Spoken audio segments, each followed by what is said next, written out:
Okay, HTC, we are already in week 7. Can you believe it? How quickly the time has flied by. Week 7, we're going to kick this off strong. Now, of course, we're going to wait a few minutes, let people roll on in slowly as, Zoom takes a little bit time because we have so many students rolling on in for the graduation class. As always, congratulations, but we're not done yet. We're not done yet. We're still rolling on in. By the way, for those of you who do not recognize this voice or know me, my name is Vikas Kapil. I'm your community manager. I'll be here hanging out with you guys for your graduation class. Now, I want to make sure you guys can hear me loud and clear. Drop a yes in the chat below. I want to make sure you guys can hear me. And I'm not talking to myself. All right, perfect. I can see everyone. See, the chat is going crazy. Absolutely love it. Now, of course, time just flies by. Every single season, time just flies by. From week 1 to week 7, how was your journey? How did you transform? How did you change? Now I'm curious, in one word, tell us your experience with HTC. Sum it up in one word. I know that's hard, but sum it up in one word. Phenomenal, expanding, transformational, confident, immaculate, evolutionary, epic, fun, money, mind-blowing, amazing, boom, and the list goes on. Now, as you can see, from week 1 to week 7, a huge transformation. How many of you have actually changed, become someone different? Not only become someone different, but you feel different. There's something different in the air. You look at the world differently. It's more of an optimistic view. You realize that, yeah, I can do this. I can take on the world. I can do so much more with the skills that Sifu Danlock has given me. I can achieve my goals and my dreams. Now, with that power, of course, comes responsibility, but we'll dive into that later in class. Now, I want to know, where is everyone from? What country are you representing? For myself, I'm representing Vancouver, Canada, in beautiful British Columbia. Let's take a look. We got Singapore, USA, yes, Belgium, Austria, California, Melbourne, yes, okay, sweet. USA, wow, chat's going too fast. Germany as well, beautiful. India, perfect. As you can see, our global family is consistently growing and expanding every day, and we get to share this journey with you. Now, of course, we are joined by one of our master closers, also located in Vancouver, British Columbia, the Sergeant Desmond Soon. Sergeant Desmond Soon, are you with us? I absolutely am. This is graduation class, week 7. Class, are you ready? But guess what? This is not the end. This is only just the beginning. All you need to do is just reach out to one of your brothers or sisters, someone who has gone before you, someone who emptied their cup, someone who was in your place just not too long ago, and ask them, how are they doing now? Was the 7 weeks just the beginning and was it the end? Or was it a way to change your life forever? Many of you have already been seeing those results. We've been tracking it. We've been following. Sifu sees everything. So guess what? We've had an epic season. These have been some of the best classes ever. If you take this knowledge, if you don't let it die down, if you implement this, the promise we made to you at class 1 will come true. You will never be the same. You will never look at money the same. You will have an unlimited, infinite skill to be able to control and have all the things that you ever wanted because you have the confidence, the financial confidence to generate that income. Nothing's holding you back. No more lowest self. You all know that. So this evening, get prepared. I hope you are dressed up in HTC style. This is what it's all about. Because we are excited. We are going to be bringing on, we're going to be talking about all the different things that you can apply. You're going to see the proof if you haven't already believed it. You're going to see the results and what is possible for you. And I certainly hope that you've already started to implement. If that's you, You can actually feel proud for yourself. In fact, do me a favor, stick your right hand up over your left shoulder and give yourself a pat on the back. The attendance, Vikas, how has it been? Does it look like we are going to get there? Does it look like we are on track to unlock Class 8? It's close. It's close. So if you guys could do me a favor, if you want to guarantee this spot, make sure you are tagging your brothers and sisters. They are here with us live to make sure we get this completed and we are set to, because, hey, you never know, Desmond. People show up, but if they don't stick to the end, then it doesn't count. Exactly. I'm looking at the numbers. I'm seeing the attendees and it's trickling. It's going up. It's up. I mean, it is probably bigger than it's ever been. And we have some of you who are joining us again. And that's good. Welcome back. I'm telling you tonight it's going to be epic. Seafood Unlock has something to announce to each and every one of you that has never been announced before. So you are in the right place at the right time. We have a lot to cover. Turn off all distractions. Be focused. Be very, very focused. This is very important for you and your families. So let's get the energy going. Let's bring to the stage our mentor, your mentor, Sifu Dan Locke. XTC, this is graduation class. You made it here. Now, this is a very, very special class because I personally invite a lot of the graduates from the previous season to join this particular class. Why? Because for those of you who have followed Steve for a long time, who've been with me for a long time, XTC is very different today compared to even 6 months, a year and a half, 2 years ago. There's been a lot of development, a lot of things that you may or may not realize and you may or may not know. And so Steve has some very amazing news, some pretty important updates that I do not want you to miss. This is why I invite you to be here, join us, participating. And it's a very different even for a class 7 compared to a few seasons ago. And you'll see. Now, for some, this will be a reminder. What would it be? A reminder why you joined XTC in the first place. For some, maybe this will be a trigger for you to reignite that drive, the passion, the fire in the belly that you once had when you first joined XTC. For some, maybe you lost focus a little bit. Maybe your lower self kicked in a little bit. That you aren't practicing as much that you want to. You aren't participating as much. This class will help you. It's going to be a big class. We've already upgraded the bandwidth to make sure that we don't crash the server, and there's still a chance that we might crash because with so many graduates and the new season joining us, you can see, how many of you can see the chat is kind of going a little bit crazy here, right? That's the XTC crash right there. It's blowing up. That's what we're going to do. Now, it's very special. And tonight, just so you know, this particular season, we've had some record-breaking class. We've had a 6-hour class. We had a 7-hour fucking class.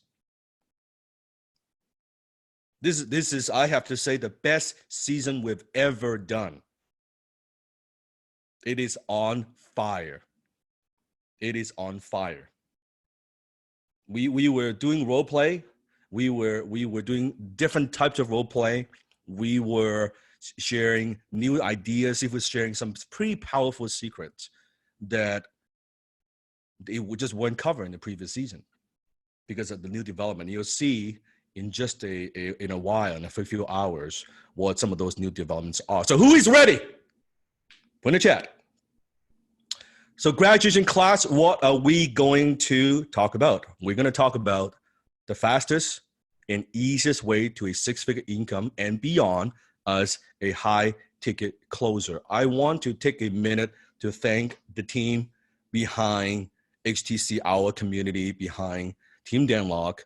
Now we've grown, including our closers in training, our internal closers, our Team Dan Locke. We've now grown to almost 200 people.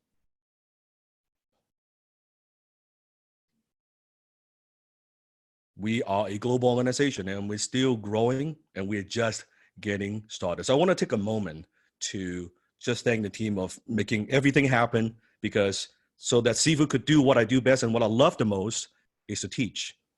But how many of you recognize there's a lot of work that needs to be done behind the scenes, right?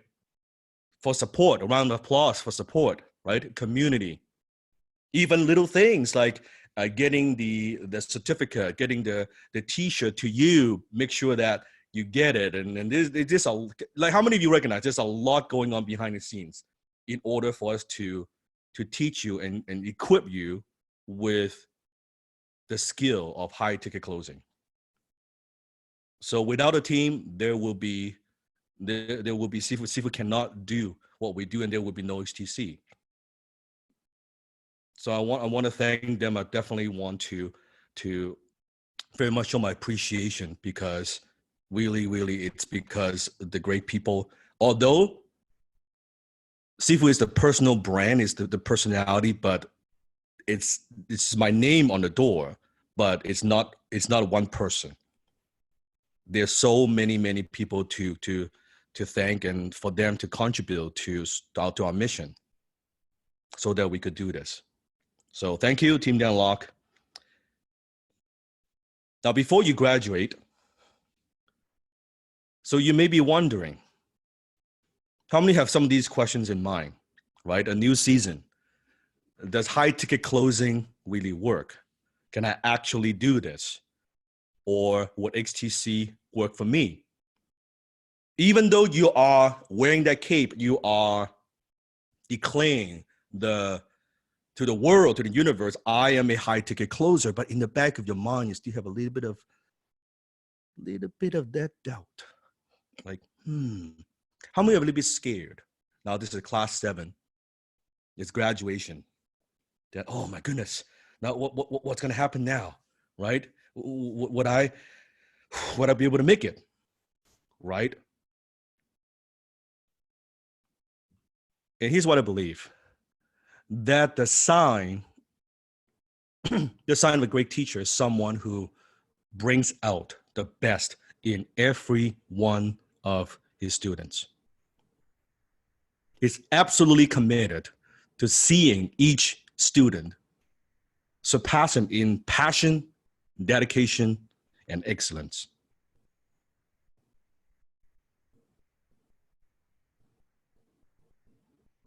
I could not be more proud. I would love to be able to see that someday one of you, 2 of you, 3 of you, 10 of you, 100 of you can surpass what he was created to be a better leader, to be a better closer. I would love to share the spotlight with you, to feature you, to celebrate you, to give you the stage as we grow. That HTC, how many of you realize HTC is no longer it's not just about one person. It's not just about Sifu, the mentor. It's much bigger than that. It's more global than that. So Sifu is always the one that ignites the spark, the facilitator. But what I want to do is to bring out, to elevate and grow leaders, because we could not do what we do by just one person's effort. How many of you agree with that, right? It's not one person. It's not even 10 people. It's not 100 people. It's not, 1,000 people to do what we do, to live up to that mission. We need a lot of good people. We need a lot of great people. And I'm training very much a generation of closers and leaders, passing down the torch so that you could go out there in, who knows, a couple years to lead the new generation of students and closers, and see if we can focus on even more important projects to be able to bring more opportunities, to bring more abundance, to bring more wealth to the community. Does that make sense? That's the vision. That's the vision. This is why I'm spending so much time, and why this season we have the record-breaking class. Why we spend so much time. How many of you could see that each class I'm here with you, that I give 110%? There's no, oh yeah, let me do the minimum, let me do the 2-hour class, I'm out of here, that's it.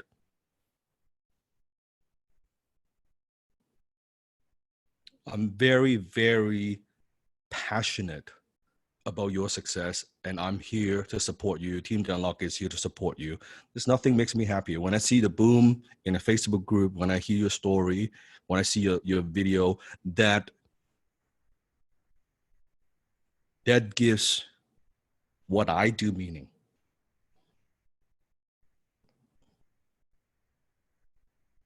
That gives what I do meaning.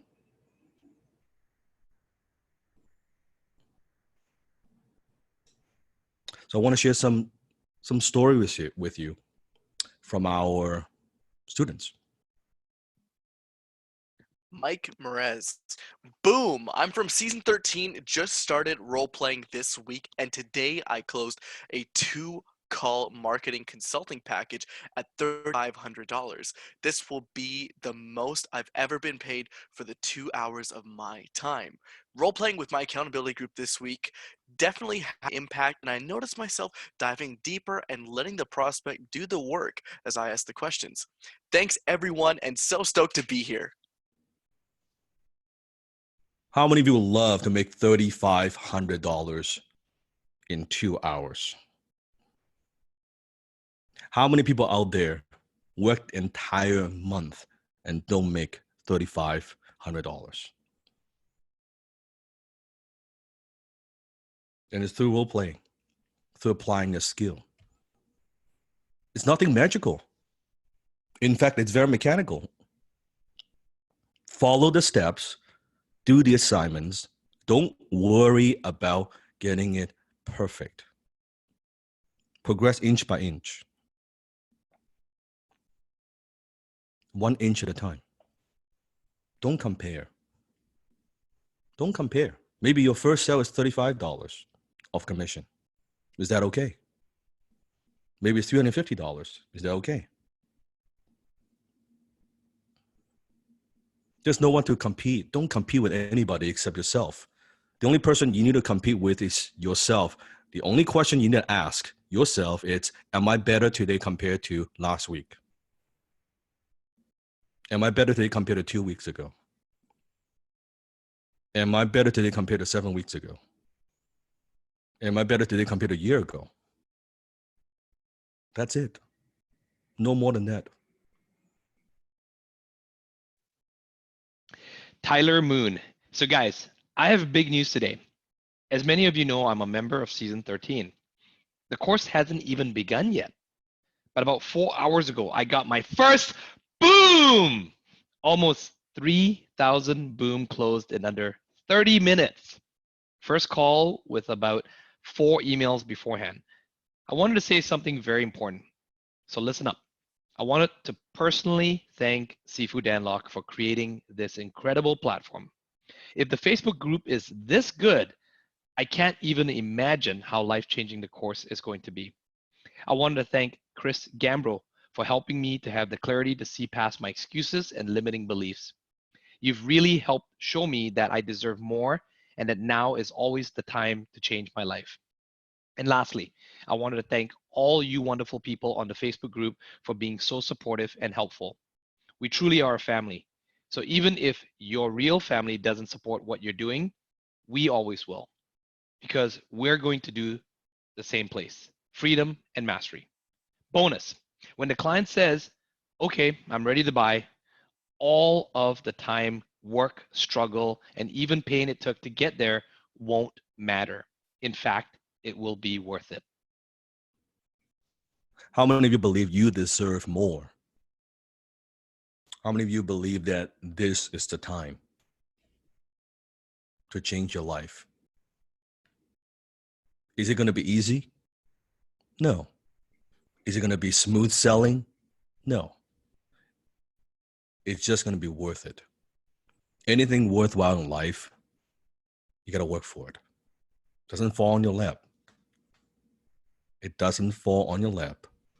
But at the end, when you arrive, you'll look back and you'll realize all of that is worth it. Samantha Bristow. 2 booms in 2 days. Keep reading to get the booms. I want to share with my fellow HTC brothers and sisters that attending the live classes and putting in work really works.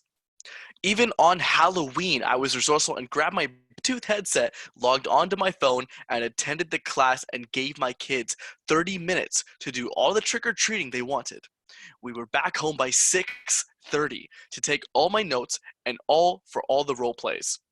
This class is one I am very grateful for. I did not miss. Definitely the best one yet.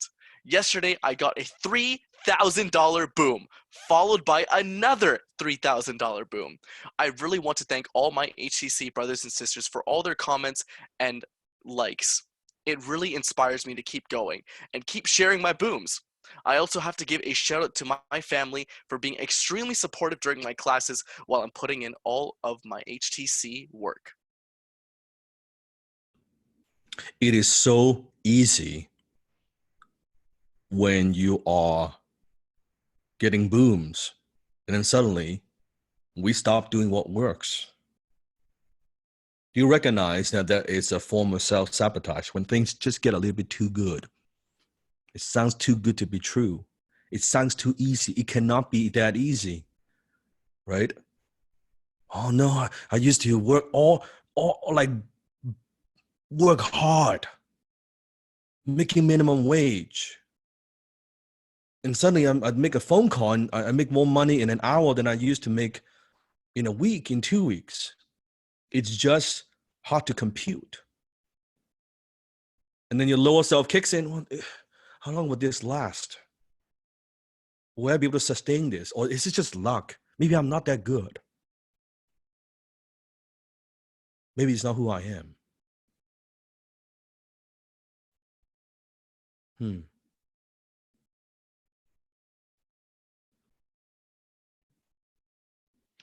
All right, this one's really special, Sifu, because we actually met Hugh in person as well. So, dear sisters and brothers of HTC, I'm Hugh Mai. I'm a software engineer. Today, I will share my story, how I joined HTC and my first boom in 2020. How do I know about HTC and Sifu? Well, I joined season 14 HTC when I met Sifu and the HTC family in Sydney, and Desmond challenged me to earn $10,000 before season 14 even starts in January 2020. At that time, when I decided to join HTC, there are many people, including my parents, girlfriend, my business partners, told me it is a scam and I was wasting $10,000 for nothing. But after I joined HTC family, I know that the high ticket closing skill is exactly what I need to have in my life. And I would like to prove to other people that I will earn more than the amount of money that I invested in the HTC program. I think the network of successful closers on the HTC is one of the most valuable things of the HTC program. I did some role plays in Discord and in person with other closers and learned a lot of lessons from them. My first boom in 2020. Yesterday, I had a phone call with one of my clients to convince them to buy one of our new software products. And the most challenging thing is they rejected to do the 3 months ago. However, after joining HTC family, I learned a lot of skills and tips to close the deal on the phone. So I told my partners to lay out all the questions that we need to ask them to make them think in the way that we want them to think. This time, I focused on listening to their problems and their vision for their business in 2020. And I also chose the words very carefully. Instead of saying, do you want to buy? I focused on their worry if they won't own their product this year. When I heard from them that, let's do it, I knew I got the deal. And they told us that they can use their money that we are managing for them in another project to invest in our new project. Thanks to the support from HTC family and the valuable lessons that I learned in videos from Sifu, my net income from sales already hit to more than 10,000 after 2 months. Can't wait to learn more valuable lessons in the season 14 of HTC program. We are very proud of you, Hugh. So Desmond, challenge Hill to make 10K before the class even starts. Most would think that's impossible. What kind of program could get you a boom before it even starts? When you joined HTC, how many of you had access to the HTC pre-training materials?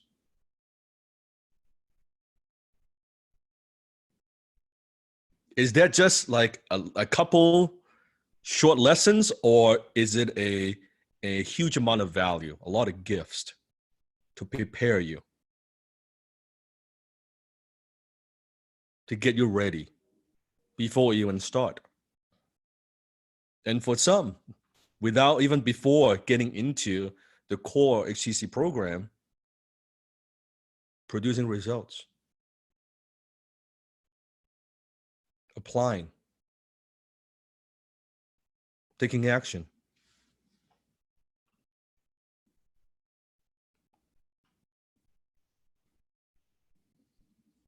All right, Jenny. First boom in only week 3. Still speechless and jet lagged. This is my new expansion side business in Thailand. My takeaway is I must use the gem chart to those CEOs next time. And loads to be improved for my closing skills, but I got it passed by this time. Next time will be more of conviction closing.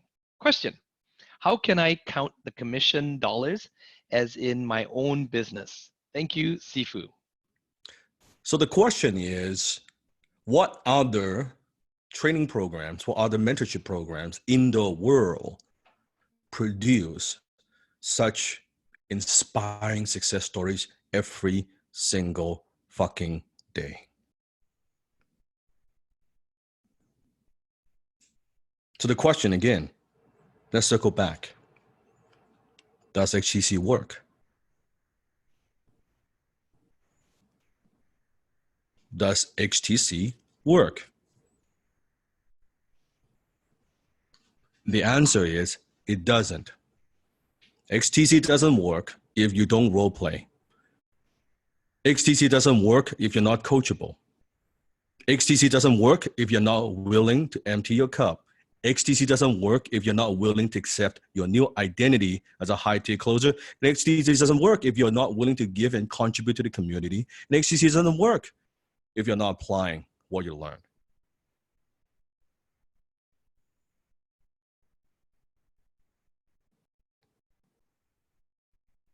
Works for some, doesn't work for others. And what other mentor in the world could transform students' lives in such a profound way? And this is not coming from a place of arrogance.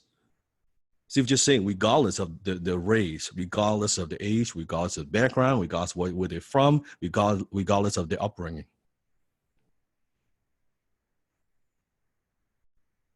How many could see that we have produced successful closers from all walks of life? And are most of the successful closers, the booms that you see, are they professional salespeople to begin with? Do they have a lot of sales experience from the past? Are they naturally just charismatic and good? Are they like totally like just like very articulate? All walks of life.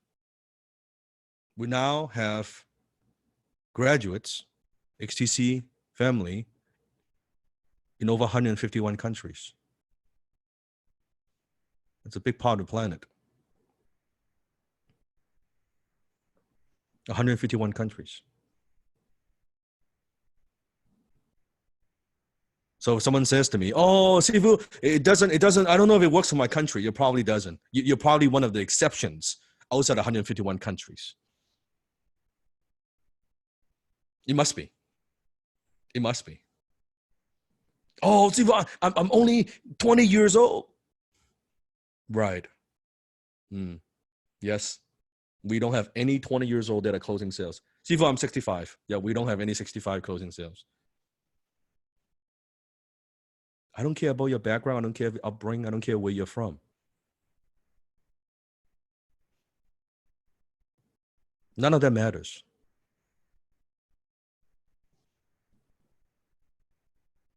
Our HTC family now has closed over $34.2 billion globally. That is sales that we have been able to generate for companies and brands and organizations that they could not have generated. It wasn't for your skill.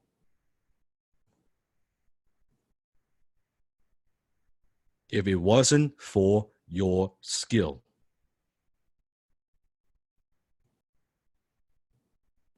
And you know what's very, very crazy? This is a small number. We're just scratching the first surface. We're just beginning. This is nothing. Why not 100? Why not 200? Why not 500 billion? Why not a trillion? Just numbers. That's the power of having a community. That's the power of working together.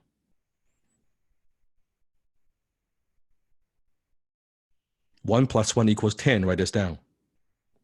1 plus 1 equals 10. It's not that 1 plus 1 equals 2.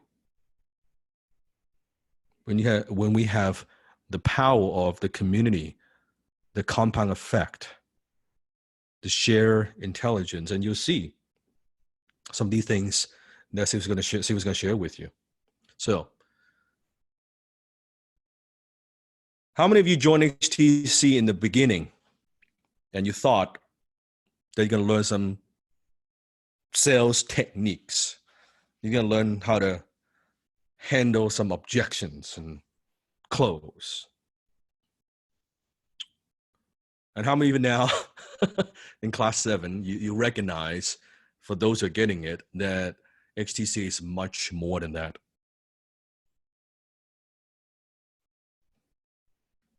And how many of you also realize that HTC is not something that you do, it is something that you are? That it is a way of thinking, that high-tech closing is a way of being, and high-tech closing is a way of life. If you are a high-ticket closer only when you're on the phone, you're missing the point.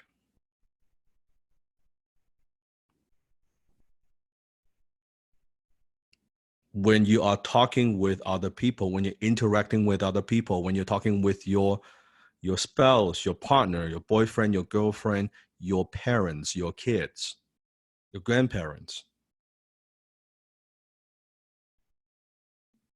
you're closing all the time. Doesn't mean you have to sell something. Doesn't mean a transaction has to take place. It simply means that you're being the best communicator that you could be. You're being the best listener that you could be. You're being the best at asking the right questions that you could be.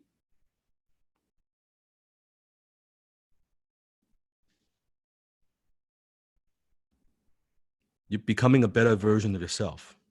And because when you are a better version of yourself, you are a better closer. It is simply an expression of the new you through closing techniques. It's not how many of you understand now? It's not about closing techniques. Remember,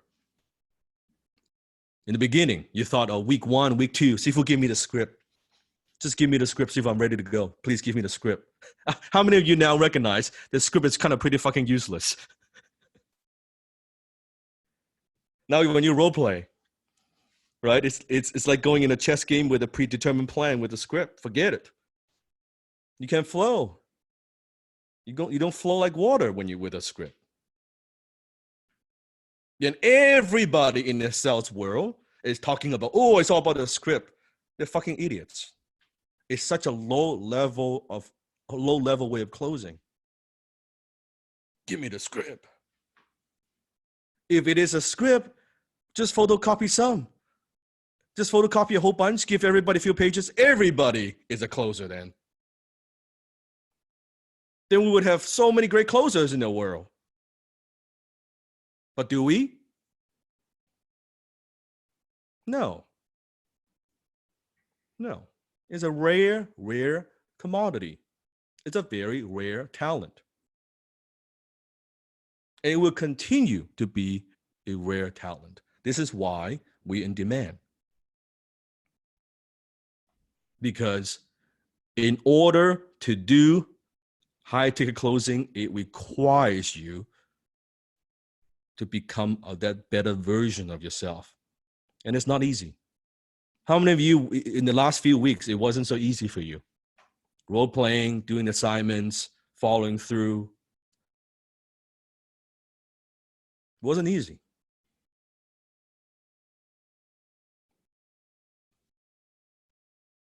So through this process, how many of you discover your lower self, your limiting beliefs, your own negative flaws, and how to overcome them? You transform who you are from a core level and not a service level.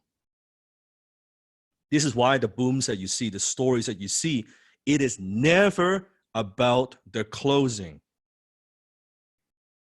If it's all about closing, then all you would see is I use this line and I got this result. Are those the stories that you see every day in Facebook group? No, it's never about the mechanic. You notice that? Why? Because the result of the close, the commission, the money, it's all byproduct of you have changed. It's an expression of that. That's it. Because otherwise, you would see if it's about a script, the video that you see, the post that you see would be, oh, I used the script on page 3, and I use this particular technique, and I closed that sales. Is that what you see? No. It's always about, hey, I overcome this. I'm doing it this way. I was like that, and here are the results I produced. That's the amazing thing. See if it's shifting you from a core level, not from a service level. Deep work. Would you agree? We're doing some pretty deep work here. And you simply cannot and will not look at your life the same way and go back to being normal or average. Doesn't mean you won't lose focus. Doesn't mean you won't get off track. Well, see if we're saying it. You cannot and will not look at your life the same way and go back to being normal and average. The class one we talked about. There's no turning back. You take the blue pill, the story ends. You wake up in your bed and believe whatever you want to believe. You take the red pill, the HTC pill, right? I'll show you how deep the rabbit hole goes.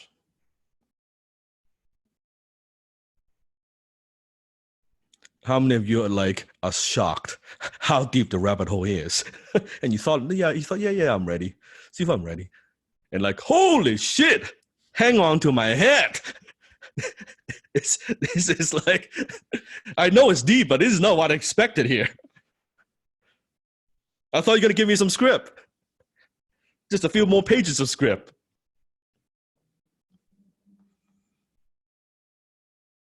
And how deep it goes. And there's always another layer, and other layer, and other layer. So now you've seen the matrix. And what has seen cannot be unseen. How many understand that?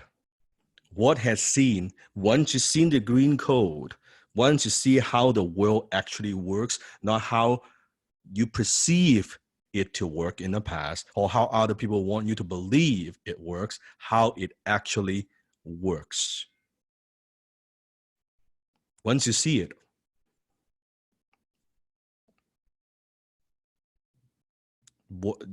it cannot be unseen. That's the problem.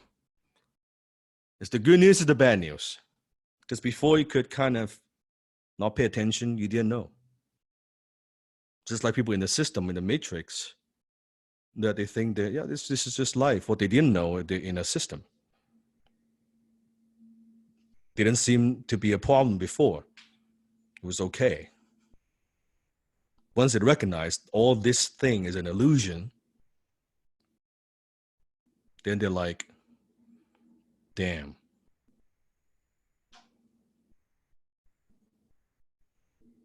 So now you have no excuses. You can no longer say, oh, I don't know how. Do you now know how? How the model works? You cannot say, well, I've never had the opportunity. You now have the opportunity. You can't say, I don't know what to do.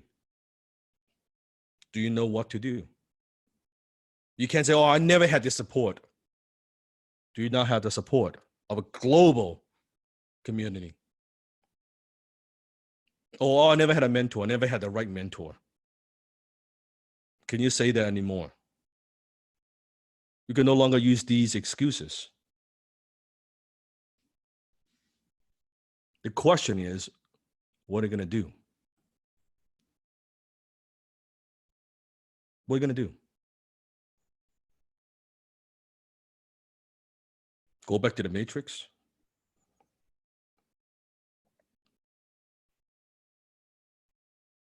Go back to be average? Go back to your identity, your old identity?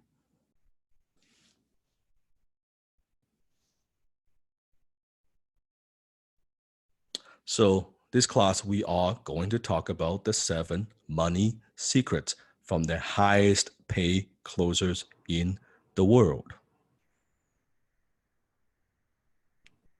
For my graduates, my mentees from the previous season, especially if you're a few seasons before, this is a very different class. I could promise you this is a very different class. It is not what you expected. In fact, you won't be able to think about and anticipate some of these things I'm going to share with you. So for some, if you've gone through class 7, empty your cup. Empty your cup. High ticket money, secret number 1. You are in the business to make money today. You're in the business of making money when? Today. When? Today. There's no tomorrow when it comes to high ticket closing. You need to get a commitment and order contract of payment today and get off the phone. Now, it doesn't mean sometimes that we don't utilize multiple phone calls to close a bigger deal, but we strive to close the sale within one call. If it's not one call, the next call, it is still a commitment for the next call. We don't just let prospects get off the hook and say, oh yeah, I'll call you back. We'll see. I'll talk to my partner. We want some kind of commitment. And high ticket closing takes you to their happy place. Where's the happy place? It's called a bank. It's called a bank. Now here, can you hear this? It has a stack of US dollar bill here with me. It's about $10,000 wrapped in a rubber band. Cash.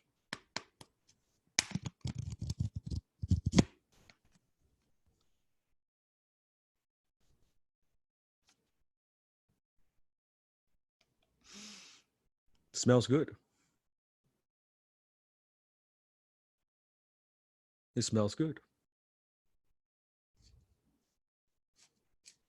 Imagine making this every month. every month.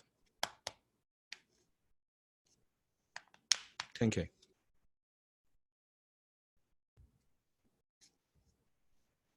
Patience is never a virtue for a high ticket closer.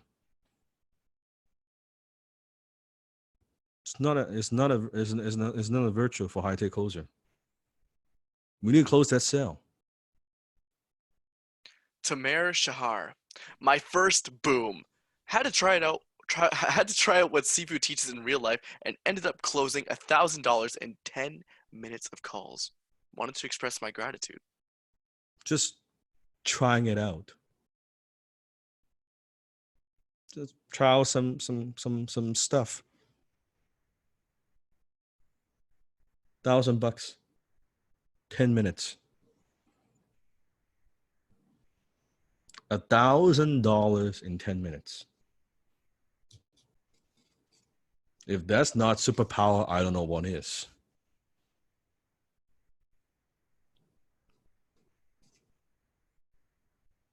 Imagine telling your friends and family and people around you, oh yeah, I just closed $1,000 in 10 minutes. I made $1,000 in 10 minutes. What would they say to you?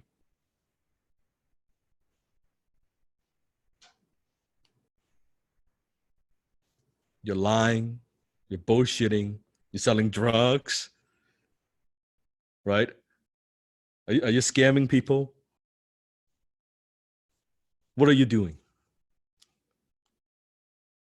Now you go to tell them and say, you know what? Man, I worked the whole fucking 1 hour and I made minimum wage. I don't know, $10. What would they say to you?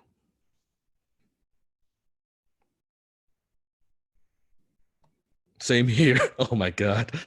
Good job. That's life. Love you. You're a hustler. That sounds more like it. Can you see how fucked up our society is?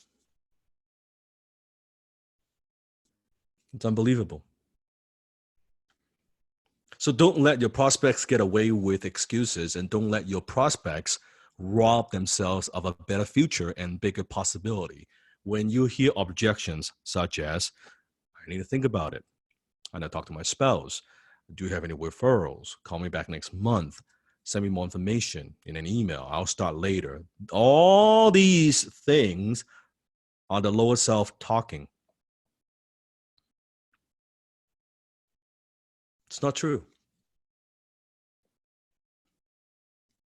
It is not true. So when you don't close, when you're afraid to nudge, when you're afraid to push, when you're afraid what people think of you, when you're afraid that, oh, it might come across a bit too aggressive. And I'm not saying you have to be aggressive. We're not aggressive. We're intelligent.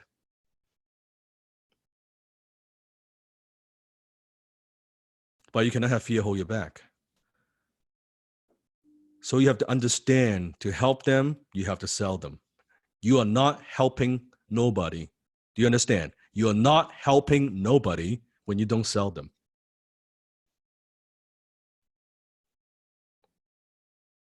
When you let your personal feelings, emotions get in the way of closing, you are ripping people off. I'll say that one more time, Pearl. You are ripping people off when you don't close the sale. You are robbing them. You are taking advantage of them.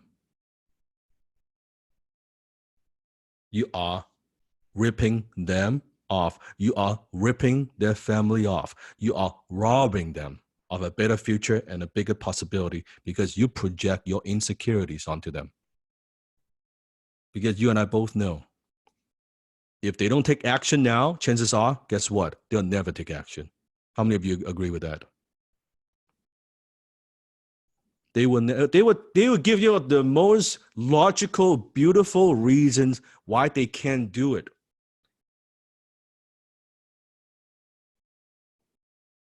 And you know it.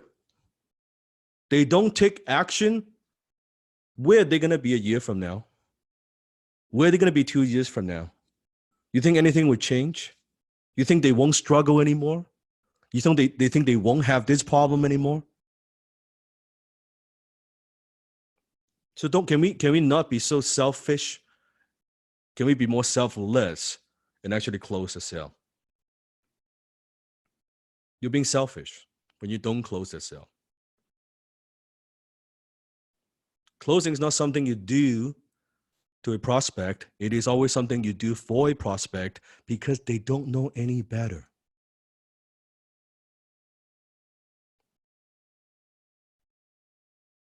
They don't even know what is good for them, for their family. It takes a high-tech closer to paint a picture, to share with them the possibility, the vision, because they don't know.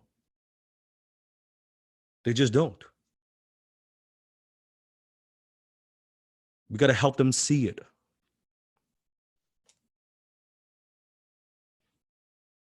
So close or be closed. Either you close them on why they're buying or they close you on why they're not buying. And what will happen if they don't buy? Tell me.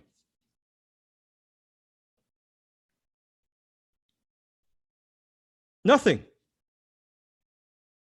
Nothing. The problems won't go away. It won't go away. Because if it would have, the problems would have gone away, it would already go away. Now, does that mean if they move forward, they make a purchase, they make a decision, they buy, does that mean 100% that everything is going to change for them? Can you guarantee 100% that the product, the service, the program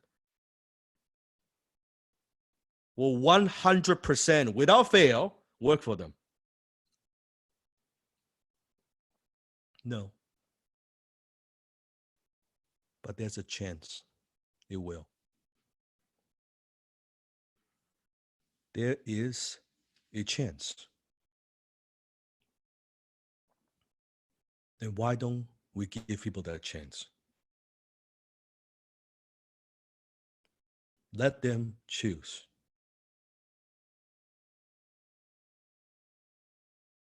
We all need a chance from time to time.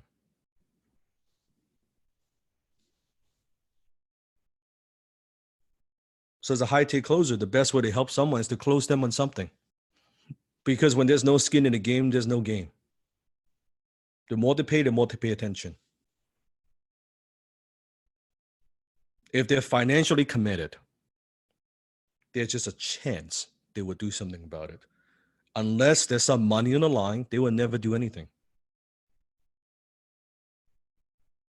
They could say all they want. They won't do anything because it is human nature not to do anything. It's in our DNA. We're creatures of habits. We don't like to change. How many recognize that? People don't like to change. We're comfortable. We stay within our comfort zone. We get complacent very easily. Unless they're doing something outside the comfort zone, unless they're making that commitment, unless it's kind of like a bit of a stretch. That's what high tech comes in. It hurts a little bit. It needs to sting a little bit. Otherwise, it's like, what's the big deal? When the moment you think what's the big deal, nothing's going to change. We need them to think this is a big fucking deal. And how to make sure that they know this is a big fucking deal when the investment is big. Then they take it seriously. Many years ago when I just started doing Libre consulting,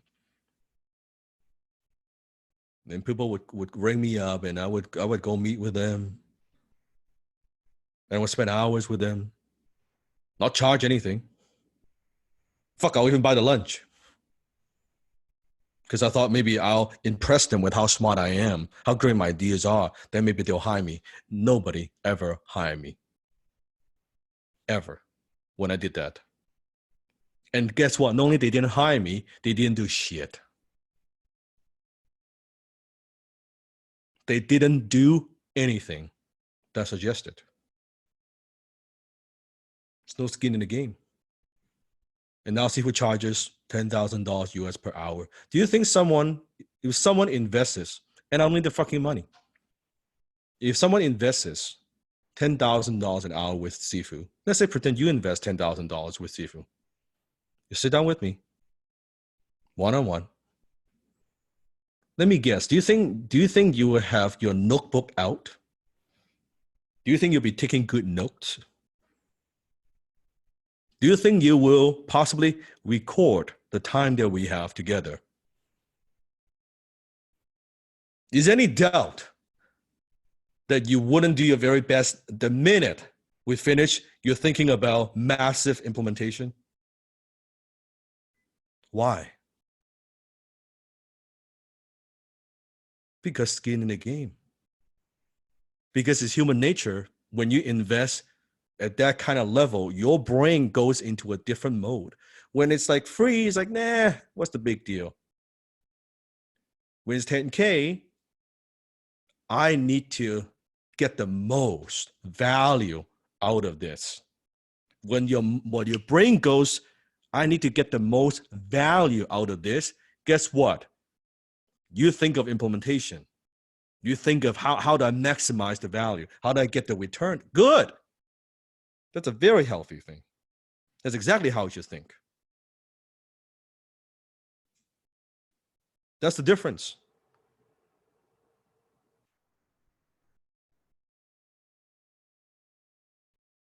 And some believe it when you're closing, when you're selling, when you're promoting. Some people just don't like the way you do it.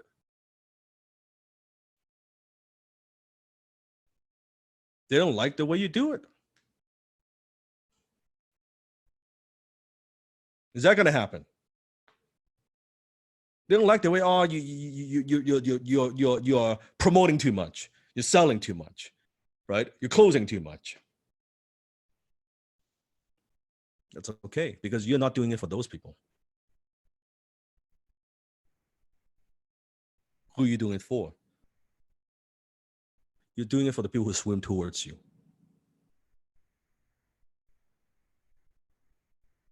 You're not doing it for those people. Those people, they have to live with the decisions that they make, or, by the way, the decisions that they don't make. Do you see what I'm talking about? Decisions that they don't make. Because indecision is a decision. Write this down. Indecision is a decision. The minute they don't decide something, they are deciding something. They're deciding they're not going to change. They're deciding they're going to be stuck. They're deciding this is just the way the life is. They're deciding that the business is not going to grow. It is a decision. By not doing something, they actually have already made a decision. They are doing something. Indecision is a decision. It's the worst decision of all. How many of you agree? It's the worst decision of all. By not deciding. Oh, I love this one. This one is by Payman. Hi, my son keeps making me amazed by the motivation and senses about the right things. He came to me this morning with a cell phone he made on a cardboard, and he had written his own mini creed in the back of it. I never talked about my mini creed on my cell phone with him, and assuming he read it when borrowing my phone to play. He touched my heart again this morning, and thanks to Seafood Danlock, that not only are you changing me and my wife's life, you are influencing my son in some indirect way, and I feel blessed.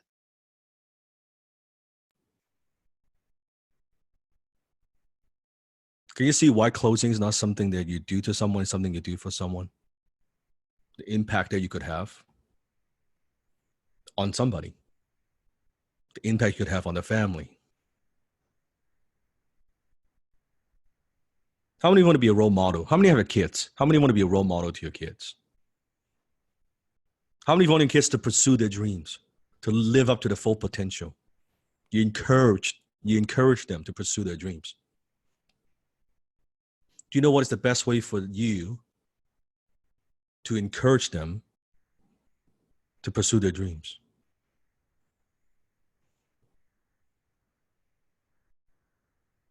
To have them live up to their full potential. Do they just listen to what you tell them to do? You just tell them, oh, you gotta live your dreams. You gotta pursue your dreams, son. Or they look at what you do. They watch what you do.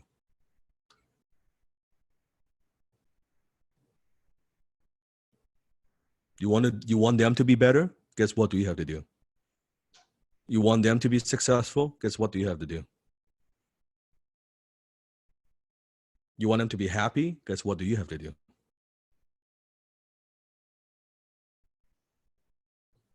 You don't need to tell them a damn thing. You be a role model. You pursue your dreams. You live up to your potential. The best thing you could do is be a role model for them. Not talk about it. Because talk about it, it's fucking easy. How many of you know parents who are using their kids to fulfill their own dreams? Well, I can't be a doctor, so son, you go to the doctor school. Because they could never do it. They didn't do it. They gave up. So now the responsibility is on the poor kids. Oh, I never had a chance, son, daughter. So now you gotta do it. But is that how kids think? The kids are thinking, Mom and Dad, you didn't even fucking make it. How could I make it? Then you're putting all this pressure on them. Don't put the pressure on them. Put the pressure on yourself.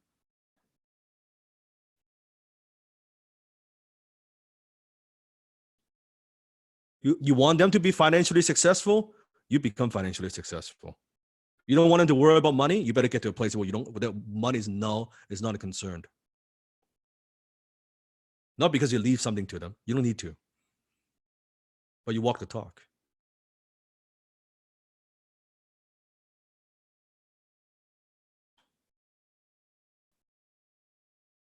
You walk the talk.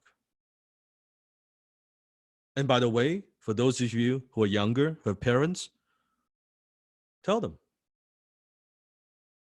Mom, Dad, I love you. I love you. I really do love you. But I've got my own path to walk. I'm not gonna live up to expectations. I'm gonna live up to my own expectations. Doesn't mean I don't love you. I love you more than anything else. But I have my path I need to walk on. It is my life at the end of the day. And I hope you support me. I hope you'll be there to celebrate with me when I get there.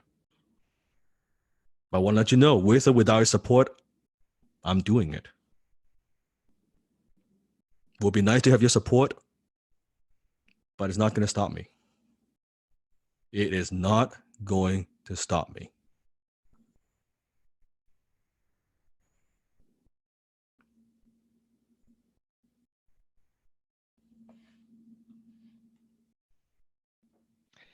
Gerald Armandu. Hello, HTC family. Today, I had a pleasant surprise when I returned from work. My 9-year-old daughter, Noela, told me that she had a gift for my teacher, Dan Locke. I was intrigued by what kind of gift she was talking about. She then brought the gift, and boom, there it was. Dad, can you please share it to your teacher, Dan Locke? She asked. Why? I inquired. He's a good man. I love him because he is teaching you, she exclaimed. I paused for a while and was filled with a sense of wonder. Wow. Wow, I sighed. It then occurred to me that Dan Locke, through his videos, was not only impacting me, but also my kids too. HTC family, please join me in presenting her gift to our Sifu. Dan Locke. Dan Locke is a friend, a mentor, and a guide. Dan Lok is humble, kind, and outstanding. He is a high-ticket closer, happy jolly man. He is never nervous and speaks very well. He makes good jokes and makes my dad laugh. He's a strong man working at the gym. He never makes excuses and he never tells lies. I would like to meet him, but I'm in school. But he's a good person because he is Dan Lok. When HTC family, that is how lucky we are to be mentored by a man who can inspire a 9-year-old child. Sifu Dan Lok, please keep challenging us with love from Muscat, Oman, Gerald Mandu. Sifu never expected when we started HTC that I knew that I'm going to teach a skill set to my mentees, but I never expected the transformation that I'm able to provide to the father or the mother. But indirectly, I'm touching the kids. I'm impacting the kids in a very profound way. This is not what I expected. This is not. This is a very, very happy byproduct of that, and that gives you more motivation. That gives gives all of us more motivation to be able to continue to pursue the mission that we have. That I know for someday that your son, your daughter, maybe when they're old enough, they might also learn this skill. You might put them through HTC and you want them to have the high income skill. You want them to have the financial confidence. You want them to have the prosperity consciousness versus the poverty consciousness, to teach them early on what life could be, what life should be. That there's an alternative. And in fact, it doesn't matter if they're actually going to be a closer or not. How many of you agree? It doesn't matter if they actually want to be a closer or not, that this would be a skill, a foundational, fundamental life skill that would serve them for the rest of their lives. Being able to communicate, to talk to people, not too afraid to talk to strangers. Doesn't matter what they want to do. It will serve them. Helping them develop a self-awareness is such a powerful gift that you could give them. It really would be a very powerful gift. How many of you would love when you were maybe at I don't know, 17, 18, your parents put you through HTC? Where would you be today? Where would you be today? If it was available back then. 18, 19, just learning. And then you have this education. Like, where would you be? How far you would have come? How more successful you would be, right? And how many mistakes you would have avoided? Think about that, right? So I would highly, highly encourage, when they're ready, give them their gift. Maybe it's a birthday gift. And for now, even share Sifu's videos with them on YouTube. Get them thinking about a certain way. Get them learning some of these, how money works, how entrepreneurship works, how sales works, how marketing works. Right? Desmond has his kids watch my videos all the time. Susan, same thing. My COO, same thing.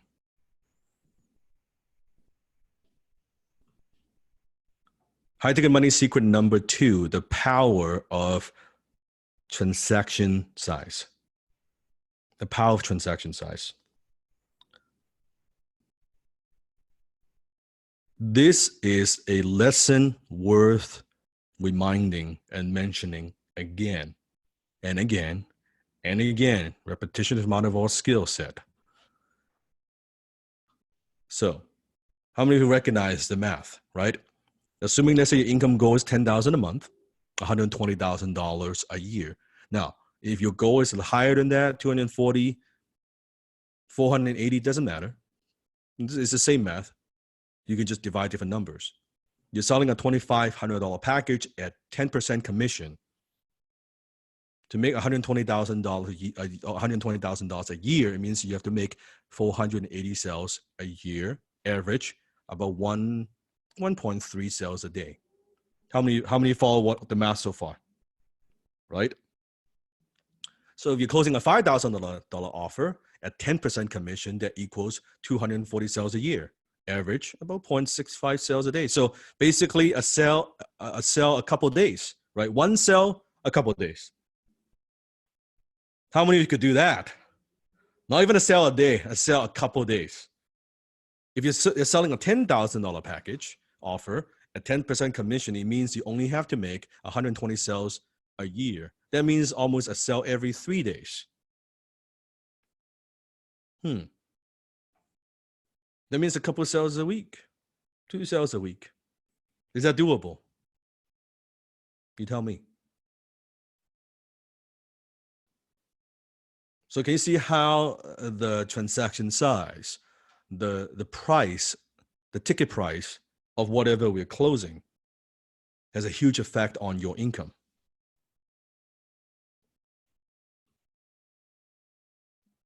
All right. Boom! $500 in just 5 minutes. What worked? Quick follow-up, warm lead. Didn't waste time after found out he has money issue. Made decision to downsell. What did not work? He said he didn't know the price prior to the call. What did I learn? Downsell is better than no sell. What can I do better? Knowing his original deal before the call with a 5-minute call. Now, sometimes when you're closing, write this down, it is very useful, not mandatory, but it is useful to have a downsell. Write it down, downsell. Meaning that when you're closing, let's say an offer for $10,000, maybe, just maybe the prospect would love to invest and buy, but he or she just, there's no way they have that budget. They just couldn't. So we are offering the option of maybe you cannot afford a $10,000 right now, but here's a $5,000 off, say a $5,000 offer option, maybe a $3,000 offer option. That is not as good as a 10,000, but it is good. It's good to get, it's enough for them to get started. Does that make sense? Right? So this is why sometimes no sell, if you don't give them another option, but a downsell is like, okay, this is something. What if they still can't afford the 3,000? Is there a possibility that is a $1,000 option? Something to get started, right? Just to get it going. And once they use the product, the service, the program, and they get some results, could they come back later on and say, you know what? No, I want the best option. Give me the $10,000 option. So let me ask you a question. You get on the phone, you don't close anything, you don't offer the downsell. What are the likelihood this prospect would come back 3, 6 months, 8 months later and say, hey, now I want to be able to buy? Almost zero. Almost zero. Now, on the other hand, if the prospect doesn't have the 10,000, but let's say she invests at 3,000, and then you talk to her again in 3 months, 6 months, she's using the materials, getting good results. What are the chances of her upgrading in a few months? Do you see, is there a high probability? Write this down. A committed client is always a better client. A committed customer is always a better customer. So something is better than nothing. Something is better than nothing. Now, it depends on how we package the offer and how we make the offer. Sometimes when we are closing for a business account, there may be an option where, let's say we have a $3,000 offer, we have a $10,000 offer. Someone would start off with 3,000, and then later on when they want to upgrade to 10,000, now it depends on the business account, right? It doesn't work all the time, but depends on the business account. That possibly where when they do come back, what if, let's say on the phone, you're telling them, hey, why don't we get you off, get you started off with the $3,000. And then when they do come back and you tell your prospect, when you do want to invest at a high level, that we will credit you, right? I'm giving a script. We'll credit your $3,000 towards the 10K offer.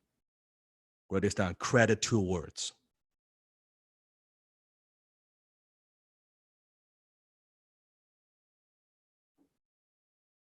Credit towards.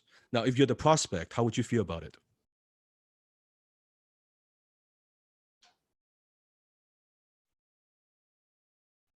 If you're the business account, how would you feel about it? So you see, it's a very powerful way to do it. Something is always better than nothing. And it's a win-win. It's a win-win. And the prospect now becomes a customer. It's already thinking, well, yeah, I do. They're thinking about how they could upgrade a few months later. Then it is good for them because the $10,000 offer offers way more value, way more value than a 3K offer. They want it in the first place, right? Or sometimes, is it also possible that actually they could afford a 10K, but lower self kicks in? They're a little bit afraid, they're a little bit skeptical, they're a little bit hesitant, they're a little bit unsure that they want to start off, even they could afford a 10K, but I don't know, like, they start off with a 3K, right? It kind of like a sampling. Let's see how good the product, the service is first. And then maybe after just a few weeks, they're saying, you know what, give me the 10K. This is awesome. This is beyond awesome, right? Now they say, give me the best. Give me the full deal. Give me the 10K deal, right? Is that possible? So credit towards, right? Credit towards upgrading. And I'm giving you very powerful languaging. Write this down, upgrading. Not coming back and buy something new. Because whenever we buy something new, it feels like I got to make another decision. But how many of you love to upgrade? How many love to be able to upgrade when you go into a hotel or upgrade a flight, right? Upgrade, upgrading, it's fun. But buying new thing, new thing, I don't know if I want a new thing, right? Emerald, new thing, I don't know. Upgrading, oh yeah, all day, right? Upgrading, sure, right? Thank you very much. Like, it's a great thing. And sometimes it's so funny that it almost feels like upgrading. Although we're paying for it, it almost feels like you're getting something for free. How many of you sometimes feel like that, right? Oh, I'm getting an upgrade, right? You're paying for it, but I'm getting an upgrade. It feels so good. So psychologically, credit towards upgrading, very powerful language to use when we're closing. Is that useful?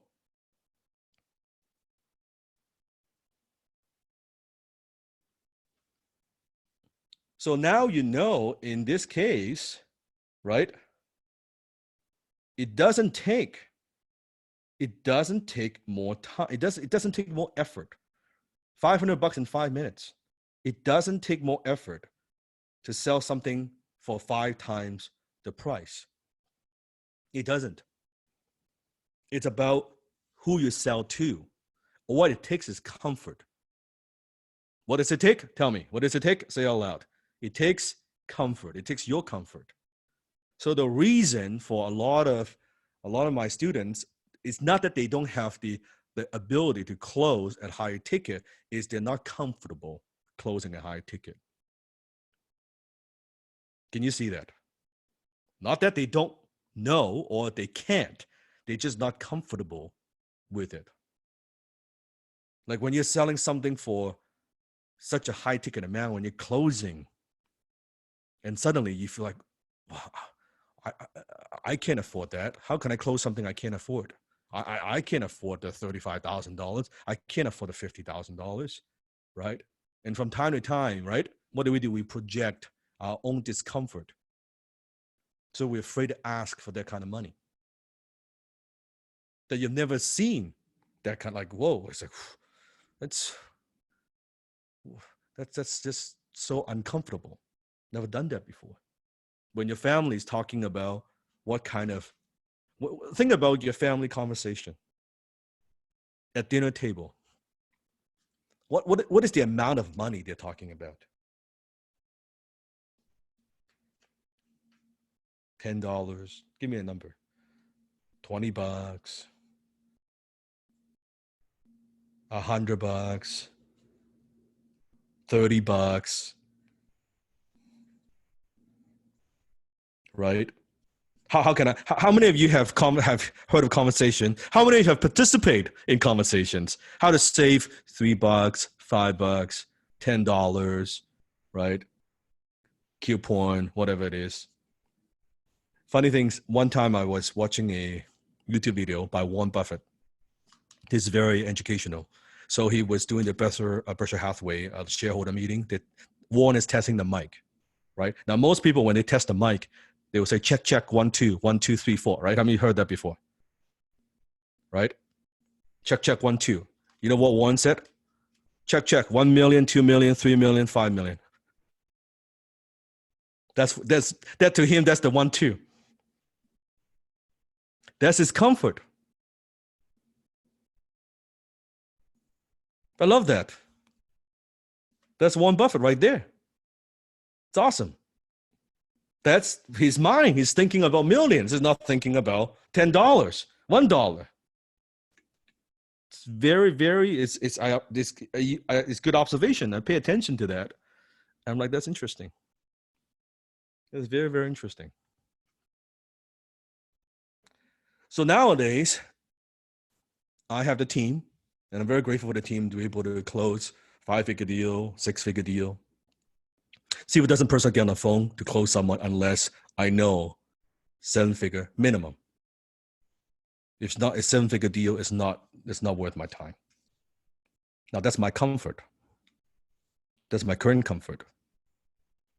And I question, how come my comfort is not 9-figure? I need to work on expanding my comfort too. Why is only 7-figure? I'm thinking small. But I know I'm working towards. But that's my comfort. Now, some of those calls takes more than an hour. That's okay. Now, but seafood didn't start here. Seafood didn't start here. I started selling, closing a couple $100, a few $100 for my cooperating services. Did I get here overnight? No. It's still over the years, gradually expanding my comfort. Right, Desmond?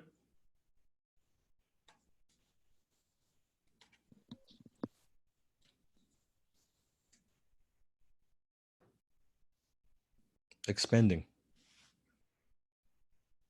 the comfort. And Desmond knows. Yep.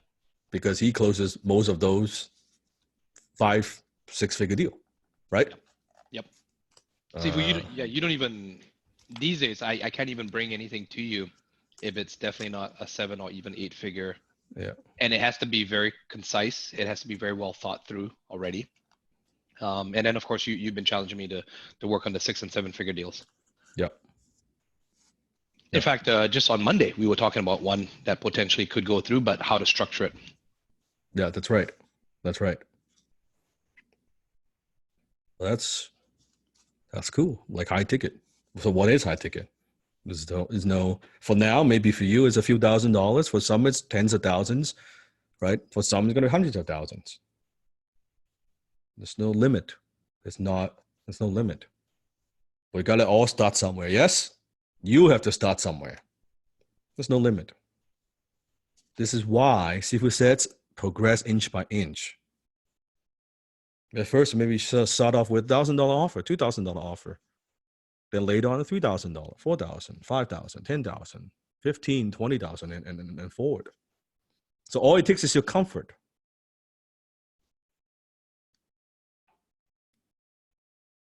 All it takes is your comfort. High ticket money secret number 3. This is a big one. Write this down. One of the things I see HCC graduates, after they graduate, they overestimate how well things will go and underestimate how much energy and effort it would take. Because during the 7 weeks, they're excited, they are motivated, they are doing their homework, they're doing role play. Things are going well. You are improving. You are kicking ass. You are energized. You're in the it's like relationship, the romance, honeymoon stage. Honeymoon stage. So you overestimate how well things will go. And then you underestimate how fucking hard it is. Now, what's the problem with this? When you overestimate how well things will go and underestimate how much energy and effort it will take, when you're out there in the real world, suddenly when you hit some obstacle, when you come across some resistance, when you get some rejections, what do? How do you feel? You quit. You fucking quit. You get discouraged. You get crushed.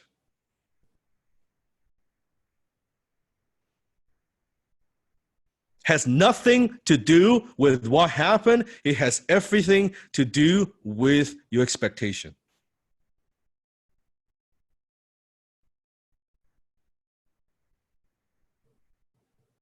What if you look at it the other way? You underestimate how well things will go, and you overestimate how much energy and effort it would take.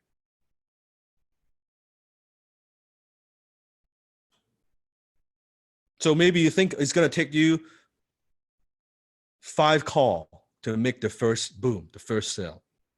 Pretty typical. Our percentage. Now, if that's what you're thinking, suddenly what happens the first call, second call, third, you've now talked to 10 prospects, you close none. Your expectation is 5, now you talk to 10 people. How do you feel? How would you view yourself? How would you view the scenario? I suck. I'm no good. Why can't I do it? Maybe I can't, I'm not a closer. All the self-doubt, lower self, all the shit kicks in. But what if you don't compare yourself to others?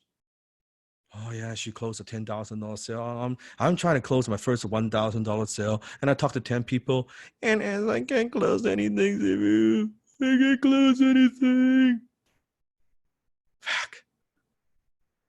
But what if? You know what? I know the first call, I'm gonna suck. I know it's gonna be a disaster, and I know it's gonna take me 50 calls to get my first boom, because I'm new. I'm green. I don't have enough experience. Doesn't mean I don't get better, but my expectation is it's going to take me 50 calls. Suddenly, you talk to the 10th people. So first, second, third, no. Suddenly, the 10th one, you get a boom. Now, my question is, it is still the 10th one. You close.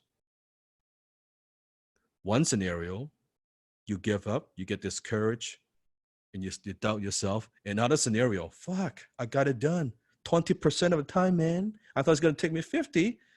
Only took me 10. I am like a superhero. I am a high ticket closer.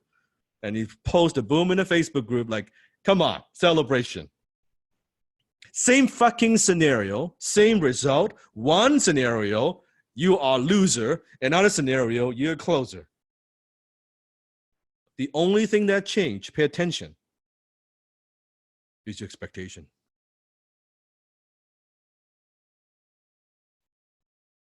This is why people give up.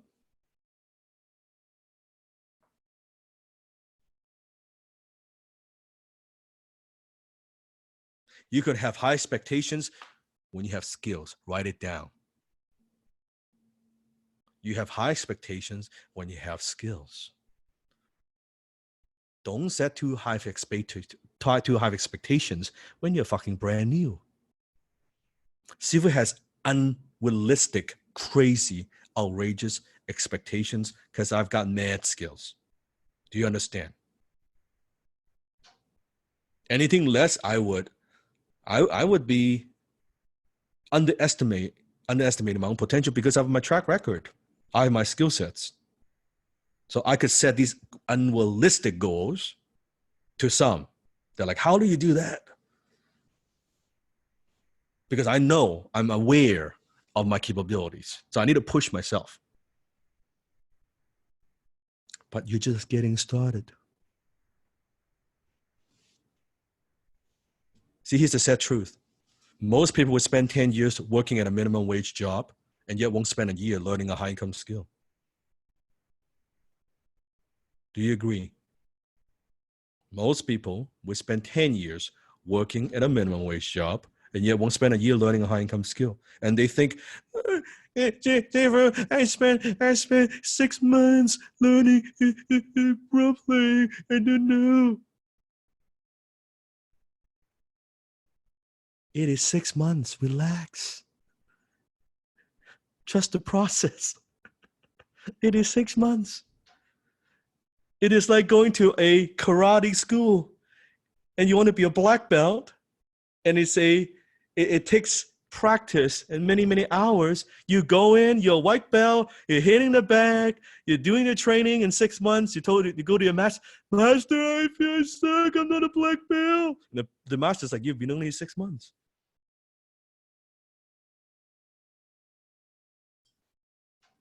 And for some, they get it faster. For some, it takes a little bit longer. But does it matter? You're not comparing yourself to others. And how many times have you known exactly what to do in different areas of your life? You know what you need to do, and you've even wanted to do it, but you just didn't. You know the right thing to do. You know how to do it. You even want to do it. You just don't do it. So what separates high-ticket closers who have massive success from those who don't is that consistent action, the mastery, that consistency, that commitment, and setting the right expectation. There's nothing wrong with you.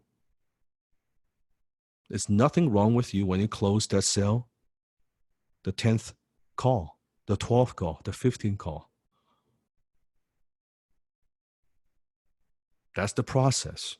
For some, maybe they close the first 2 calls. For some, it takes the 30th call. But eventually, if you keep at it, you will get it. Just because this time it takes you 10th call, does that mean next time it will take you 10th call?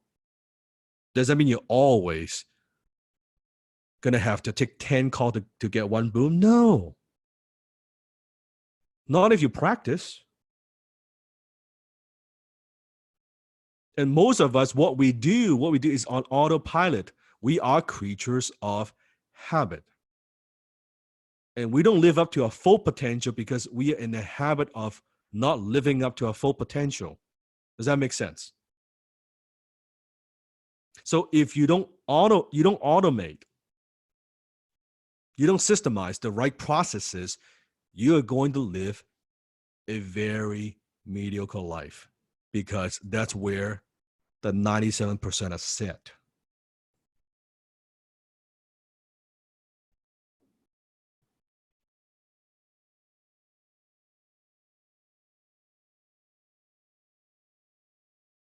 We don't question the daily habit that we have.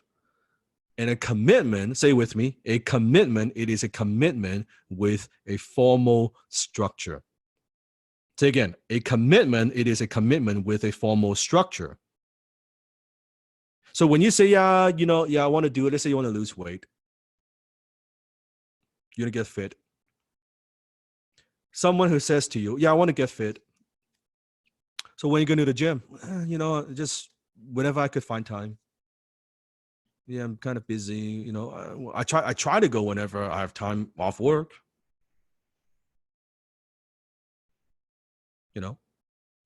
Maybe. So how many times a week? Depends. Once, maybe a month.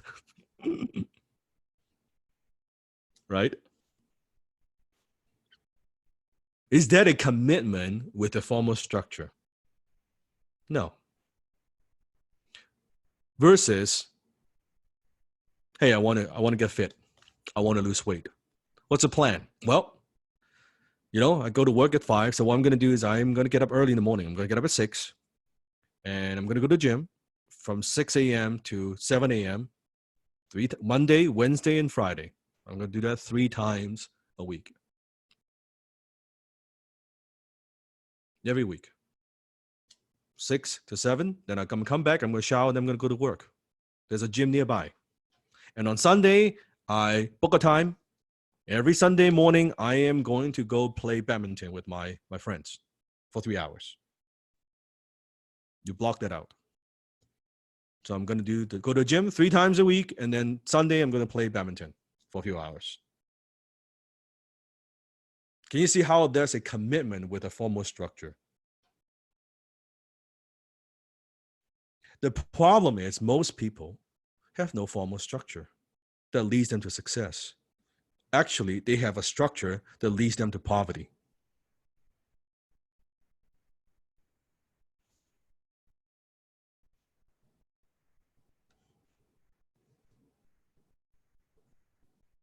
By not having a formal structure, it is a structure by default that leads to poverty. How could it be, Sifu? Well, think about garden. Think about nature. Let's say how many have seen a garden before? With a garden, let me ask you a question. If you don't take care of your garden, you don't nurture it, you don't water it, you don't get rid of the weeds and all of that stuff, you don't pay attention to it, you don't have a formal structure of taking care of the garden, what happens to the garden? The weeds will grow. So if you want to have a beautiful garden, what do you have to do? What do you need the most? You got to nurture it daily, yes. You got to take care of it. You got to put in some effort. You got to have consistency. Now, does that mean that let's say you have a garden, it's beautiful right now, and you've been nurturing it for 3 months, 6 months, and now suddenly you don't maintain it. You've been traveling now. You haven't seen your garden in 2 months. When you go back, guess what you'll see? The plants will die. So do you understand this is how the universe works? This is how the world we live in. It is not the case that when you don't do something, nothing happens. It is very much the case when you don't do something, weeds grow. We live in a world that is more towards negativity.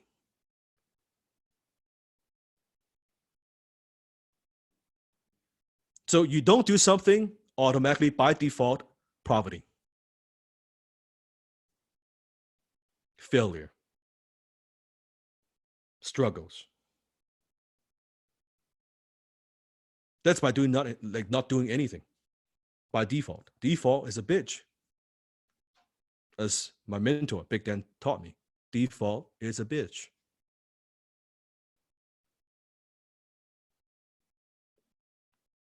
And that's if you want to have an average garden. What if you want to have a beautiful garden? What if you want to have one of those like a Japanese garden? Do you think that's just going to maintain itself?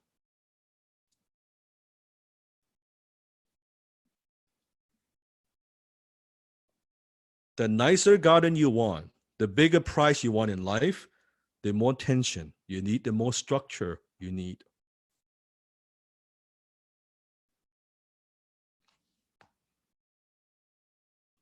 The reason why most people are struggling financially, write this down, is that the fact that right from conception, the day you were born, you have been systematically programmed for poverty, for struggles, and for hardships. The day that you were born, unless you came from a wealthy family. Most people to think, oh yeah, there's the rich, spoiled brats and all that. They're like so entitled. No, you know why they're successful? Because right from the get-go, in the beginning, day one, some of them are fucking spoiled brats. I get that. But for some, because they've been programmed for success and wealth and abundance day one. Not because of the money they have, because the environment they are in. The conversations they have at dinner table, it's a very different conversation than most people.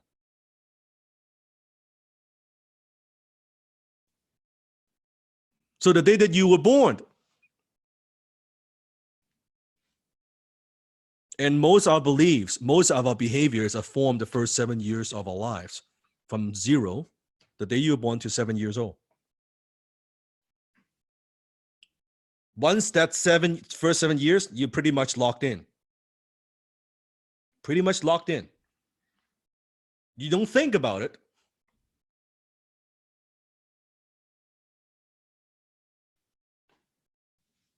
It's not your parents' fault. They don't know any better. They didn't know.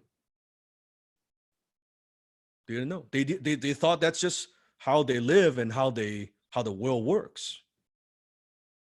Not that they want you to be poor, but they are making you poor.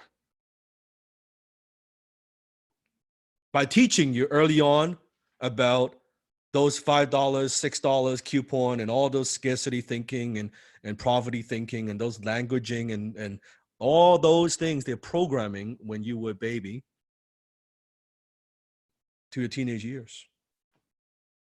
You pick up those habits, you pick up those beliefs.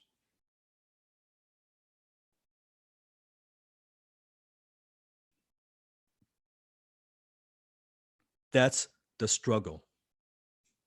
This is why I'm talking to my mentees from previous season.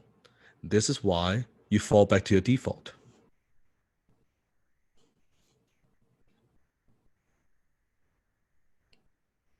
That's why you fall back to your default.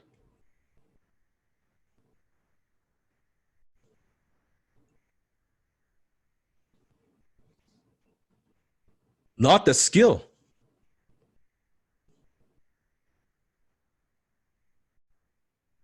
It's very difficult. As good as HTC is, as good as Sifu, tough to reprogram you a lifetime of fucking programming to reverse that in 7 weeks.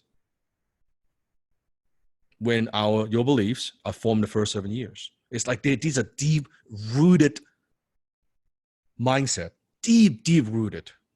You don't even know it. It's like those trees with like long, deep roots holding on to the ground.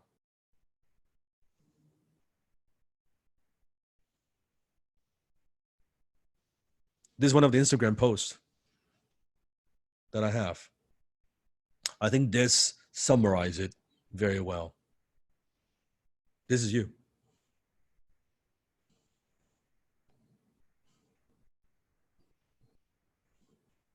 You've changed.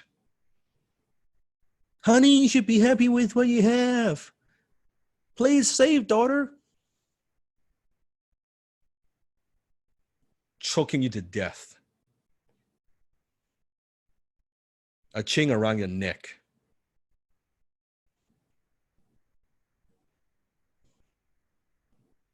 While you are climbing that steep ladder, wanting to grow.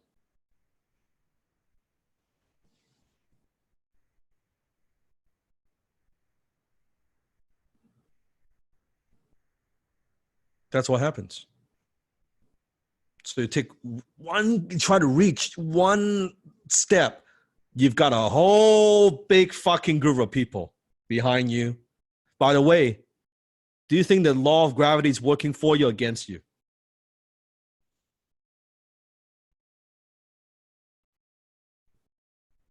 Not only got to deal with all the people, you got to deal with the climbing the ladder, and you got to deal with the law of gravity,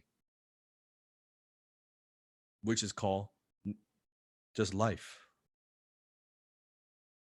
That's what's tough. Not the skill, not the script, not the questions. This is what's tough. So what happens is when you graduate, you climb a few steps. From the very bottom of the ladder, you climb a few steps. What you don't notice is if you think about visualize at the end of this ladder, there are many, many more floors. You're just getting started. You climb from the very bottom, I don't know, a dozen steps. They're way more, they're way longer extension. So here's how the life works. Here's how the world works. You ready for this? It's gonna give me a wake-up call. When you're not successful, they call you a loser. Isn't it true? When you're not successful, they call you a loser. When you want to be successful, suddenly you have some ambition, they call you a weirdo. Why are you so weird? Why are you think so different? Why are you not like your cousin? Why are you not like your brother and sister? When you're working to be more successful, they call you a workaholic. So when you don't do something, you're a loser. When you're wanting to do something, you're fucking weird. When you are doing something, you're workaholic. And guess what? Doesn't end here. When you're becoming successful, they say you're lucky. And when you are successful, they say you're greedy. When you've made it and don't share, they say you're selfish. When you're giving back, they say you have a hidden agenda and you're doing it for PR.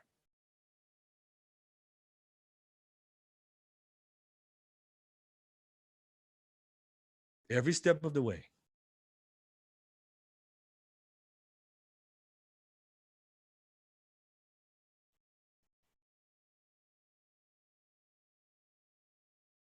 You can't win.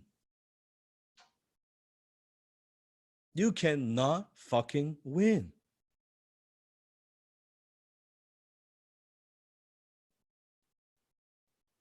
You can see how the world is against you.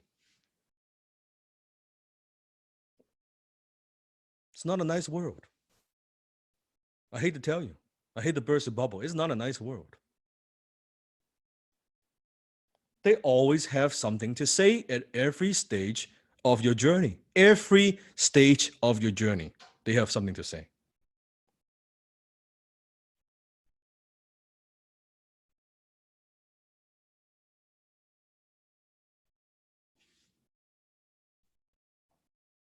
So what do?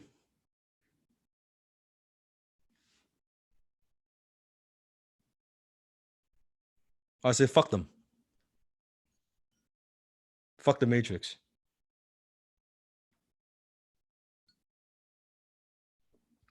Fuck, they're not gonna like it every step of the way anyway. Just fuck them. Who cares?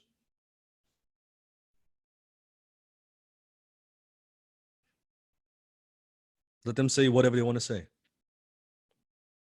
Doesn't matter. It truly doesn't matter. Nobody cares. They're gonna live the life that they live in. They're gonna live a life of maintenance, a life of mediocrity. It's just the way it is.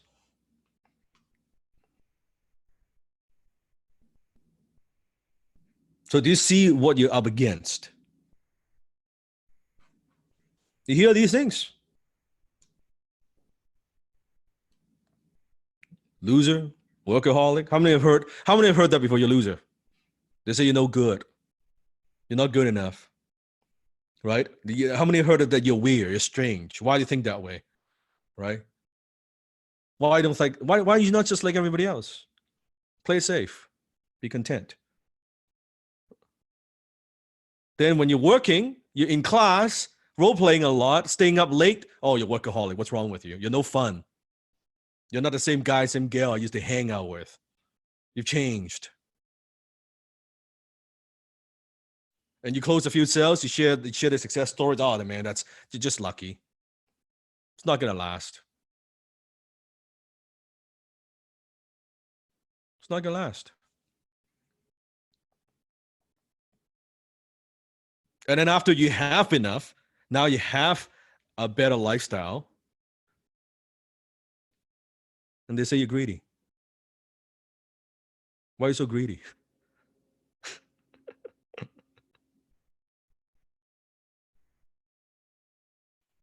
Right? When you try to help people, I try to help them. Oh, they say you show off. You show off.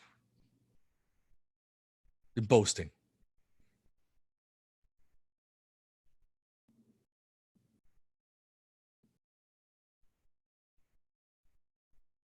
So what do you do?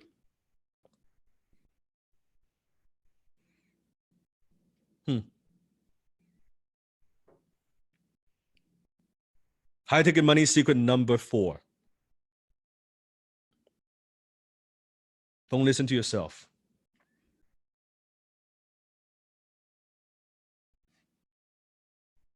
Don't listen to yourself.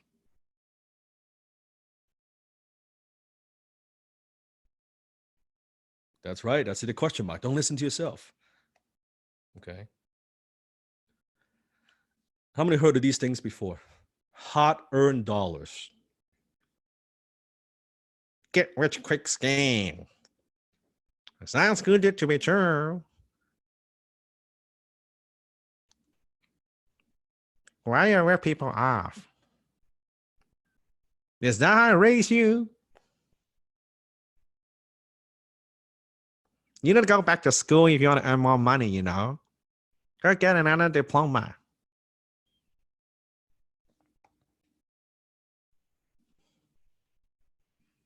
Isn't it interesting?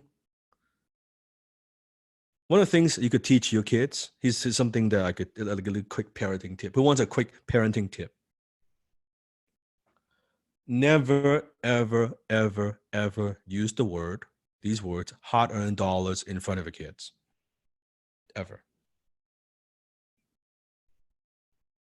Not that you're not teaching them to cherish money, but you're teaching them not to think in scarcity.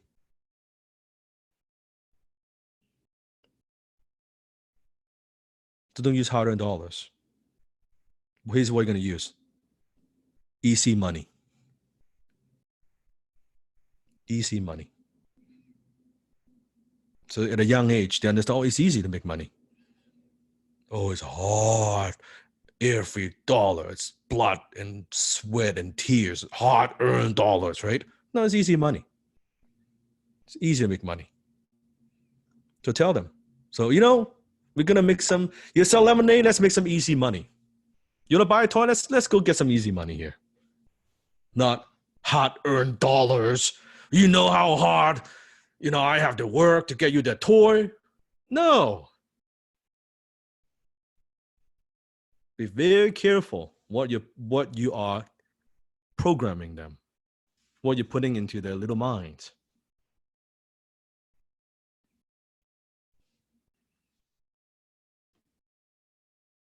Why I say you don't want to listen to yourself? It's a lot of people that think, I don't need the mentor. I don't need to invest in myself. I could do it on my own.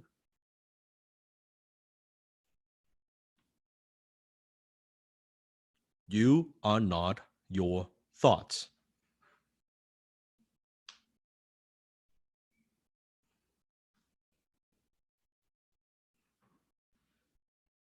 This is a good question. I'm going to take this question. Siva, how do you differentiate between the beginning of the class with setting expectations with how hard it is, how hard it will be, yet having the mindset of easy money? Is that a good question? That's a very good question.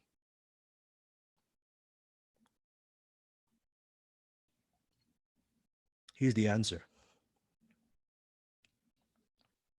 The expectations are for your skills, not for the money. Money is easy. It's the expectations of how hard it would take for you to get the skills. Once you have the skills, money is easy.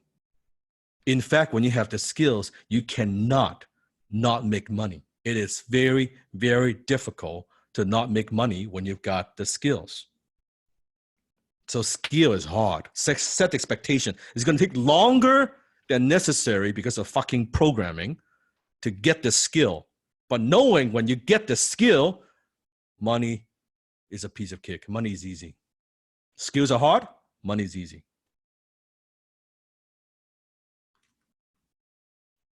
Just like for my mentees who you're closing sales, it's like, let's say you've been closing sales, you've been closing 2, 3, 4, 5, 10 sales. Remember when Sifu was doing role play? It is hard for me to play a bad salesperson. It's tough for me to be the green monster. Like I need to put in effort to fuck it up so I can demonstrate and teach you. Like I need to put very conscious effort into how do I be what I need to do to be the green monster, to be the reverse role model, right? But to close when you got a skill, it's like drinking water. It's so simple. It's so simple. I don't know how to do it any other way. I don't know how not to close. Like I have to close. It's done. It's like we have to go through this process before we have you commit. Like it's a done deal. It's a done deal. This is why I'm shocked. Whenever I don't close something, I'm fucking shocked. Like I'm puzzled in my mind. Like, what do you mean you're not? What do you mean you're not buying? I don't get it. What part of my talk you don't understand? Which part you don't like? Which part you're not getting? Because something is off here. Something is like there's something wrong with my hearing. Did you say no? Did you say think about? I don't get it. Because I can't hear it. I cannot hear it. Right? Oh, I want to think about it. All I hear is okay. Let's do it now. I'm so shocked.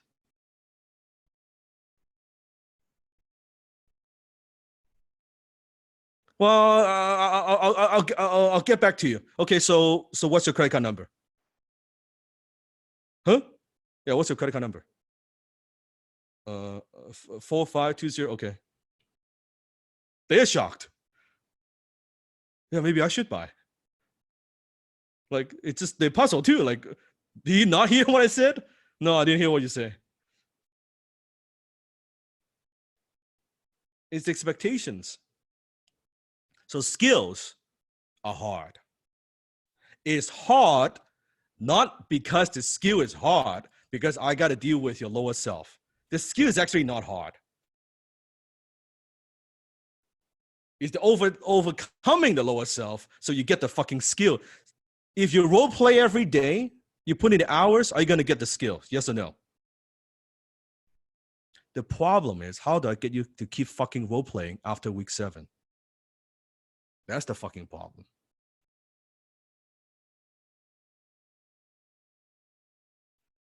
That's the truth.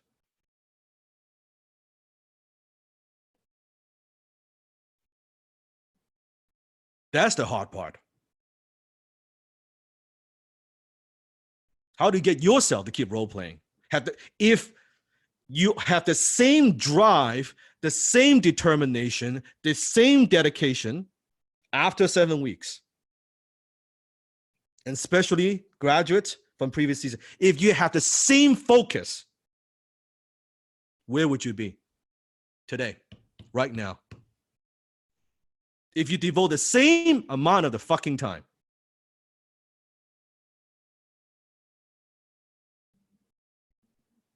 And you go back and we play and we visit. The skill is not hard. Getting you to do the habits, that's hard.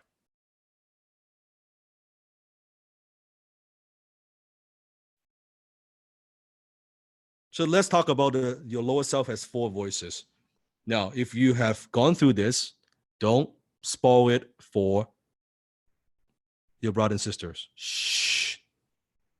So would you agree that by now you understand the lower self is in effect, that you have a lower self? But do you know your lower self actually has 4 voices? How well do you know your lower self? You think there's only one voice. There's only one. No, there are 4 voices that you have. And I'm going to teach you all 4 right now. And you don't even know them. You might have heard of it. You might have seen a glimpse of it. You don't even know them. And that's why they got you. Would you like to know what those 4 voices are? They're fucking you up. You have a coward, you have a rebel, you have a skeptic, and you have a spy. Write it down. You have a coward, you have a rebel, you have a skeptic, and you have a spy. Therefore, lower self comes in 4 voices. 4 voices.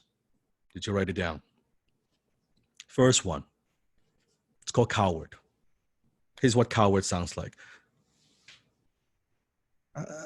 I've never done this before. It's too complicated. I'm not going to get any better at this. I'm nothing special. I'm not good enough. What if I fail? What if I don't learn fast enough? What if at this point, the people around me, my parents, Sifu, brothers, sisters, what's the point? I probably won't make it anyway. And if I succeed and then I fail, then I will look really stupid. How many of you have a coward in you from time to time?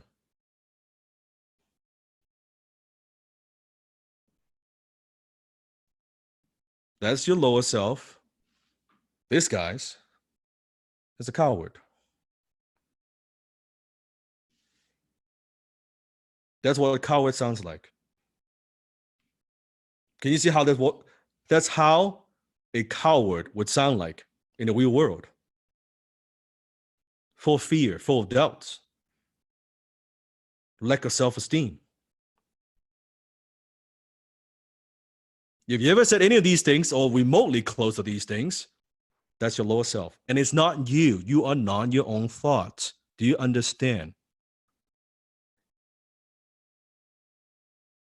You're not your own thoughts. All these thoughts were planted by somebody else when you were young. And then we have the skeptic, now the rebel. Here's what the rebel sounds like, a rebellious teenager. Here's what it sounds like. Don't tell me what to do. I know that. You don't know what you're talking about. I don't need to do this, you know. I get it. I can do this on my own. I don't need anybody. Who do you think you are? You can't tell me what to do. You think you're better than me, huh? You think you're better than me, huh? No, I've been doing this for years, you know. That's what a rebel sounds like. A fucking spoiled brat.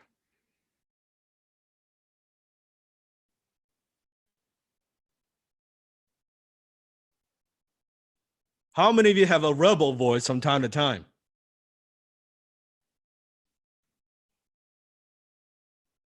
Mm-hmm. Mm-hmm. And let me ask you this before we go into the next one. Which one is more destructive? Rebel or coward?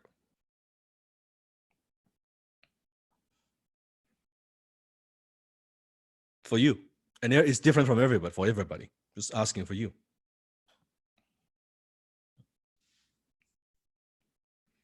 Coward is driven by fear. Rebel is driven by ego.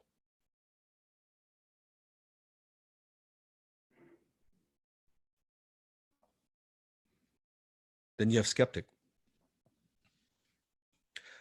Well, I'll see how it works for honest first. Then, then I'll try it. It's going to take too long anyway. Yeah, then it works for him or her, but not for me. Is that guarantee? What if it doesn't work? There's no way this will work.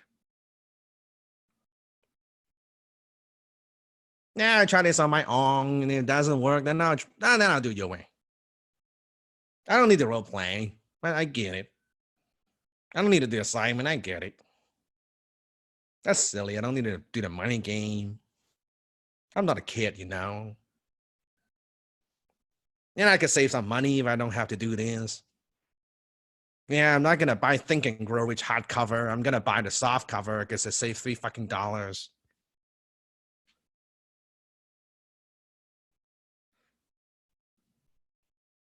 Skeptic.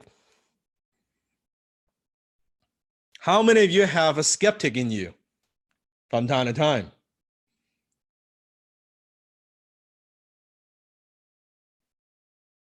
So you're a coward, you have a rebel, you have a skeptic.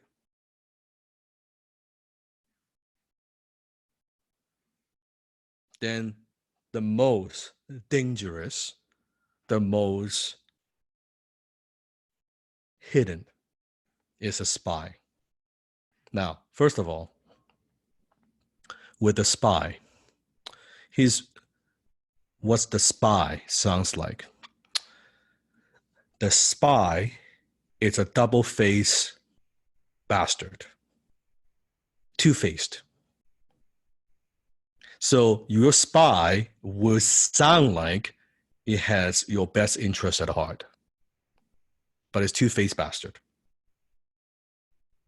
So it would sound it would give you very logical suggestions, but actually the spy is your lower self. It's like the story where the wolf but wears like a sheepskin that is like innocent, trying to help you and stuff. But actually, it's a wolf. Right? It's a lower self inside. Okay, so here's what a spy sounds like. I'll wait till I'm all ready. And after 7 weeks, your spy would say to you, oh man, you've been working hard doing the role play. You deserve a break. You graduate now. You work so hard. You should reward yourself. It's okay. Just take a couple of days off. It's no big deal. No one would know. I've got a lot going on anyway. Maybe I'll do closing a little bit later. Well, let me sort out some stuff in my personal life first. I can always get back into it. I can always access the recording. I can always jump on Discord. It's there.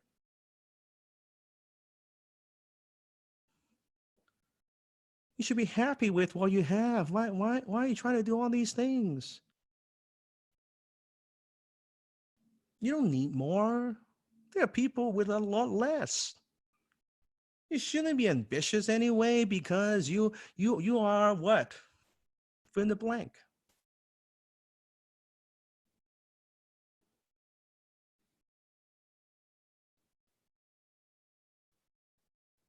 Can you see how the spy sounds very logical? It sounds almost it's protecting you. Deserve a break? Yeah, of course I deserve a break. Damn right I deserve a break. I've been role playing these crazy 6-hour class. My goodness, I'm not getting enough sleep, right? It's okay. It's finished. Right? I'll just take a week off. Right? The spies, it's okay. Just take a week off. It's okay. Now, before you know it, it's not 1 week. It's 2 weeks. It's 3 weeks. And then the spies, it's 3 weeks. You haven't been on Discord for 3 weeks. Now you're going. It's kind of like, they know that you've been missing for 3 weeks. You're embarrassing yourself. So don't go.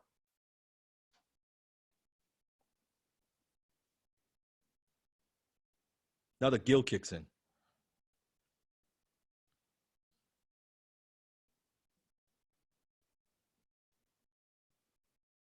And then coward takes over. Well, what difference is it, man? You're not that good anyway. You're probably not a closer. And now people are getting better faster than you. Maybe you don't. This is not what you should do. I don't know.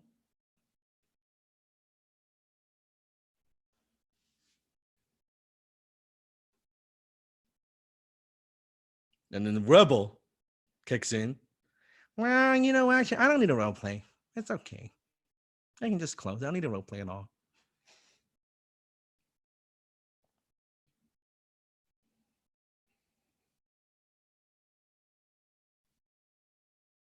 So those are your four voices.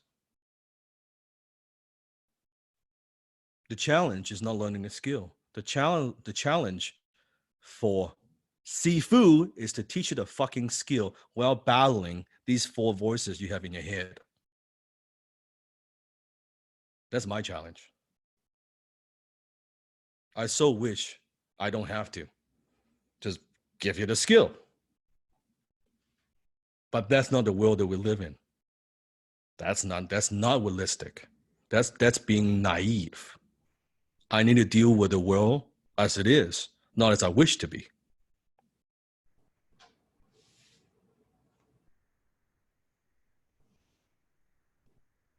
And for those, if you believe, oh, Ziva, no problem. I killed the motherfucker. I killed the lower self. It's not there. Is that you talking or your spy talking? Or is it the spy doesn't want you to believe is there?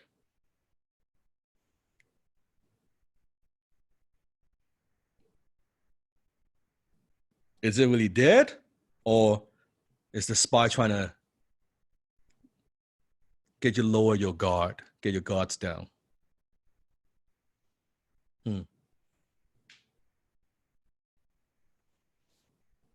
Because the minute you think about I killed it, you don't worry about it. You don't think about it. You don't pay attention to it.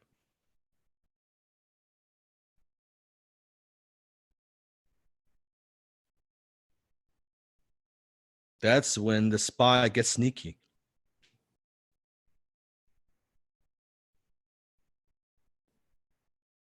Keep in mind, the spy sounds very, very, very, very logical. That's the most dangerous part of having that spy.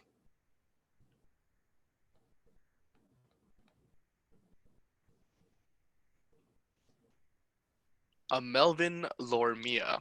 Hi everyone, I just wanted to share my story with all of you, especially my fellow Season 8 classmates that are stuck, feeling unmotivated, and can't get back on their feet. My lower self has been cooking up a lot of schemes lately, and it was honestly getting to me. For the entire week 4, my home had no access to the internet since the line connecting our city was damaged. And there's nothing we can do about it, but wait until it gets repaired. Internet connection via my smartphone was terrible and unstable, so role-playing was not possible. Thankfully, I downloaded the audio recordings, so I was able to study the class roleplays and analyze the techniques on my own. I was also able to attend the week 4 class, although only since midway, so I missed a lot. Here's the thing. Missing a week of roleplay ruined a lot for me. I lost my flow, and suddenly I feel like I'm lagging behind the class. Suddenly everyone is way better than me, and it feels like I can't even catch up. This feels very discouraging. As a partial Ruby who was always at the top of my class when I was still a student, I felt so discouraged that I lost the courage to roleplay, and I lost the motivation to continue with the daily reprogramming rituals. I didn't catch this early on, thinking I was too busy during the week. Man, my lower self is so good at rationalizing bad decisions. Today, I watched that I missed from week 4 and Sifu said something that sparked my new passion. The exact words I needed to hear. And I want you to know, if you don't believe in yourself, if nobody believes in you, Sifu believes in you. I believe in you. If you're unsure and if you're uncertain, it's okay. Borrow my belief. To all of those in the same position as I was, know that Sifu Dan believes in us. And I believe in you too. The entire HTC family believes in you. So don't hesitate to help for when you need it. We got each other's back. To my roleplay partner, Rover, thank you very much for checking on me and asking me to roleplay with you, and for generally being a helpful classmate. I owe this one to you. As I recite the HTC Creed and reached my favorite line, I knew I had to make this artwork to express this newfound feeling of passion, and gratitude. Could you see one simple pose? Can you see between the lines, there's a coward? Can you see the rebel? Can you see the spy? Can you see the skeptic? It's there. It's all there. So could you see this is what Sifu has to battle with? Not teaching their skill, it's dealing with this. That's the hard part.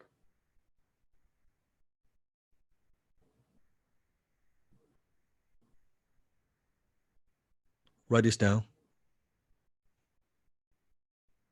Believe in yourself, but don't trust yourself.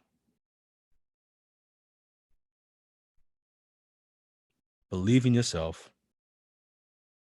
Don't trust yourself. Believe in yourself. You will get it. You'll make it. But don't trust that you have the discipline. Don't trust you have the drive. Don't trust you have the willpower.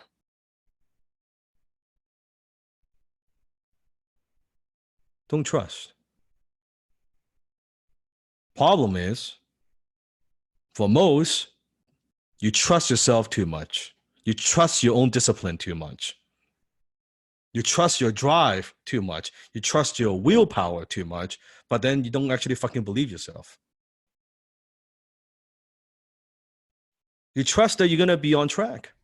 You trust you're going to figure it out. You trust you're going to be doing role play. You trust you have the discipline. You trust you don't need the structure. That's a lot of trust. The problem is you're trusting a lower self that doesn't have a very good track record. Does that make sense? But then you don't believe it. Because if you believe it, you won't trust yourself too much. Because if you believe it, you would know, you know what? Maybe I have discipline. But damn, I'm going to put some structure in place. Damn, I'm going to turn it a routine. Fuck, I'm going to block all the time to role play. I'm not going to wait till I feel like it. I don't care if I feel like it. I don't trust my feeling. I'm going to schedule it. I'm going to script the time, my day, so I don't need to think about it. I don't trust I will make the time. So believe in yourself, but don't trust yourself. And if you don't believe in yourself, you are uncertain. Borrow my belief.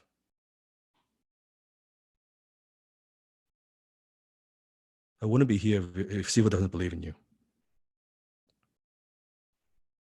I wouldn't take this much time to teach if I don't believe in you.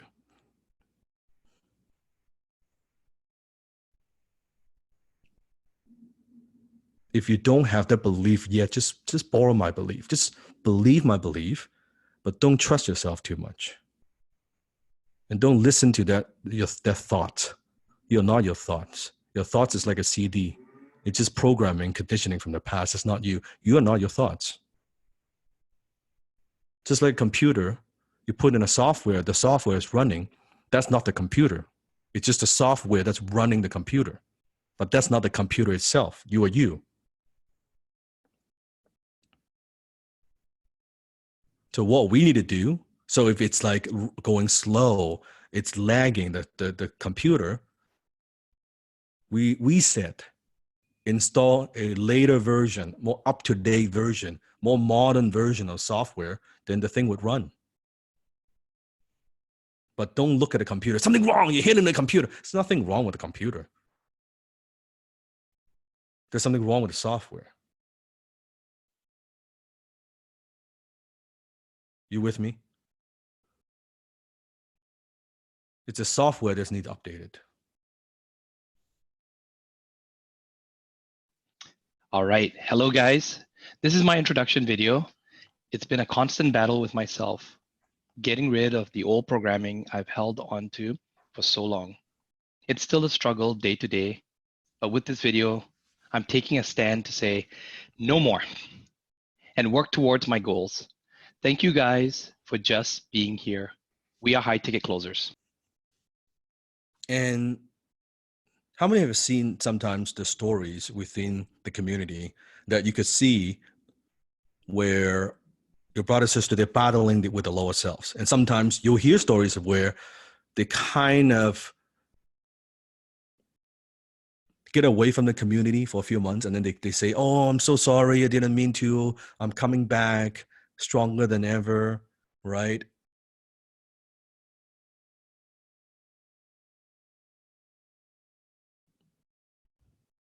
Why that is?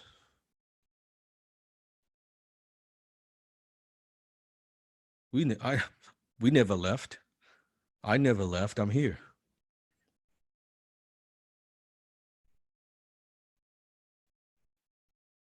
The team is here. And then you see this battle between on and off, on and off.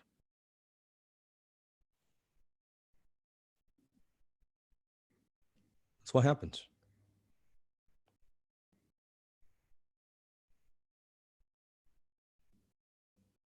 And don't think it just happens to some. Even successful people have lower self issues.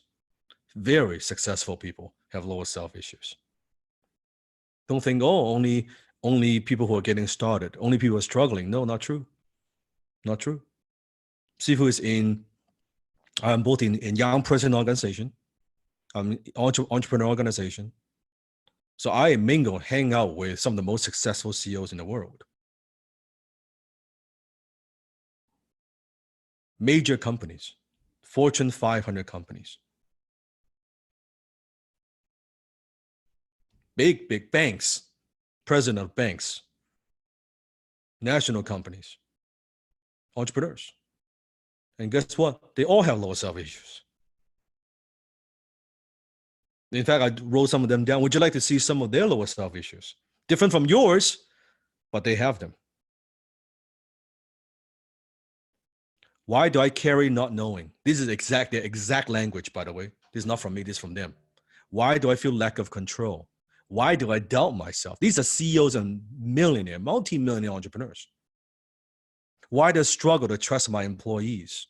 Why do I not want to grow past X? Why has this happened? Why do I not want to confront my low performers? Why am I so hard on myself? Why do I feel the need to grow? Is there something wrong with me? Why am I not satisfied? Right?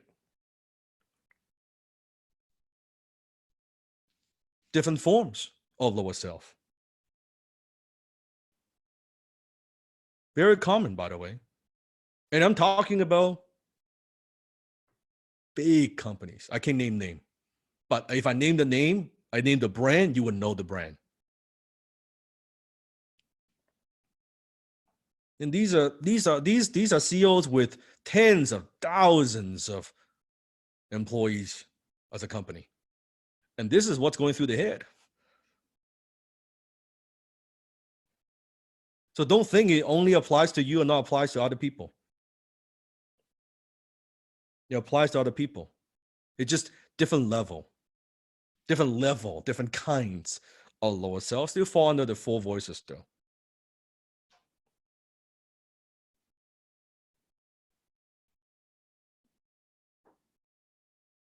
Just different voices. Same. Now here's the thing.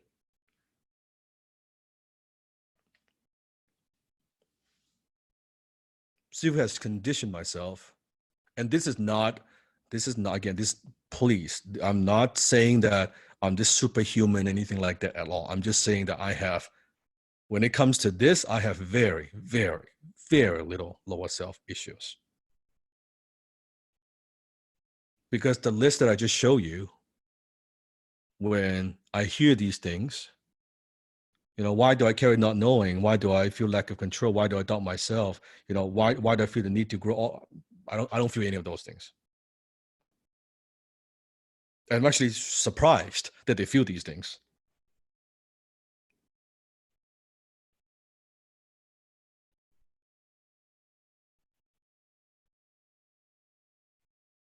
So why is that?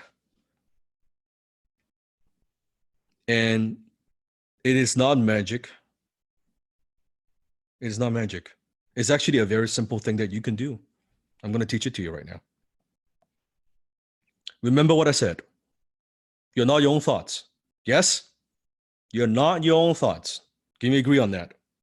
So whatever you're thinking right now, that's not you. That's just habitual programming from the past. Once you realize it, what I've learned, all you need to do is learn to separate yourself from your thoughts. So whenever you have a thought, you're not so sure about it, one question: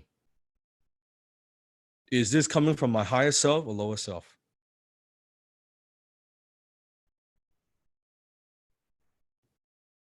You don't need a 5-step process. You don't need a very long, like, oh, Sifu, what's the secret? You don't need a secret. This is it. You separate yourself from your thoughts. And you simply ask, being self-aware, take yourself out of the picture, is this coming from a higher self or lower self? And the beautiful thing is, how many of you would agree your higher self is way more intelligent, has way more wisdom than your lower self? When you're tapped into that higher self, when you're in the zone, when you're in flow, the higher self has infinite wisdom compared to your lower self. So your higher self always knows. It's just because your lower self is louder. Okay? Your higher self usually whispers. Your lower self screams.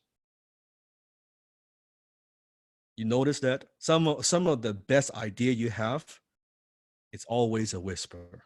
It's always like a little drop, little hint. It's never a scream. It's not a yell. It's, hey, have you thought about this? Like, damn, I never thought about that. That's amazing. That's a great idea. Or maybe in the middle of a shower, it's like little whisper, like, have you thought about this?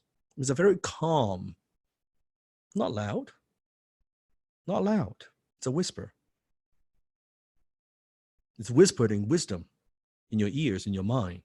But you don't hear it because your lower self is too loud. It's too loud.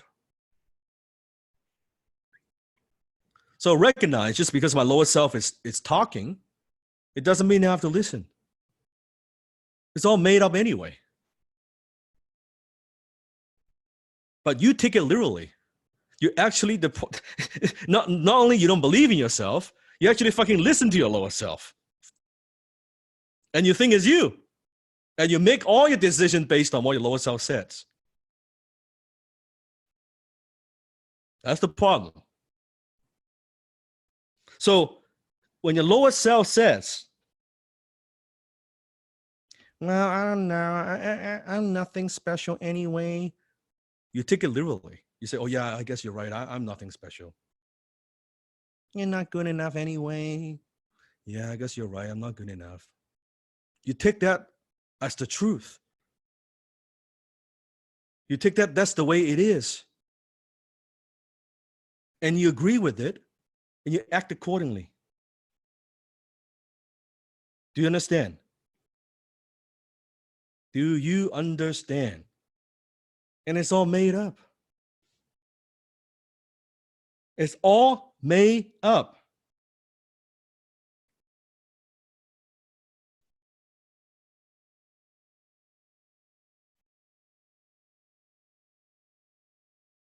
It's only true if you believe it.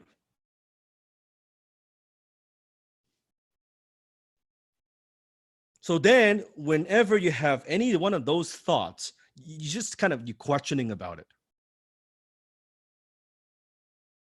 You got to do what Thor does. You grab that Stormbreaker, you hit that motherfucker. It's like, boom!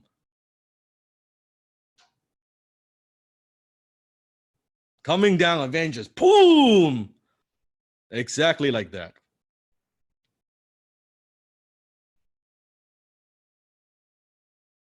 So when your lower self says, well, you know, what if I fail? Fuck you!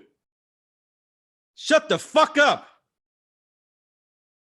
Well, what if I don't get it? Fuck you! Well, who do you think you're? Fuck you! Fuck off! Shut the fuck up! Well, what if it doesn't work? I'll beat the fuck out of you. I'll beat you up so bad. Shut the fuck up. Well, what? Shut the fuck up.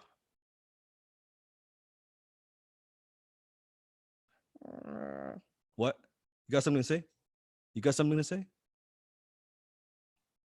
Hello? I don't hear you. Make some noise. I don't hear. How come it's silence? Hello? Come on, I'm waiting for you. Is that all you got?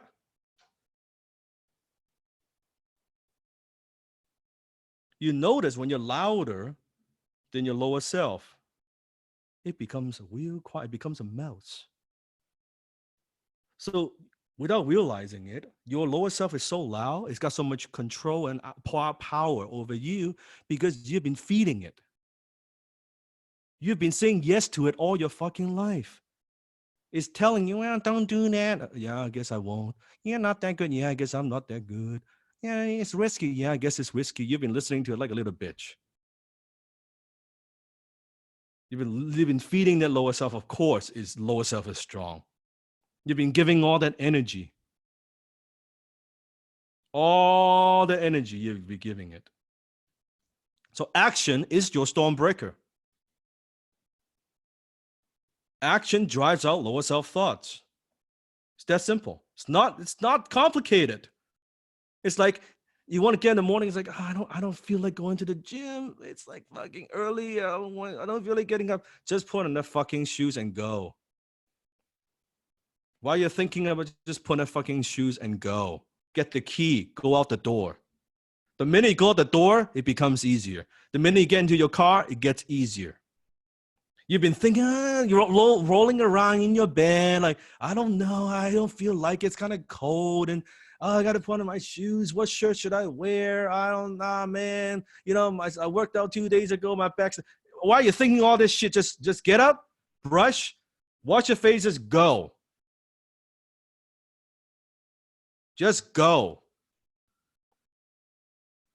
And when you do it, when you take action, what do you notice? What happens to your lower self? It dies. It becomes quiet. It becomes quiet real quick. That's how you do it. And you got to keep doing it. You got to put the lower self back in its place. You got to keep doing it. You got to keep doing it because it will sound like a spy. Remember? Well, it's like let's say you've been closing some sales. You've got a great month. You're making first month making 10K. Awesome. You just hit that 10K. Ooh, awesome, right? Lower self saying, well, you know, that's 10K. That's nice. Why don't you go take that vacation you've been wanting for a long time? You know, take a couple of weeks off. And then come back and close again.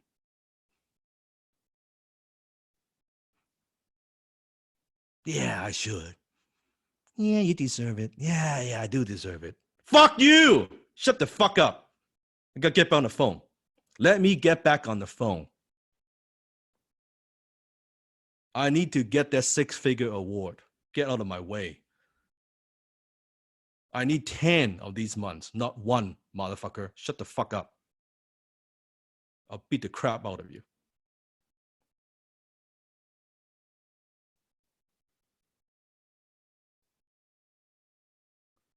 When was the last time you talked to your lower self that way?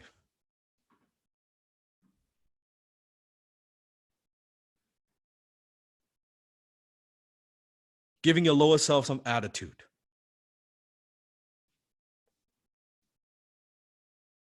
Don't give it power. Don't give it any power. Not even one bit. So then I can tell you, my fucking lower self, it is a wuss. It is so afraid. Because it knows. It knows. Just little bit. I'm like, boom! Finger jab. Fucking kick his groin. Just little bit, even like trying be a spy. I'm like, boom! Right? To the throat. And shuts up. It's almost like now it's so afraid because it knows I like to challenge the fuck out of it. When the lower self's like, yeah, you can't do that. Boom! I go fucking do it. Like, ooh. They're like, fuck, I better not. Like, the lower self's like, I better not challenge. I better not say anything. Because he's going to do it. He's going to do it. I tell him not to do it, he's going to do it.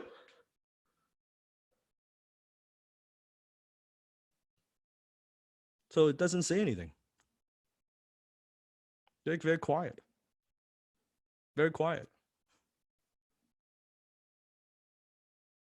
So make your lower self scared of you. You shouldn't be. How many? You should understand. You shouldn't be scared of it. You can see a lot of fear. I'm so afraid. Like it's always. I'm battling it. I have no control over it.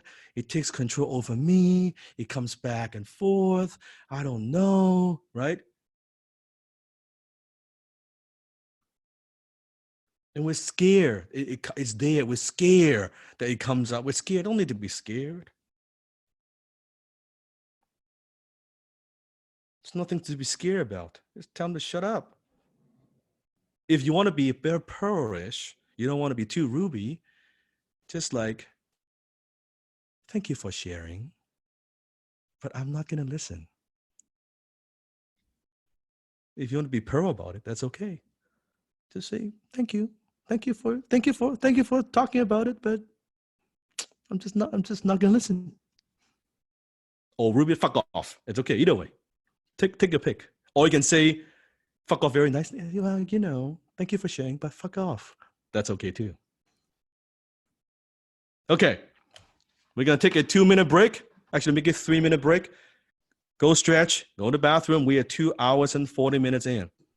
Great class so far. So far, so good. Okay. 3 minutes and we'll be right back.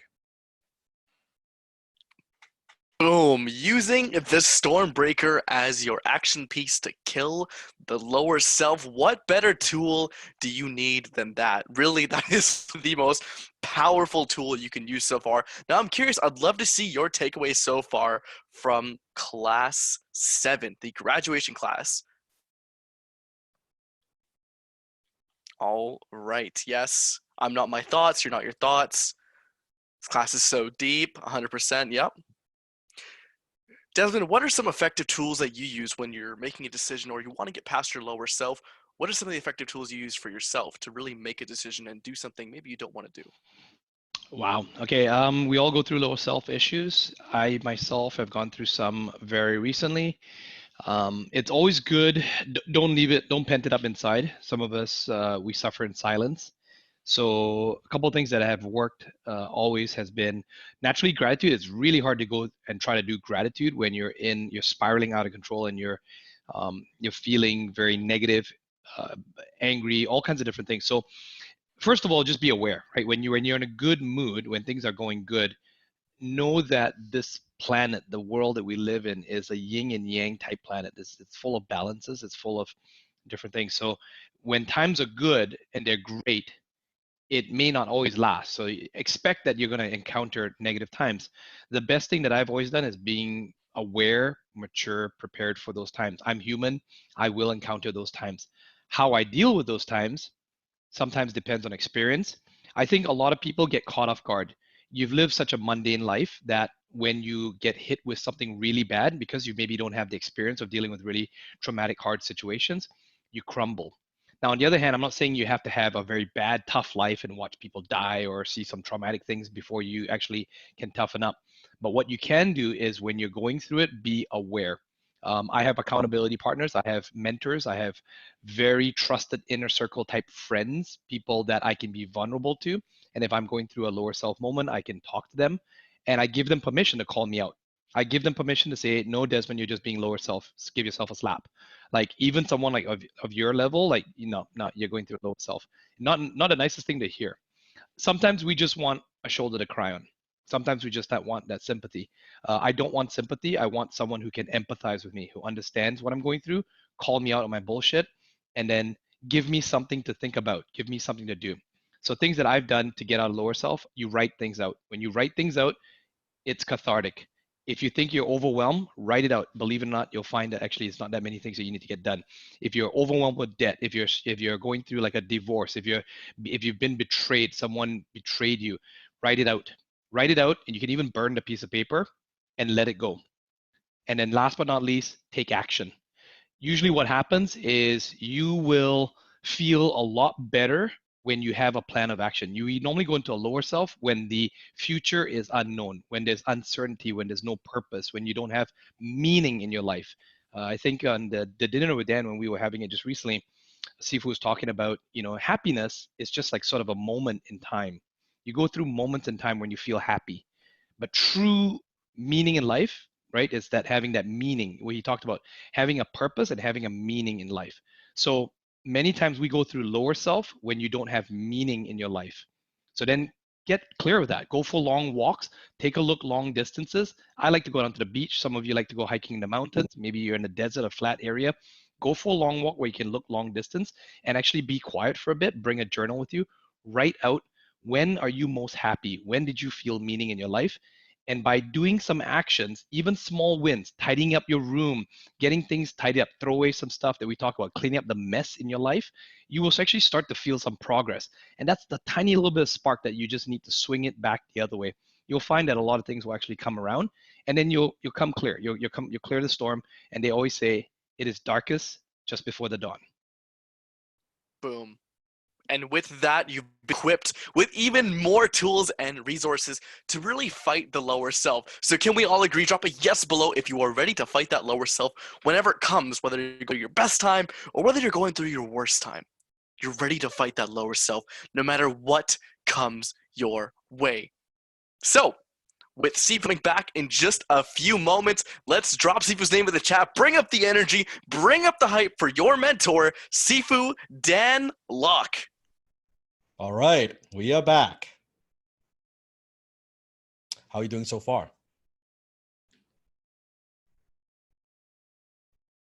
Are you getting some aha moments?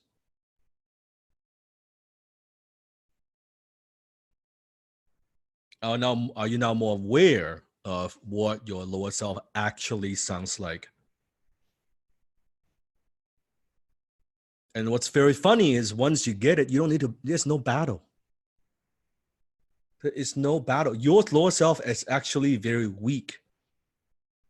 It's strong now. It's so powerful. It's so much control over you because you've been feeding it so much nutrition over the years. Your lower self without your nutrition, it's very, very, very weak. When you realize all these thoughts, all the lower self thoughts you have, nothing more than habitual programming. By the way, even when you have prosperity thoughts, nothing more than habitual programming as well. So you might as well choose. So Sifu is very conscious. Why am I asking you, go smell the leather? Do the vision board. Do the creed. Because you know what? If someone is going to put thoughts in my head, I want to have some say in that, what I put in my own head, what I feed my mind with. Shouldn't you do the same? If you're gonna put thoughts and program your own mind, wouldn't you want prosperity, gratitude, fulfillment, confidence? Just like the garden, you got to be conscious about it. And I see so many students. They do the creed, they do the attitude of gratitude for 7 weeks, 8 weeks, 9 weeks. Then they don't do them anymore. Well, at first they cut it back.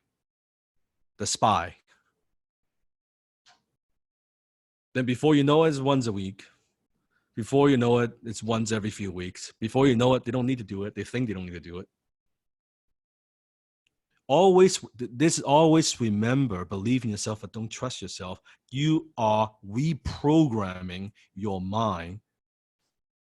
This is after years and years, in some cases decades of programming.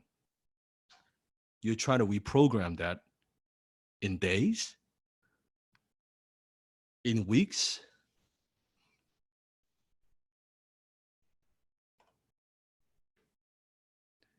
And keep in mind, even you're doing it that 30 minutes a day. Think about your day, 24 hours a day that you have.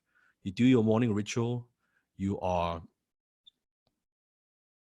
doing the attitude of gratitude.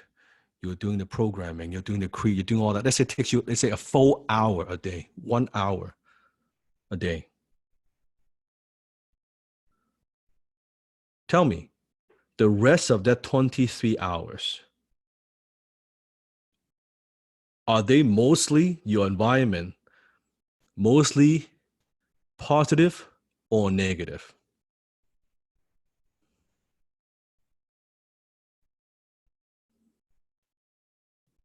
Positive or negative?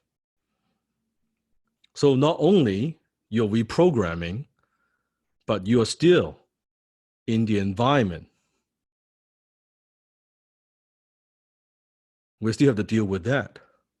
That's why I said your environment is more powerful than your willpower.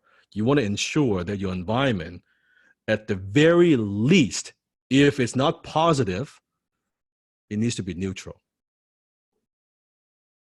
It needs to be neutral. Ideally positive. Vision board, wealth triggers.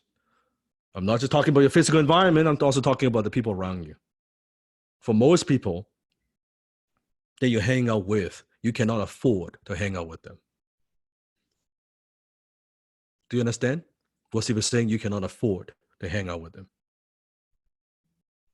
They're costing you. Not just money.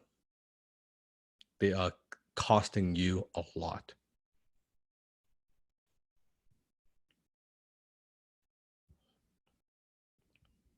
You can't afford to hang out with them.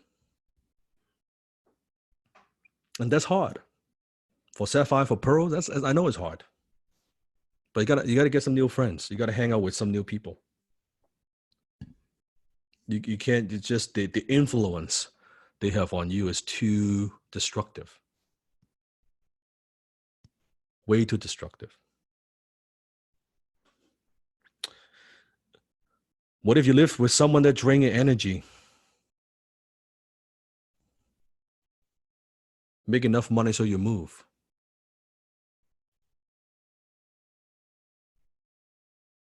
I'm serious. Move.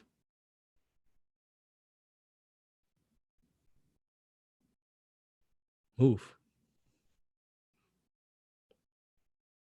You always have a choice. You might think, oh, but see if I don't have a choice.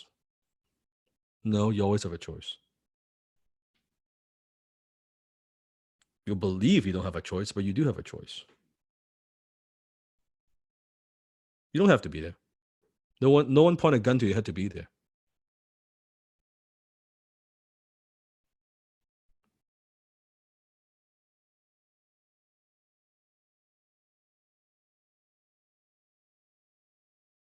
And if you can't move, doesn't mean you got to spend time with them. This might be a harsh thing to say, but it's true. Doesn't mean you got to spend time with, because you choose to spend time. That's all very nice. See, I'm Chinese. I get it. Asian culture, family. By the way, I don't talk to my family, just so you know. I do not talk, except my mom, one uncle, one aunt. I don't talk to any one of them. None. Not that Sifu's not nice. Not that we're not family. We got nothing in common. We have nothing in common.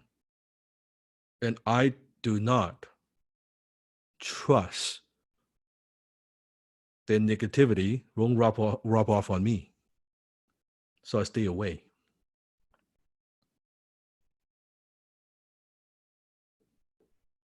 I don't trust it.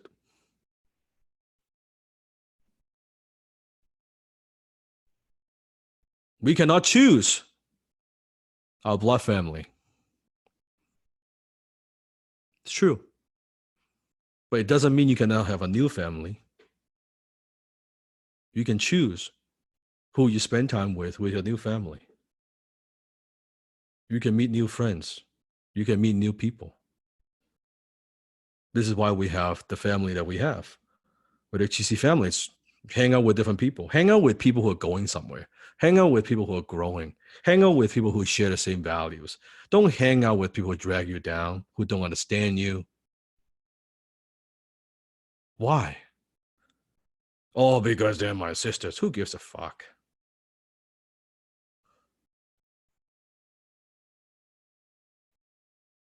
Seriously. Just don't talk to them. And after a while, they don't talk to you anyway, so it's good. It's a good thing. I know it's not a nice thing to say. I'm just giving you the fact. I'm just giving you the fact.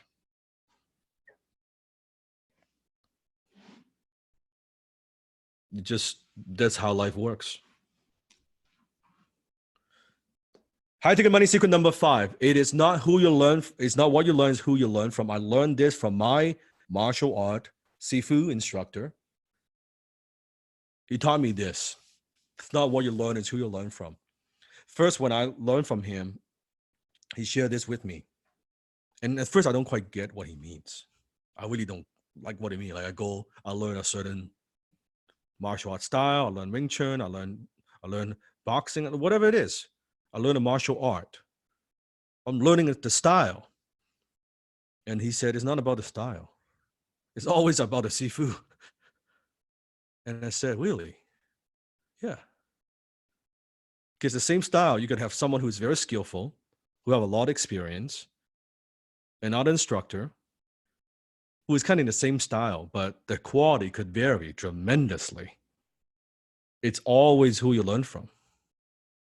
And when he taught me the techniques, and then when we do training, I'm like, holy fucking shit, I've never seen that before. Even though it is like same Wing Chun, like same style, like what I see in Yip Man, I'm like, this is crazy, because I've learned Wing Chun from probably multiple instructors over the years, multiples.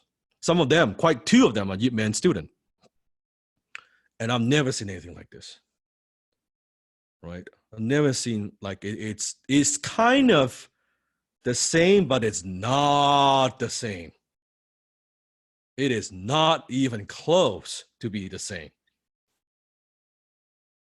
And that's when I realized, well, how was such a big difference. And one thing I absolutely admire my Sifu is, he is a experimenter. He is testing all the time. So I remember one time we were talking about how to deal with weapons. Like if someone has a knife, what do you do? And he was just asking us, and within the group, we have different people from different martial art backgrounds. Some of them, like martial art instructors in other style. Like, this is a pretty damn fucking good group, right? Pretty skilled. You got some pretty skillful guys in there.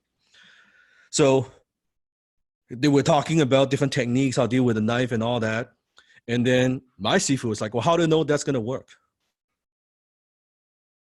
Well, I mean, I don't know. I guess it works. That's what's been taught, passed down from other instructors.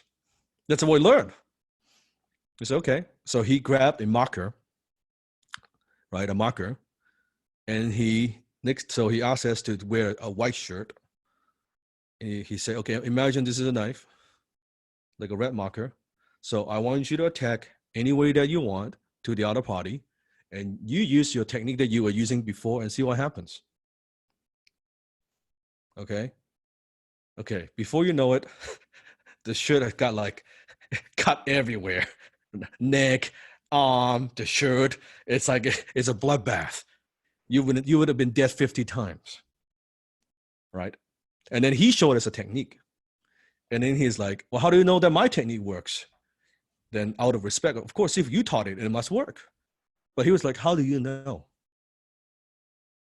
Just because I taught you?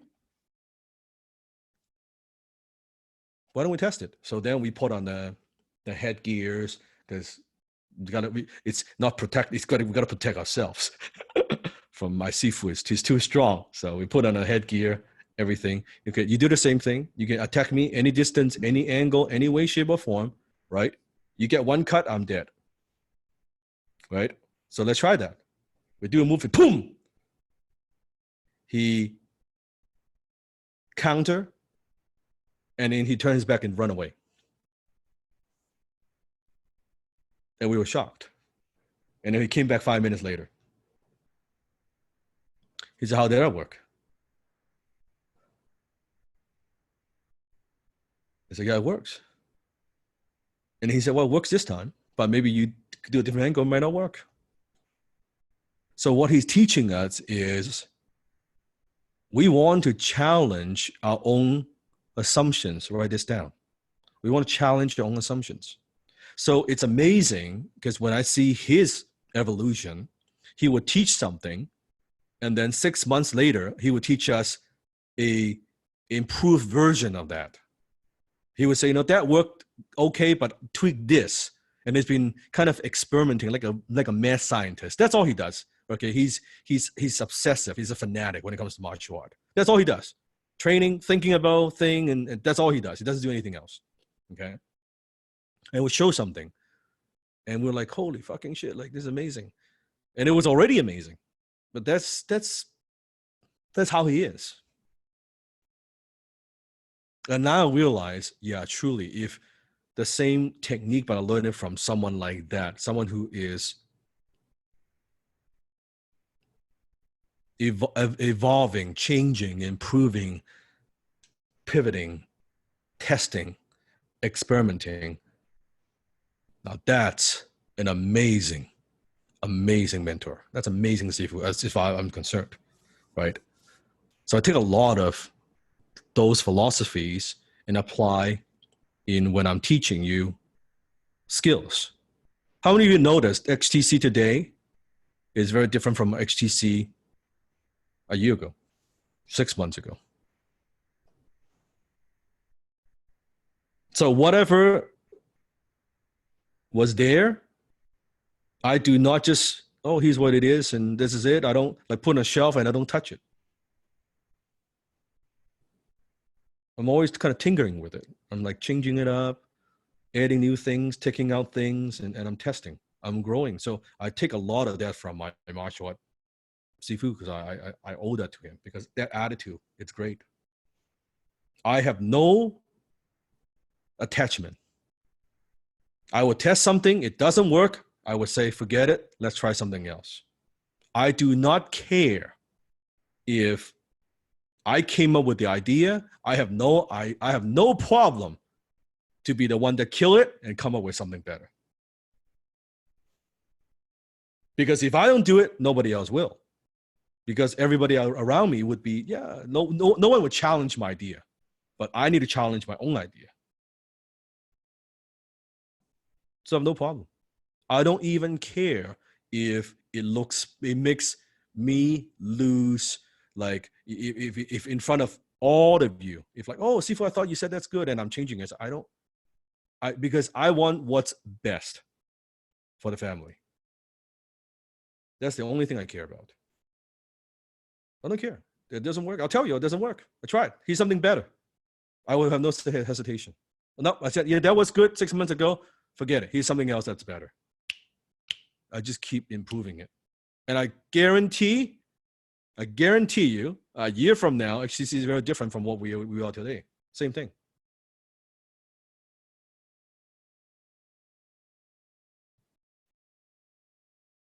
And I would keep improving it.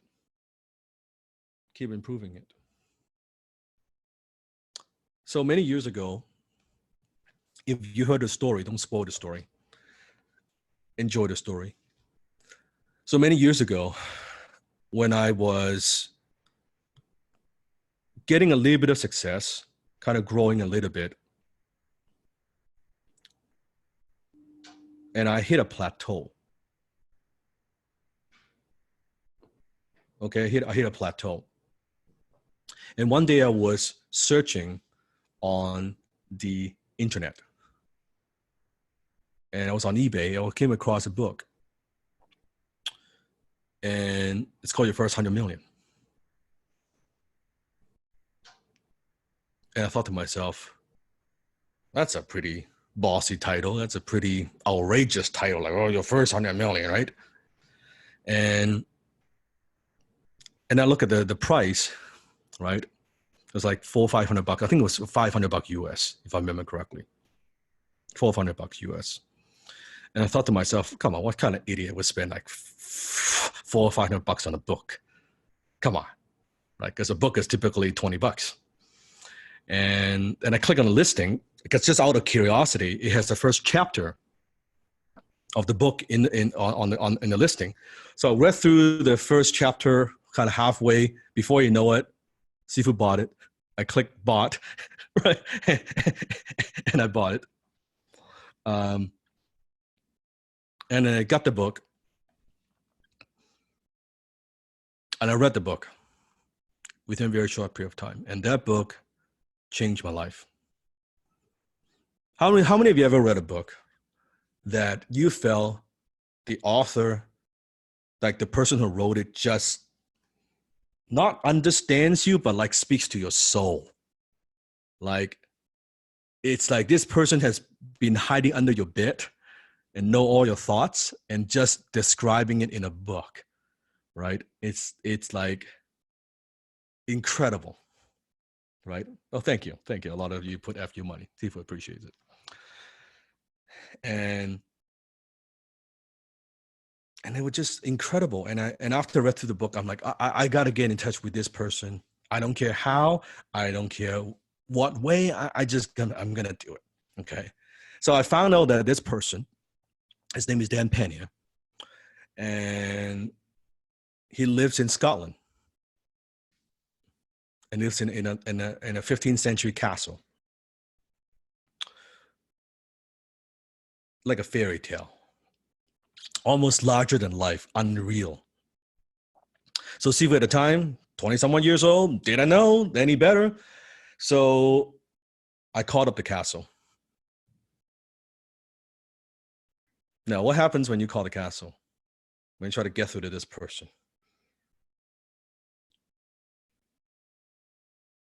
That's right, you get the gatekeeper. That's correct. So I called and I said, hi, this is Dan Locke. I'm calling from Vancouver. I've read Mr. Pena's book. Can I talk to him?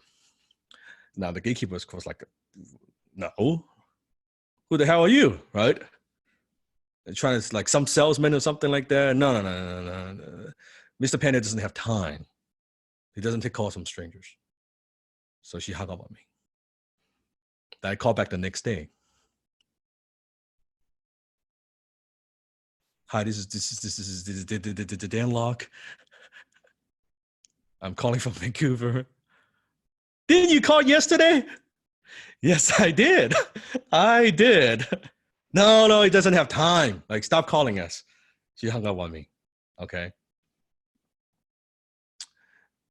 Call back the next day. This is Dan Locke. I know who you are. What do you want? Well, I just want to talk to Mr. Pan. No, it doesn't have time. Like, forget it. Don't stop calling. Right? Anyway, call back and forth, back and forth. I call the castle 13 days straight. Every day at the same time, consecutively.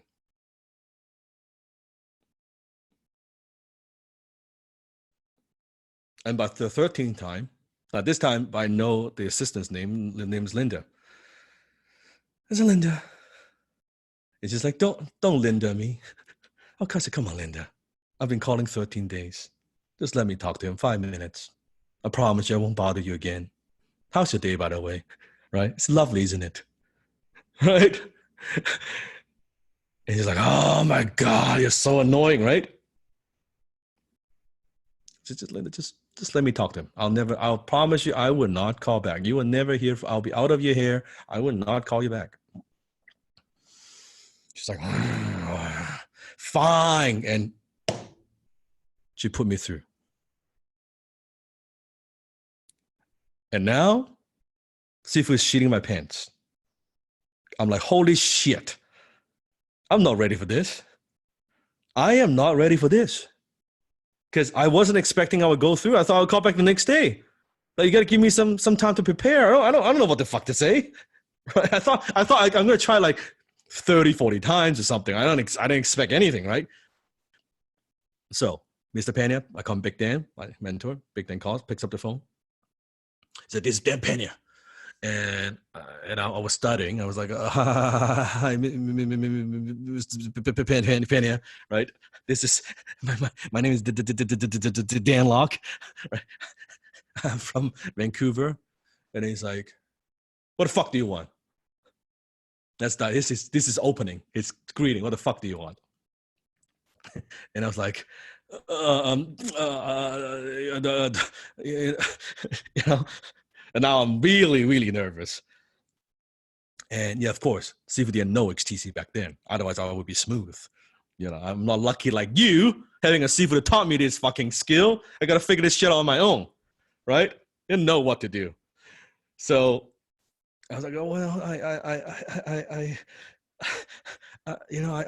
I read your book. And I'm so inspired. You know, I don't even know why I'm calling you. Like, I'm embarrassed. I don't even know why I'm calling you. But I just felt I have to talk to you. And I'd share him a little bit my story.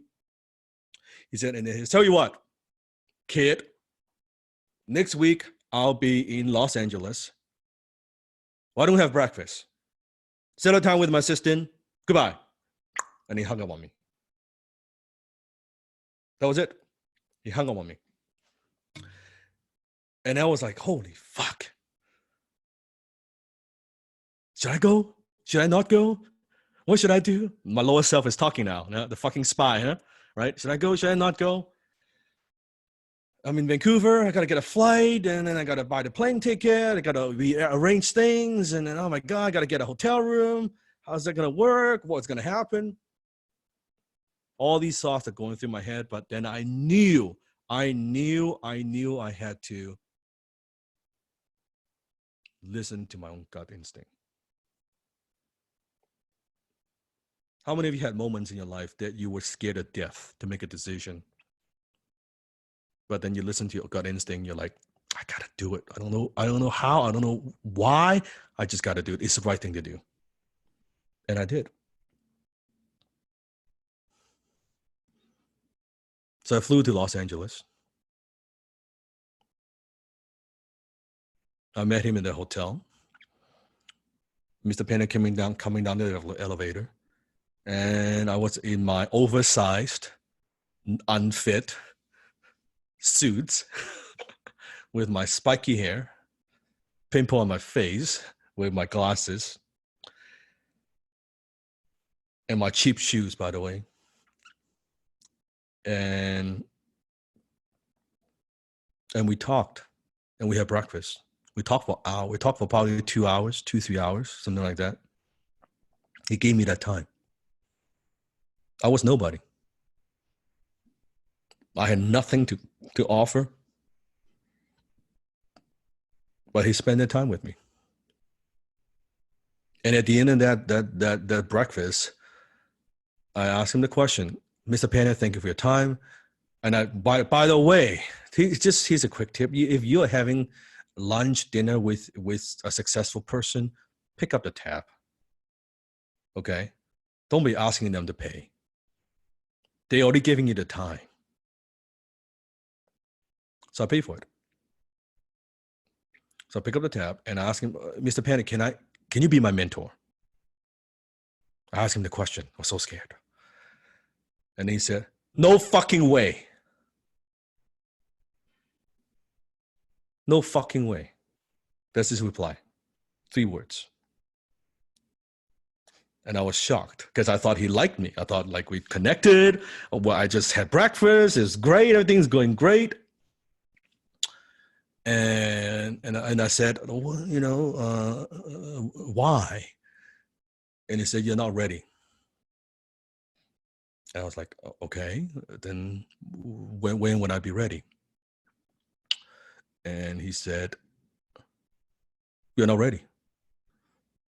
I'll let you know when you're ready. And that was it. And after that, we kept in touch through email. I'll email back and forth. And that continued for a period of time. And then later on, I was having a conversation with him. And he said, well, kid, he always calls me kid. The kid, do you still want to learn? I said, yeah, of course. Well, I am doing a seminar at a castle, December, with 4 or 5 people. It's a very small group. Why don't you come? I said, yes, awesome, finally. Been waiting for this. And he's like, okay, set up the time with my assistant. We'll set things up. Okay, great. Right now, what I didn't know when I talked to the assistant is the cost 10,000 pounds. 10,000 pounds to go to the castle. And at the time with US currency, with like the flight, everything is like 20 somewhat K, probably in US dollars. And now Sifu was already making some money, 6-figure, but it's I have income, but I was still, it's a stretch. It's basically all the money that I have in the bank, right? I think I also use a little bit on credit card. It's a stretch, right? It's a lot of money, 20K, 20 somewhat K, right? So I went to the castle. Was back then when I went to the castle. Let's see if it looked like. You see my shoes? See those cheap fucking shoes and the pants that drags to the ground that doesn't fit, right? And my uncle's coat, by the way. You don't see the sleeves, but it's very long. Okay, it was me.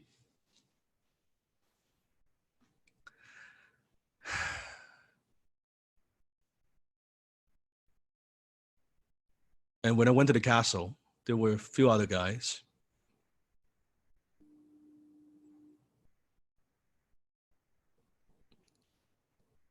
And it transformed my life. Not so much what I learned from it. I want to say this because what Big Dan was teaching was too advanced for me. Mergers, acquisition, it's too advanced. Like I was still trying to figure business out. It didn't apply. Like he's talking about doing such a big deal. It just doesn't, it's out of my context. But there's one thing that I got out of it more than anything else is the abundance that you could have, like how big the world is. Keep in mind, I was living with my mom, right? In a small condo. So there, now I went to this castle with a golf course, with like a butler, with, you know, you're drinking from a like water from a crystal glass with a castle logo on it. You have a painting on the wall that's $1 million. It's a different thing. It's a different environment. It shows me what wealth is. And when I came back and I got to work, not so much from what Big Dan was teaching. Again, I couldn't apply it. It's way too advanced. It's way too advanced. But what I did get out of it was the expanding my comfort, right? And fast forward today, Big Dan's been my mentor for over a decade now. Over a decade. That's our relationship. So my first mentor, Alan, second mentor, both have been my mentor for many, many, many years. Many years. This is how I view mentorship. I don't know about you, but that's how I view mentorship. The respect I have for my mentor. Not some fucking course, not a seminar.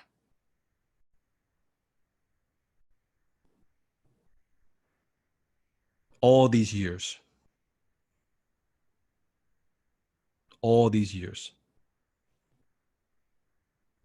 Albert Einstein said it best. The only thing more dangerous is than ignorance is arrogance. Say with me. The only thing more dangerous than ignorance is arrogance, because arrogance makes you more ignorant.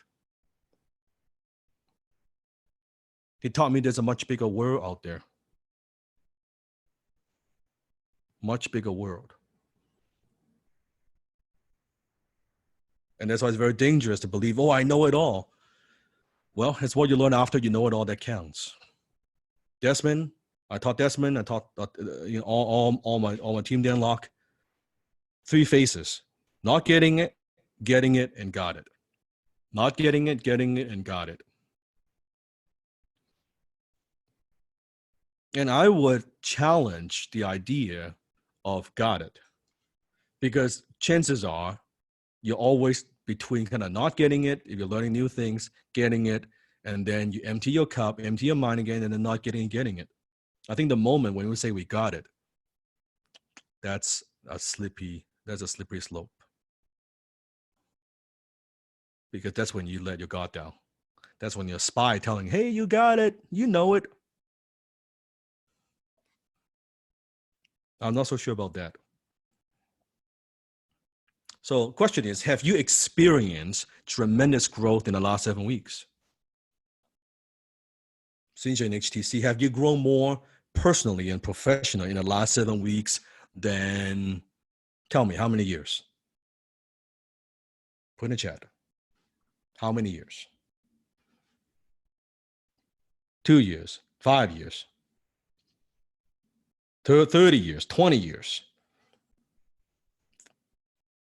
22 years, 7 years.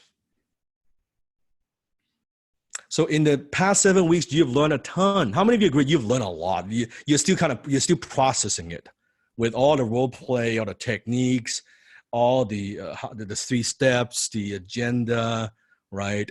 The qualifying. You're processing it.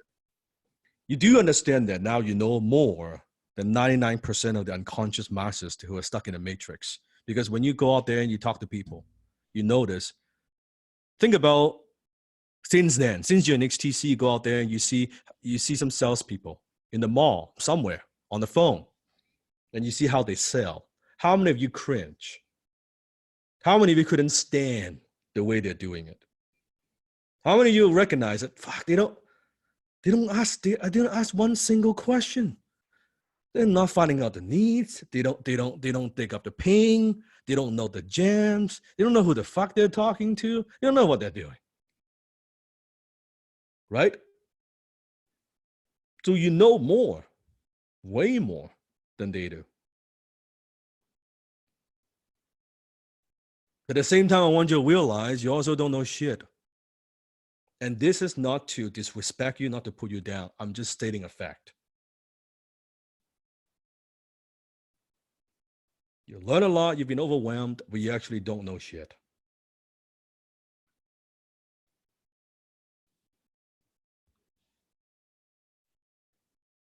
I always like to describe what you've learned as like an iceberg, right? It's a tip of a tip of a tip of the iceberg.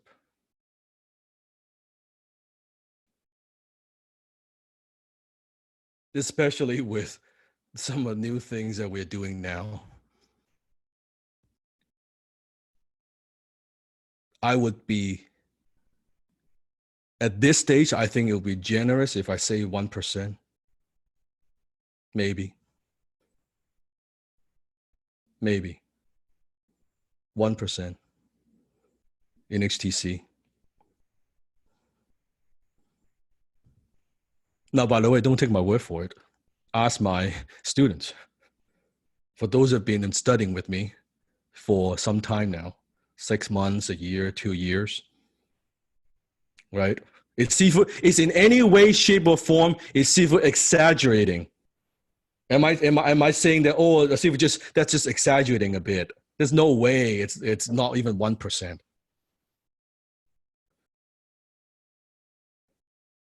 Or is Sifu pretty accurate? It's probably less than 1%. It's probably less than 1%. And this is for closing, by the way. I'm not talking about other skill sets, just strictly 100% on closing. I'm not talking about copywriting. I'm not talking about business. I'm not talking about marketing, just closing. One skill on my tool belt, maybe 1%. 1%. I keep it 1% because I don't want to overwhelm you, and I already overwhelm you. It's like I'm teaching. It's like a professor, PhD teaching A to Z. I taught you A to Z. That's about it. So even if Steve's team, we keep training you, let's say hypothetically, we keep this up every single week, like this, every single week, it'll probably take me 3 years to teach you everything we know about closing. That's assuming we're not evolving and learning anything new.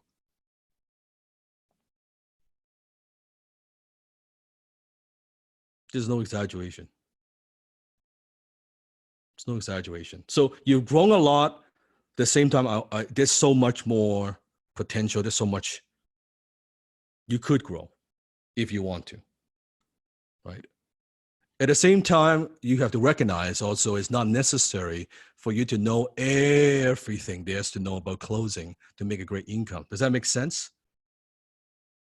Like you could take different pieces. Look at all the stories. Look at all the booms that we have. For some haven't even graduated from the class. Some before the class start, they're already closing sales, earning money. They don't know 1% of what I know. That's okay. You don't need to.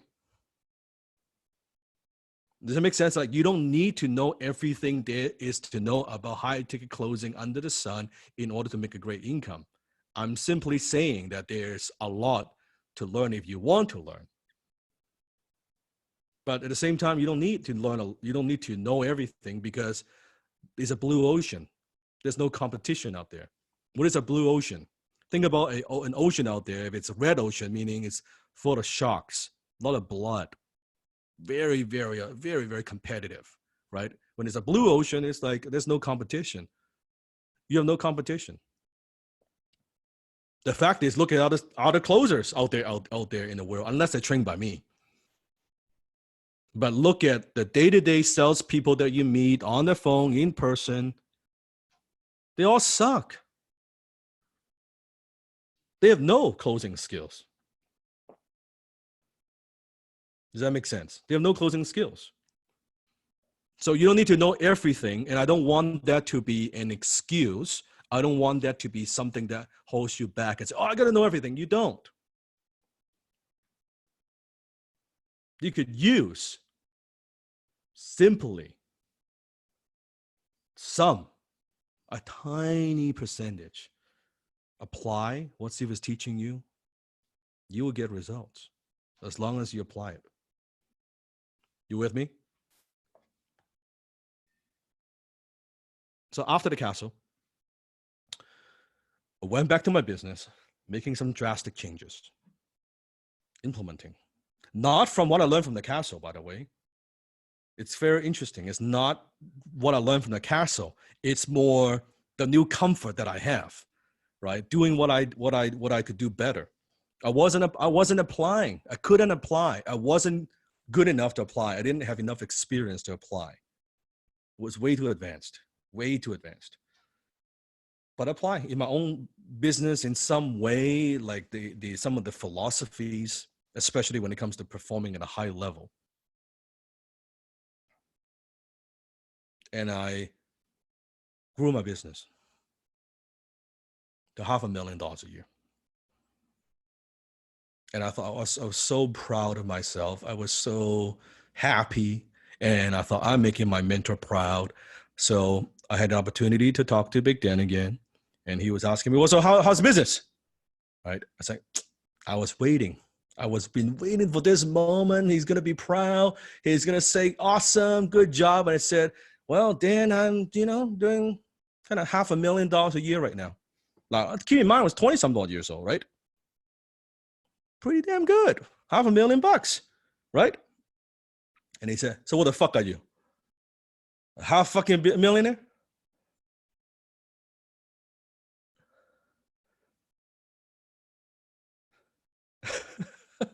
Not quite what I expected. I was waiting for some praise, some acknowledgement here. That's not what I expected. And I was a little bit kind of taken back by it. I was like, okay. And it was serious. He wasn't teasing, he was serious.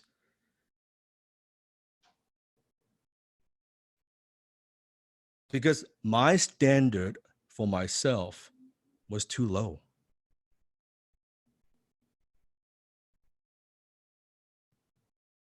He saw more in me than I saw in myself.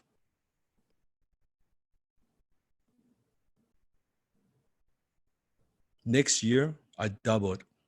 I hit $1 million.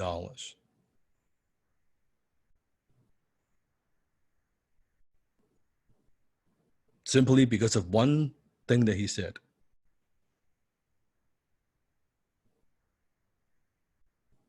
Now that's a mentor.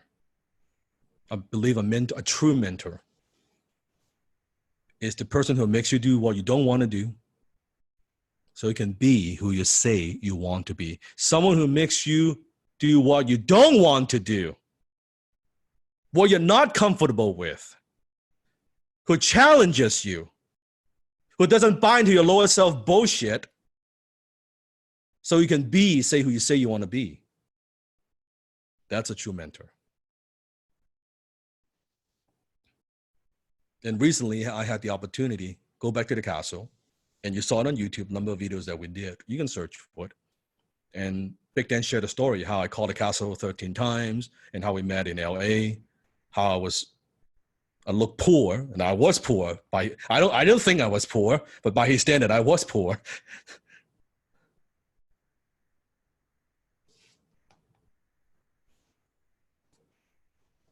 And you could see, and I'm very happy I'm able to make him proud. From that boy who was a stretch, who was struggling, hesitant to go to have a simple breakfast, go on a simple flight, to being in the castle. If you walk in the castle, the seminar room, you see Sifu's picture on it, on the Hall of Fame.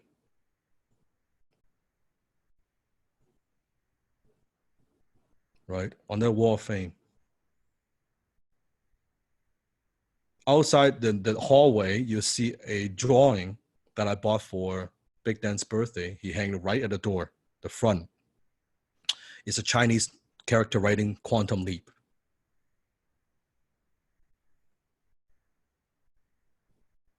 And you'll see our interactions. You can watch the video after. You'll see it.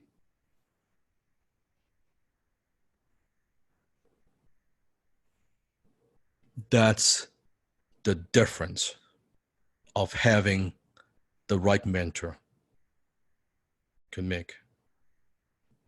Do you see why I'm such a big proponent of having a mentor in your life? Because I wouldn't be where I am today without that. I am a living example of that.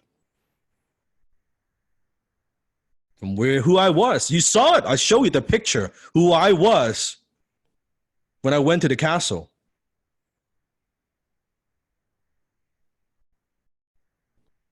To here. to having Big Dan spoke on the stage, share the stage with him at Closers in Black. It's incredible. It's truly incredible. And now I'm mentoring thousands and thousands and thousands of people, which I could not imagine, like not in a million years, by the way. See if we would imagine I would be mentoring so many people around the world. But turns out I love to do it. I love to do it. It turns out maybe I have a little bit of a gift.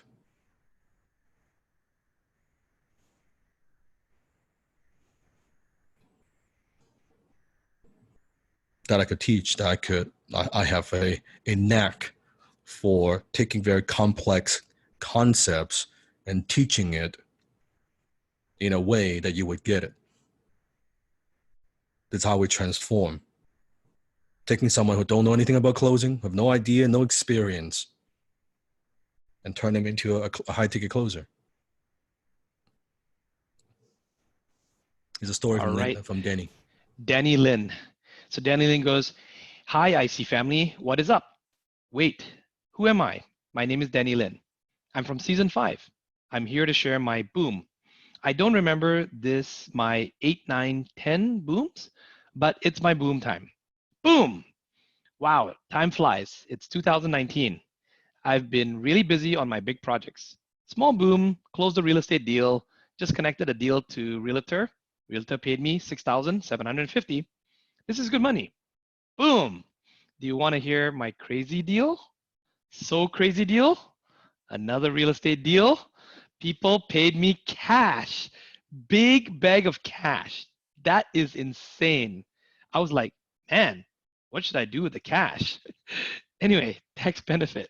I got a way to handle it. Haha. The guy said, thank you very much, Danny, and paid me $120,000 in check, $130,000 in cash. I cannot show you all cash. We'll just show a pile of cash. Wow, $250,000. Very juicy commission. I just so love to close big deals. I just sit and smile to tear out. So fun. Closing has become my habits. Ha ha ha. Thank you, Seafood and Desmond, Tina, HTC for life. Love, Danny Lin. Can you see how many smiley faces? Can you see how many like ha ha ha? And people say money doesn't make you happy. Believe me, you get paid 120K check, 130K in cash, you would be smiling. You would have a lot of smiley emoji too. How many would be pretty damn fucking happy that day? It's a good, forget good day, it's a good fucking year. Sifu, I would be like, what 130,000 cash? I have no recollection of that. $250,000. $250,000. And she was surprised. And that was just in the beginning, right? Let's continue with Danny. Yes. Then Danny goes, hi, HTC brothers and sisters. It's me, Danny Lin again. How are you all doing? Are you all ready for this exciting news? I'm very, very happy. Just like 3-year-old kid jump up and down, up and down. I closed my first boom, my real estate 26 townhouse project. It sold for 1.95 million. My net profit is 1.25 million. I don't know how many zeros. I'm so happy. Let me tell you this. I believe Sifu's philosophy. I attend live class and watched his video over and over. I wanted to learn his multi-skill. I studied very hard.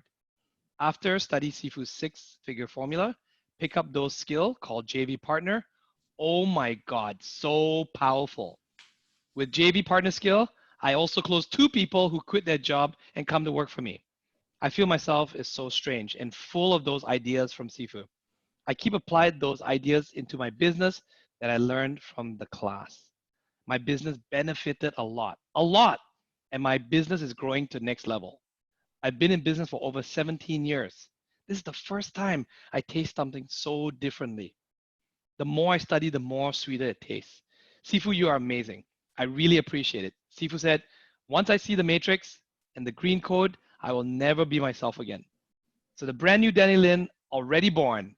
Sifu Danny Lin, I thank you very much. Now, HTC brothers and sisters, we will be multi-skilled owner and we will be high ticket closers. I will see you there. By the way, how many of you noticed that Danny doesn't type perfect English? Like, in fact, the grammar is not very good.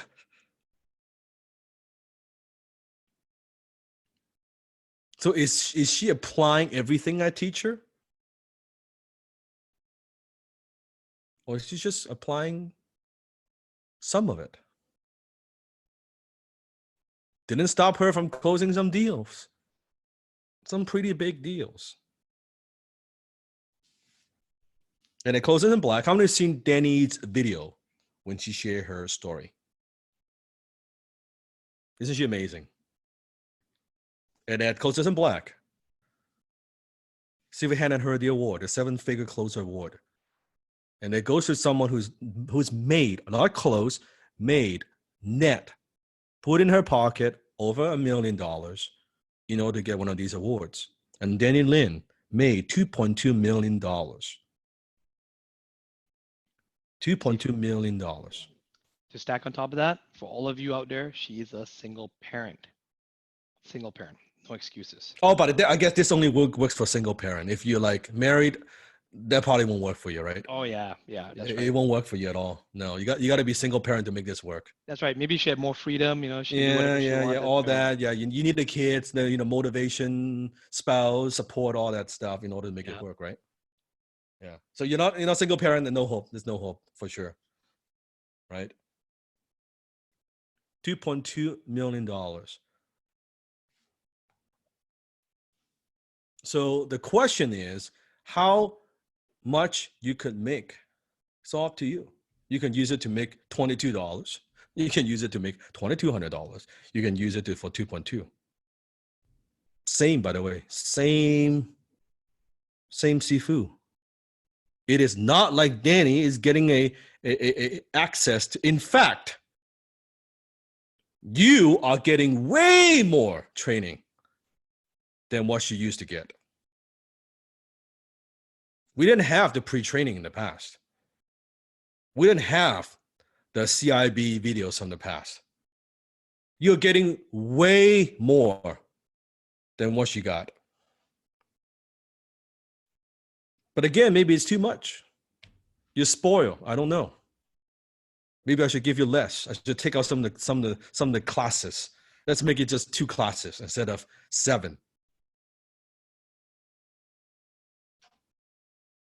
But she only applied some of it. Some of it. And she was giving you everything on a silver platter. You just need to apply. And I mentioned in week 1 that don't call me Sifu unless you mean it. I say it, and that stays true. It stays true. Sifu for a day, Sifu for 7 weeks, Sifu for life. I simply share with you my philosophy of how I view my martial art Sifu, my business Sifu. That's me. And I say the same thing. Don't call me Sifu unless you mean it. There's nothing wrong with calling me Dan. Call me Dan, it's fine. Unless you believe I made an impact in your life.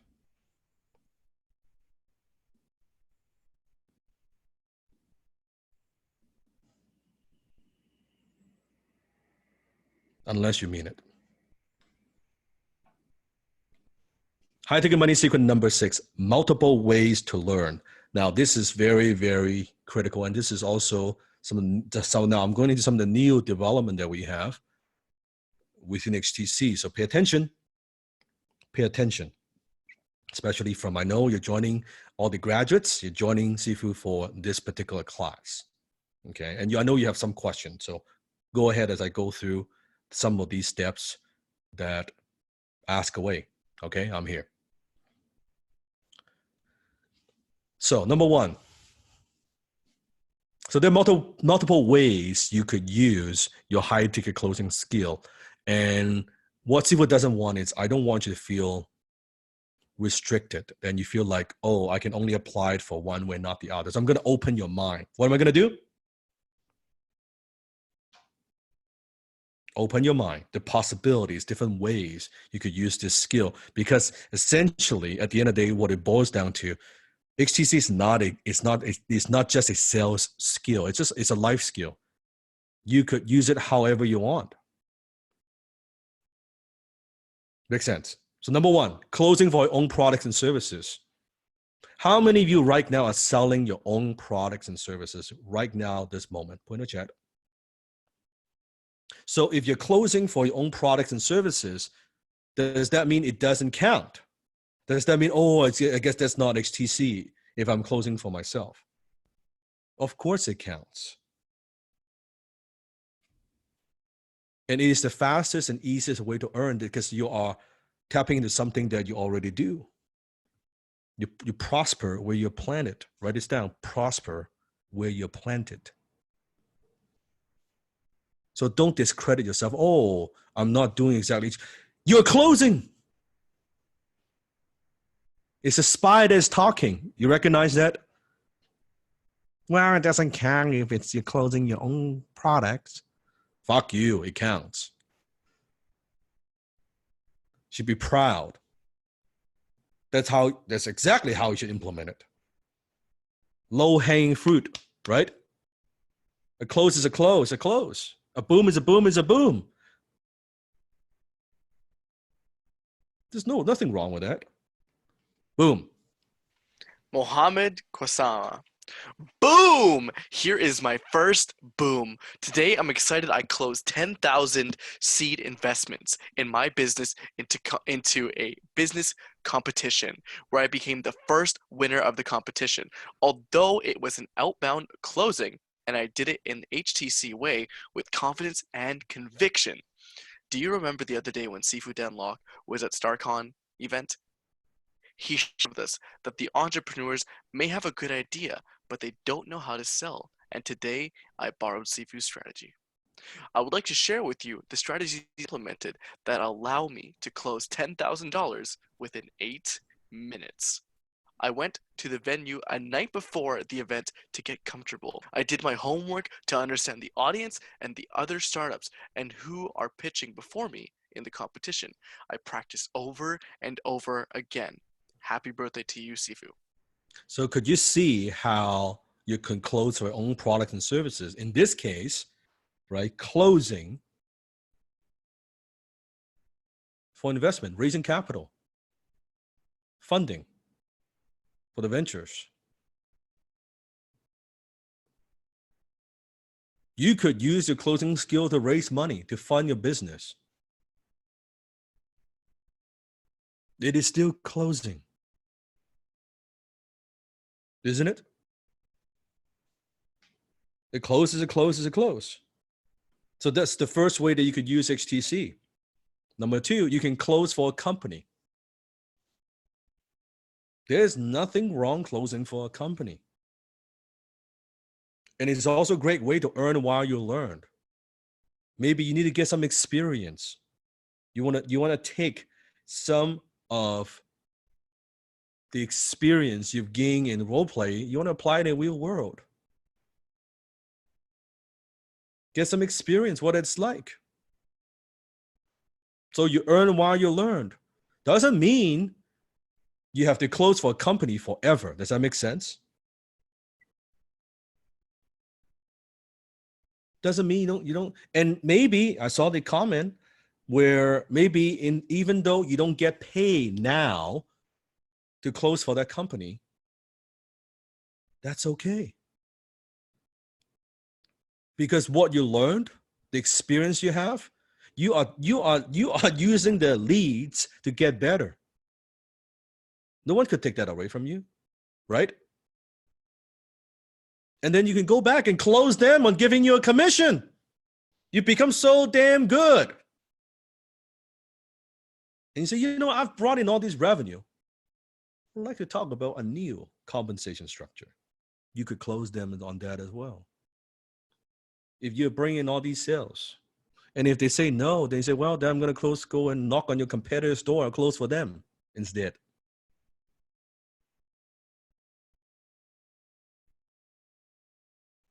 Practice. And Joe is a good example. Joe closes for a company. Okay. Yes. Yeah, Joel, 30-day boom report. I've closed $347,000, 201, and earned approximately $37,600 in commission. After CIB 2018, I found an in-home closing position for a luxury residential remodeling company. I closed homeowners all over Western Washington on a premium, high-ticket, lifetime roofing system. The average ticket is $30,000, can range from $15,000 to $80,000 plus. I'm here to share with you, we are not limited to simply close for an online influencer. We have the world at our fingertips. There are so many companies out there in desperate need of high caliber closers to take their customers off the market. What areas are you passionate about? What do you enjoy or know well? There is demand for closers in damn near every area of life and business, meaning you can find a way to apply your HTC skills in more arenas and you might think and get paid handsomely for your efforts. Now, Sifu, if I may stack on this as well too, because I've definitely worked with Joel quite a bit. I remember him at CIB 2018 when he was literally on the verge of, he couldn't afford things, his girlfriend and himself. And I remember the story of he wanted to join the HTM and he wanted to do, but he was just literally, he had no money. And then a few months later, I think something of a fire was lit under his ass, and he got really passionate right after CIB, the CIB effect. And he came back to the following CIB, and this time he applied. And this time he had made something like close to he had done over $1 million in sales and made something like 250,000, 300,000 in commissions by that point. And he was pissed because he actually qualified for the six-figure awards, and he didn't submit his jot forms, and he couldn't go up on stage. So he talked to me about that. And I'm sure, Sifu, you know, because you saw his post recently inside the internal chat where he closed one of his largest deals, which was 82,000, just a single one deal, 82,000 just recently as well. So hats off to you, Joel. Keep up the good work. Well, I guess there's no money closing for a company. It's only 37K, right? There's no money in that. There's no money in closing some roofing system. What the hell is that? Oh, and to add icing on the cake, I challenged Joel. I was like, "Come on, dude, what are you waiting for? How come you haven't, how come you haven't presented the ring yet?" And he closed his fiance into saying Now yes. that is closing. That's That's closing. congratulations. That's great. That's great. Congrats. That's the That's icing. awesome. Yeah. Well, trust me. If you want marriage, that's a close. That takes some closing skill when you want someone, when you propose, right? When you want someone to commit to you, and you commit to the part to your wife, to your husband, for sure. That's closing right there. You can definitely apply, right? So closing, dating, same, wedding, same.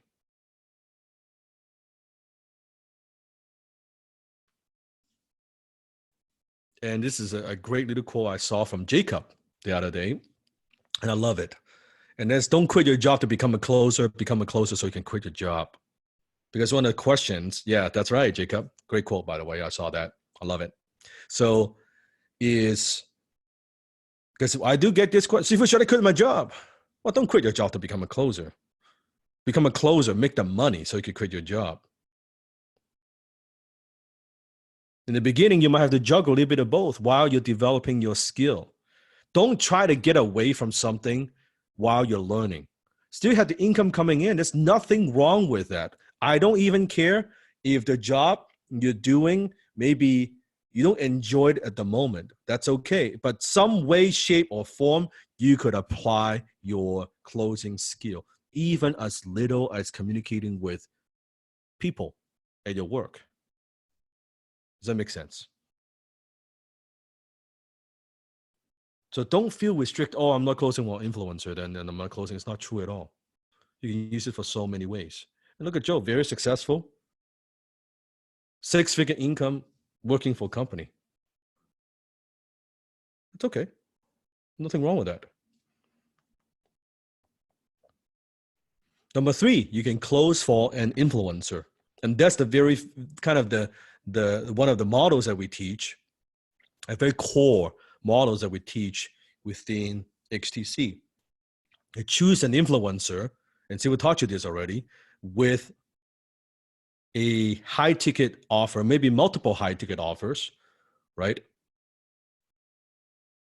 And you can close for them. And see But if we it just only, yeah, go ahead. Oh, sorry, I'm sorry to interrupt you. And I know when we wrote the slides, we put influencer, right? But I also just want everyone to remember, like, don't just think influencer, think business owner. Business owner. If you pick up what Joel was just saying there, think influencers are great, but go outside of the internet space. There are business owners that need you. So add the word influencer, but also add the word business influencer to your vocabulary. That's right. And you only be effective by being selective. Remember the 4 part of the formula. Your closing skill plays 25% equation. 25% the equation. All right. Boom. All right. So Oh, I got you. This one's I just closed my second influencer. He has a 5,000, a 10,000, and a 20,000 package. Commission will be 5%, and if I'm doing good, I will make 10%. I'm even thinking of dropping my first influencer because this influencer is just on another level. Just follow what Sifu is saying, and you will see the results. I can't even realize it yet. Just have a nice evening, HTC family, and you're closer than you think. Your first influencer may not be your last influencer. Don't get attached to the influencer, get attached to your skill set. Having a bad influencer as the first one may not be so bad because you fucking learn from it. You work through the stuff. You sharpen your skill. Then you apply your new experience to the next account. To the next account. And every single time you level up.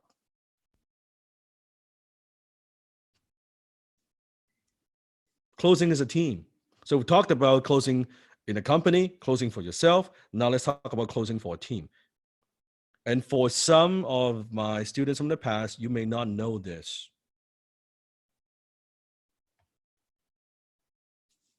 That's the new structure we've been using for the last few months within HTC, right? That's what you want to explain? Or Joe explain either way. Okay, so basically with the new structure, can everyone remember the old structure where we used to have just a couple of closers come in and we used to consider them the Sifu's closers, right? Then we also had the rising stars for the closers that were trying to come in and we're giving them sort of like the cold leads and just kind of putting them through the paces. We also had the closers in training.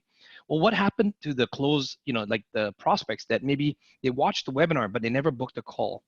Or maybe they were the prospects that came in and a closer took the call, but maybe they weren't ready and nobody followed up with them, right? So all those things were called unqualified leads, or we had these leads that were in our email list or email sequences called unconverted leads. So Joel worked really hard. Sifu had challenged both myself and Joel, and we learned some different methodologies from, people that built massive closing teams. People like Aaron Ross had worked with Salesforce, and from that we extracted a system. Now Joel was really good at implementing that system, and what he did was Sifu challenged him. He said, "Joel, take the internal team and form this new structure." So as you know, we used to use a lot of military terms, and so instead of calling us the snipers or those kind of things, we decided to break into 2 teams: the snipers and the SWAT team. Now, in the chat, tell me, between a sniper and a SWAT team member, who do you think does more work? Who do you think has to be in more danger if you visualize that situation?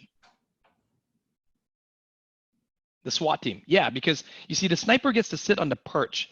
They sit there, they wait for a target to enter the kill zone or the kill box, and then normally the spotter seeing it lets the sniper know, sniper takes the shot. Really good, 1 shot, 1 kill, takes a lot of discipline, gets it, right? Maybe not too many opportunities, but they take the shot. Whereas the SWAT team, they got to go out there. They have to take the initiative. They've got to break the door down. Maybe there's some booby traps. Watch out for that IED. You know, oh my gosh, someone's up there shooting down at us, throwing a grenade into the room. You got to take out all those different things. Breach the door open. Take your shot. Make sure you don't hit the hostage and take out the terrorist. Save the hostage. Get out of the building. So this analogy, I know it sounds crazy, but we used it to define the different types of closing roles. And what we found as well too were not all closers were created equal. Some closers actually really excelled at being in the sniper team, or what we call the sharpshooters or the marksmen. Others were really good, like Christy, who discovered that she was really good at being a breacher, which is the people that actually do the outbound, or in the business world, we call that SDR. She was really good at setting those appointments, getting those first contacts, and helping to set up the call for the sharpshooters. So does that make sense for everyone? You can see here how the breachers, they're going outbound. You can see the blue left there. And then what they do is they get those unqualified leads, or they set those appointments and they send it over to the sharpshooter. Sharpshooter takes the call. Now, on the other hand, they're marketing qualified leads. The marketing team is attracting people, inbound leads. Those inbound leads come in, but not all those leads are qualified. So the marksman on the bottom left, they take those calls, they qualify them, they set them up, and they tag team to hand them off to the sharpshooters. Sometimes they even get hot leads that come in. It's a hot handoff, and they hand it off to the sharpshooter. Sharpshooter closes the deal. Now, what happens to those people who are not ready? Perhaps they need 6 months. Maybe they need 3 months. Maybe they need to figure out some, OPM. So that's why they pass it off to the strikers. Strikers have a different skill. You see, strikers are there to nurture. They're there to encourage, maybe even hold them accountable. They, kind of coaching a bit. So the strikers have a different skill set.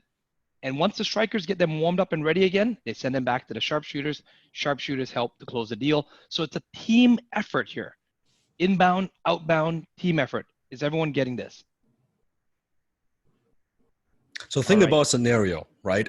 Where let's say a company, anyone that's doing marketing, any company that's driving a lot of leads, almost without exception, it's like a bucket, it's a leaky bucket, right? They're only getting a fraction of the value from all the marketing dollars they spend. For example, for a company, let's say if they run an event or they are doing any kind of marketing online, most of the time when you ask them, so what are you doing with the unconverted leads? Almost without exception, they will say to you, nothing.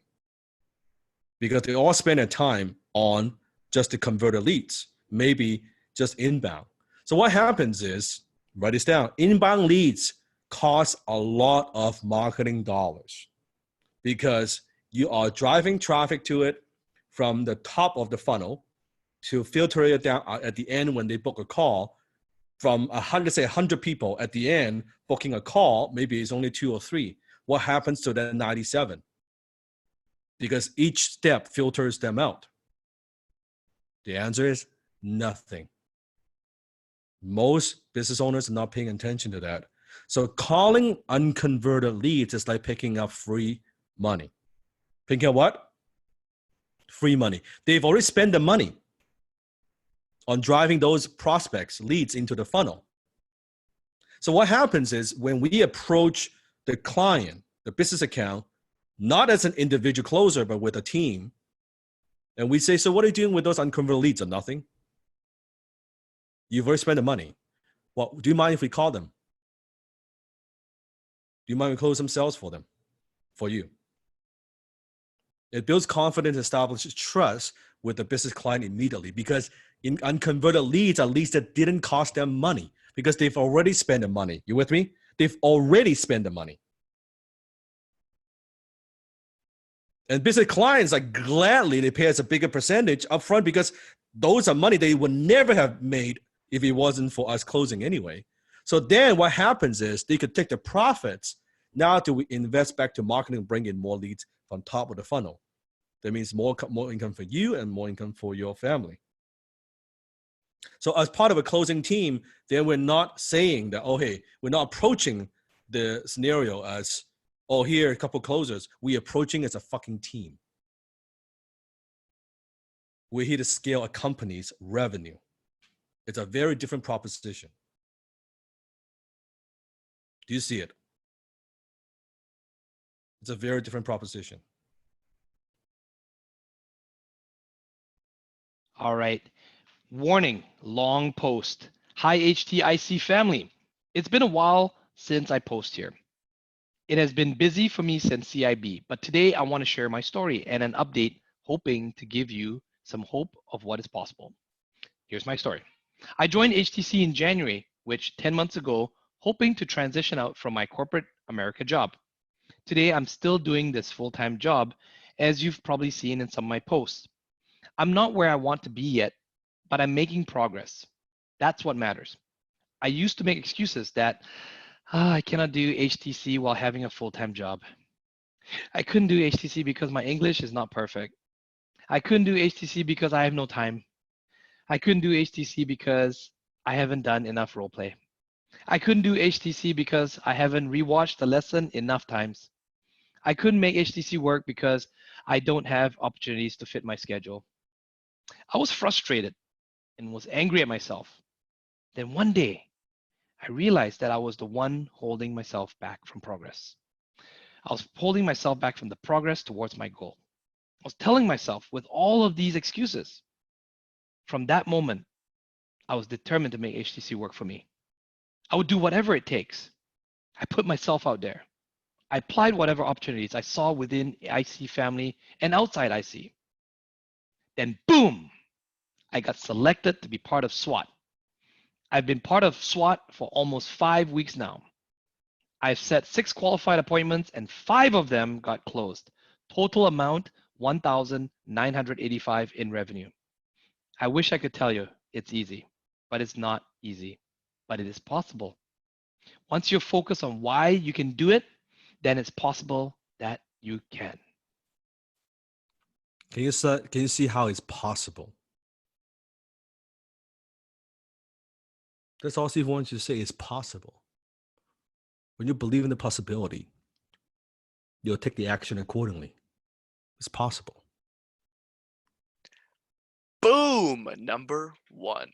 Hello, family. Sorry for my silence lately. Took me a while to get since season 11, but I finally fucking have it. My first boom, 2.5K HIC at 20%. I look a lot calmer than I imagined it to be because I visualized this multiple times in my mind. I've had the privilege of being selected to be a part of Sifu's SWAT team. It's only my 5th day today in SWAT. It's been an absolute rewarding experience to be in this team as I feel it brings out the best in me. I get to be Ruby as fuck. Lol. And the best part is that I love helping people as part of Sifu's mission. I want to thank my team's amazing sharpshooter, Tatiana Petrov, and the other members in SWAT who supported me as it was extremely overwhelming for me to start. Lastly, I want to thank Sifu Dan Locke, everyone in TDL, and especially Joel and Felix for showing faith in me and giving me a chance to prove myself in SWAT. Can you see the power of team? Everybody contributes.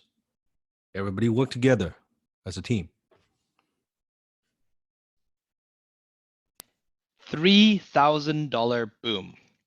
You don't want to miss this post. 2 minutes. Yes, I did it again. 14 years old. But many people were expecting some booms in a row. From last time I was posting, but I was experiencing issues with my influencer.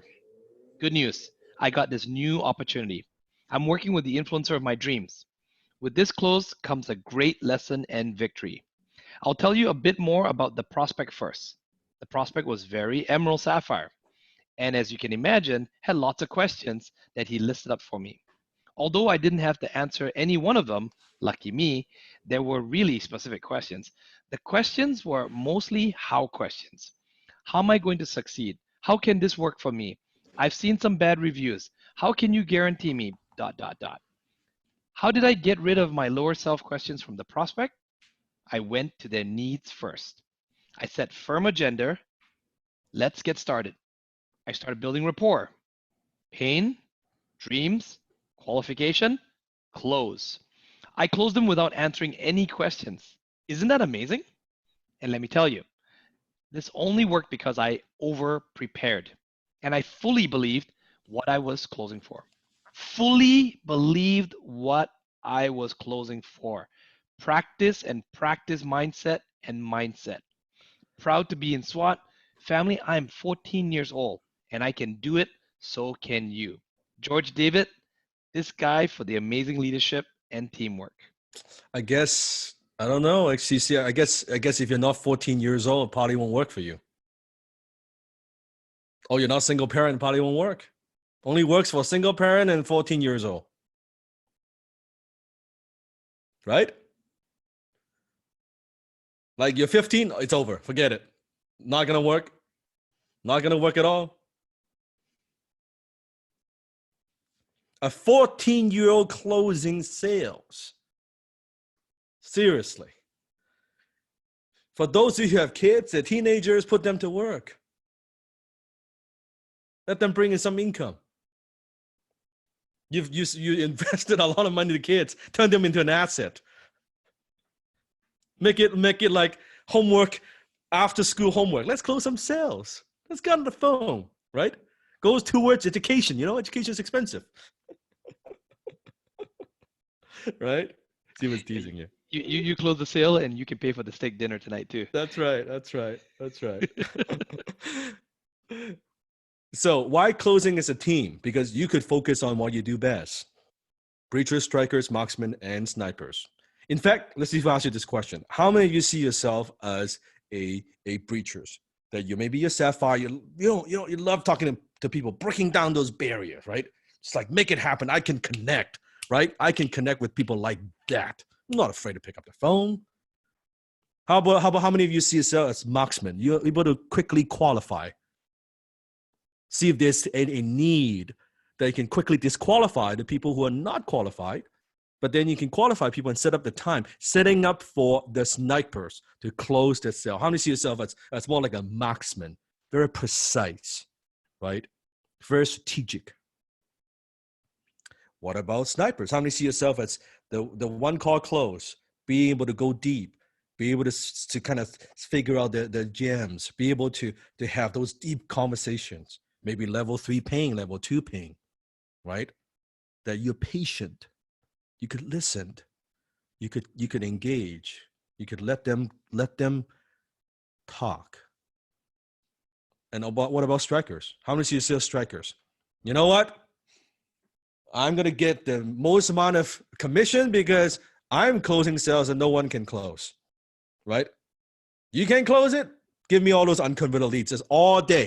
Let me follow up. Let me add value. Let me keep giving them value. Get them on the phone. When ready 2 months ago, now you're ready. Right? Close sales that people couldn't close. Your brothers and sisters couldn't close. You go in and just boom, close those high ticket sales. How do you see yourself as more like the striker? You want to challenge. So this way we create more wealth and more revenue for the business accounts because we go in not as a singular, like a single individual closing service, but a scaled team. You got unconverted leads. You got leads that you need to reach out, outbound, inbound, and in a moment, pay very close attention, right? In a little bit, Steve is going to share a completely new structure for XTC. A path for you. This is the first time ever. Sifu, and before you get them excited on that, I just want to let you know, like, this is one of the reasons why the business accounts, literally in the last few days, we're ready to close several accounts. I'm on the call with them and I'm explaining to the business owner, and we usually go in there more pragmatic, more manage expectations, and we play things down because we know not everything is going to be perfect, especially the first 30, 60, 90 days. But we also live up to expectations as HTC closers, right? So I always tell them, I say, look, when we first start, we're going to be doing the inbound. So let's make sure your inbound, your marketing is good, your marketing, we conduct these marketing meetings. They're blown away by how professional our teams are, how organized. We bring in the intellectual capital, the technological capital, structural capital, the human capital, and they're happy to hear that we work well with their marketing teams, that we're going to have mature conversations. Then get this, many times I'll always ask the question, what's happening? How big is your email list, or how big is this list? Well, what happened to the people that didn't actually book a call? And they said, oh, no, nobody's calling them. I said, oh my God, how much money did you spend on those? And they always get blown away by that. And I said, okay, hold on. I didn't say that the closers would actually go after those in phase one. Now, that's something that the leader may discuss with you. It is something that some of our closers are trained to do, but would that help your business? And you can tell that they're very excited about it, but I have to manage the expectations. So if you ever get placed on a business account, do us a favor. Go in there, do really amazing, get learned and up and running fast in the inbound as quickly as possible. Speak to your leader and start asking questions about, hey, what can we do to help with the unconverted leads? Because if you guys can set up, we've got the structures in place, we know how to do it. We just don't want to overly excite the business owner. But guess what? If you guys can get up and running faster and you can get that in place, you can make more money. And guess what? The business owners are happier with what you're doing. You're bringing more revenues, more commissions for you, and then they can recycle that money and put it back into more marketing dollars, which drives more inbound. So once again, what did I say? Don't go jumping in there right away. Learn and master the inbound very quickly within the first 30, 60, 90 days, which is normal, right? You got to learn that. And then start asking questions to your leader to then don't go around your leader. Ask your leader to speak with the marketing director, with the owner, to see if you guys can get access to those unconverted leads and go after those. They'll really help make the business owner very happy with you and also generate more revenue for all of you. All right, Sifu, Teamwork, let it out of the bag. yeah, teamwork makes the dream work. Okay. So in the moment, patient. See who's gonna share with you in this structure.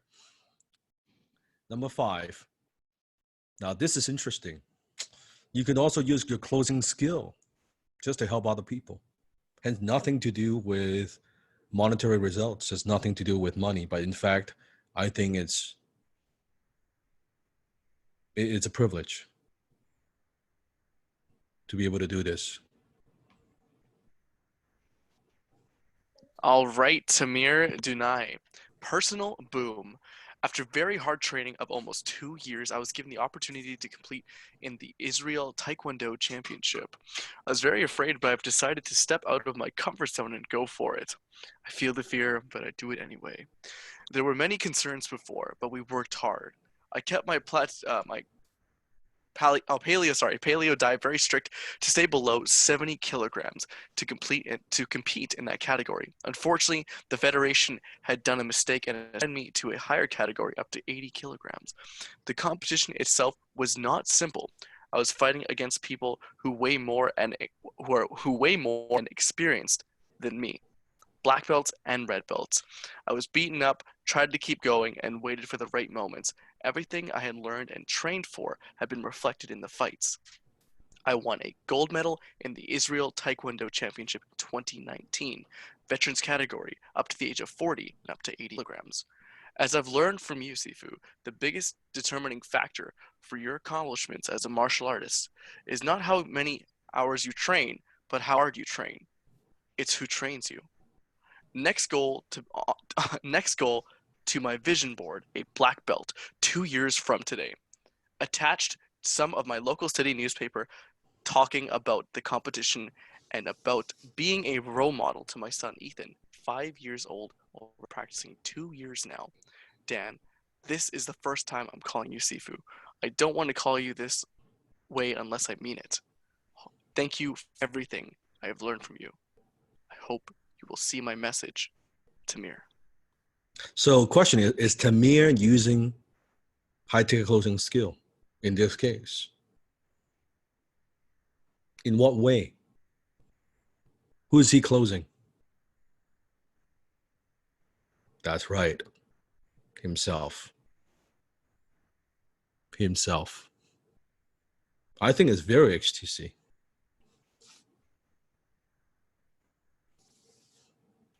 Okay, so this is by Jan Patrick Romero.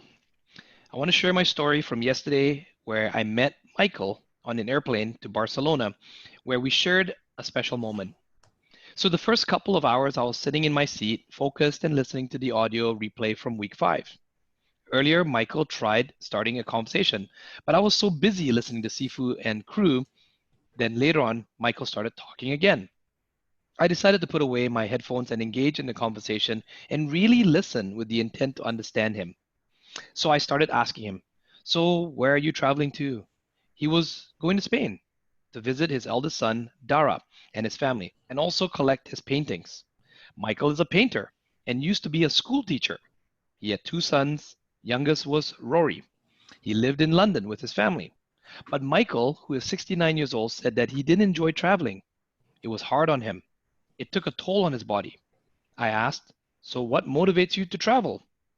I learned that meeting his family and spend time with his grandchildren made it worthwhile. So he opened up furthermore and told me that he was divorced. He had had one big regret in his life, that he had not spent enough time with his family. I showed sympathy and told him that I understood, then asked, "Then how are you going to solve this?" "Keep on visiting his family and bond with his kids and grandkids. His relationship with his sons are better than ever." I told Michael that I can relate because my parents also divorced 3 years ago. My relationship with my parents and younger sister are stronger and more meaningful than ever before. HTC Skills took this to an even higher level. My father is 68 years old, and I understand that he is getting older and probably only have around 10 more strong years. What are your thoughts around life expectancy? So, what are the most important things that you want to accomplish the next 5 to 10 years? To know that his family is loved, taken care of, and that they are doing well. Suppose you accomplish this. How would that make you feel? Pure happiness. Michael, are you happy? I'm content, but I'm learning to be happier. I related and told him more of my story, that I'm on a mission to develop my high income skill as a closer. Goal, that I also do this for my family so that I can spend more time with them wherever, whenever we want. Then Michael started to tear up and cry. It was a beautiful moment because we really connected heart to heart with a deep and meaningful conversation. We started as strangers and ended up as friends. I felt that he felt that someone actually listened to him and cared. At that exact moment, I felt really grateful. I believe asking profound questions are one of the best gifts to give someone. We are developing to better understand ourselves and others by touching and impacting people's life. Hashtag grateful, blessed. So is closing just about commissions?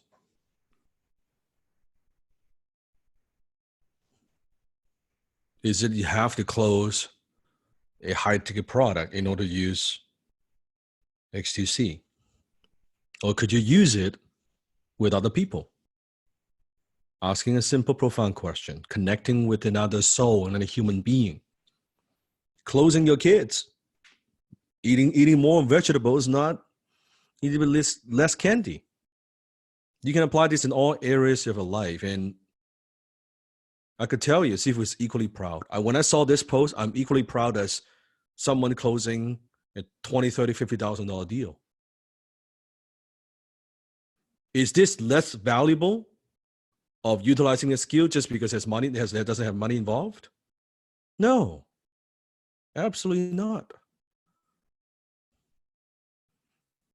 So please don't discredit yourself. It's not just about getting booms. It's nice to get booms. It's exciting. It's great. It's not just about getting booms.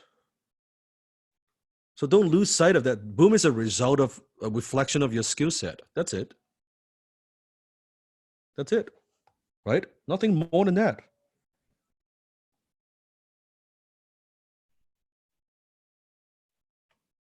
Your high income is a byproduct of your skill accumulation. I'll say that one more time. Write it down. High income, it is a byproduct of your skill accumulation.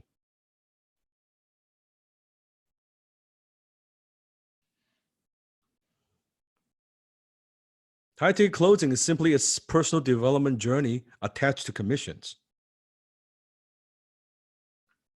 Do you understand now? It is a personal development journey attached to commissions. Your commissions is a reflection of your personal growth.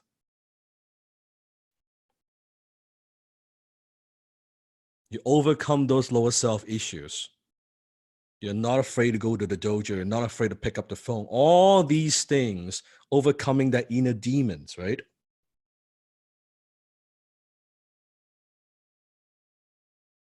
It just reflects in the commissions where you are in terms of your mindset, in terms of your skill set. It's all that is.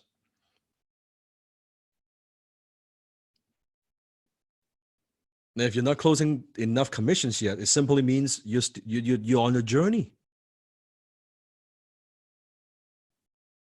And you're closing a lot of commissions. That's nice. That's where you're at. But does that mean that's all you could do? Does that mean you cannot close bigger deals? Does that mean this is it? This is as good as it gets? No. When you understand it's not a destination, it's a journey, your life change. When you understand HTC, it is not a destination, it's a journey, your life change.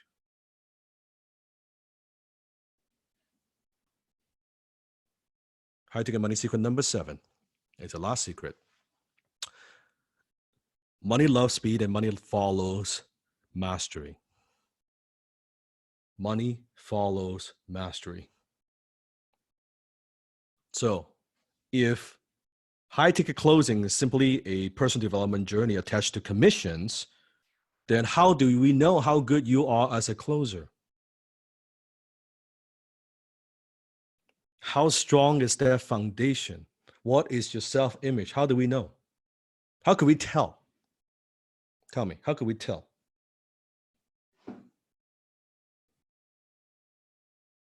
How do we know? It's like a tree.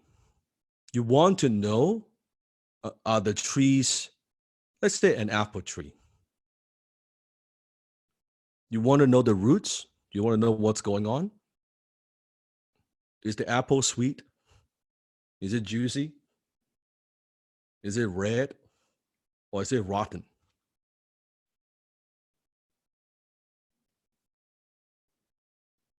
You want to know your personal development? Look at your own life. It's always a reflection of that. Nothing less, nothing more. You want to know if you're truly confident, you truly have the skill set, truly have the mindset right, the mindset down. Look at the fruit. The fruit tells you everything you need to know about the roots.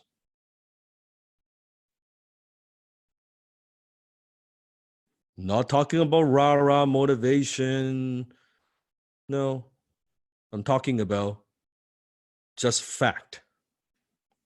Look at the fruit. It tells you everything about the roots. You don't need to explain the fruit.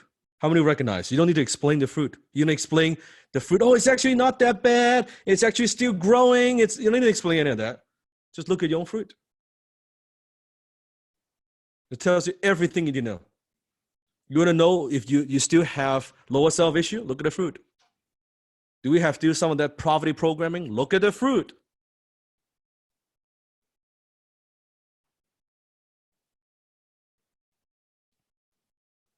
Look at the result. Look at your life.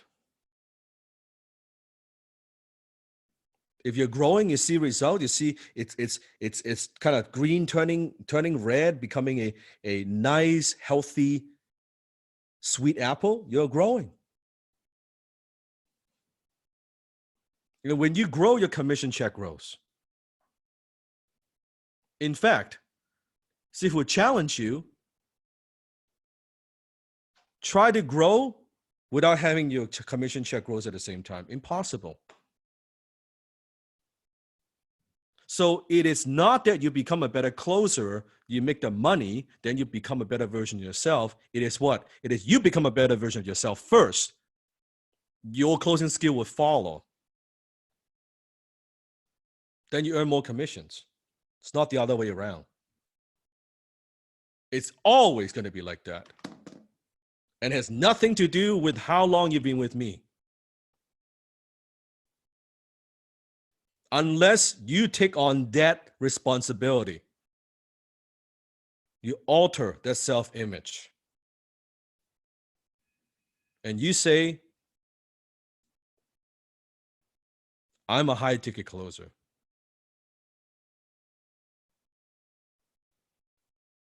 I take extreme ownership. And I practice. And I grow. It's a cool story. Eric Kim. Finally done. My last item on my vision board is complete, and it all started right here.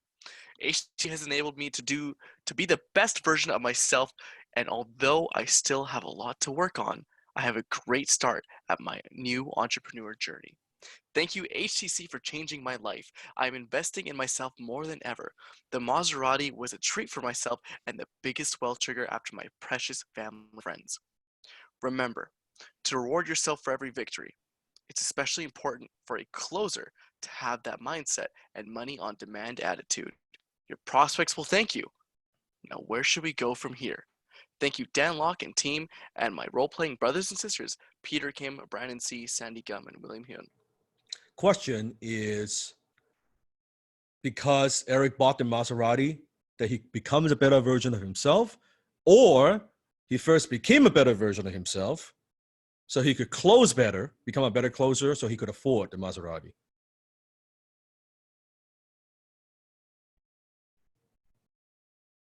Does the Maserati define his closing skill? Does it even define who he is? No. It could be any car. It could be any car. So what determines your success is not what you did during the last 7 weeks. Money follows mastery. It's what you continue to do after 7 months, 1 year, 2 years, and 3 years. You're in the dojo. You're practicing, right?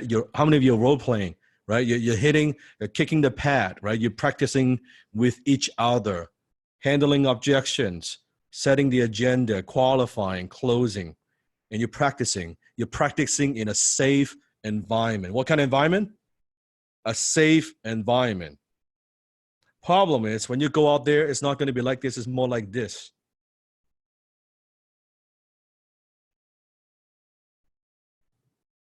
So you're practicing and hitting the bag. You're like, yeah, that's cool. I'm role playing out there. It's not pretty.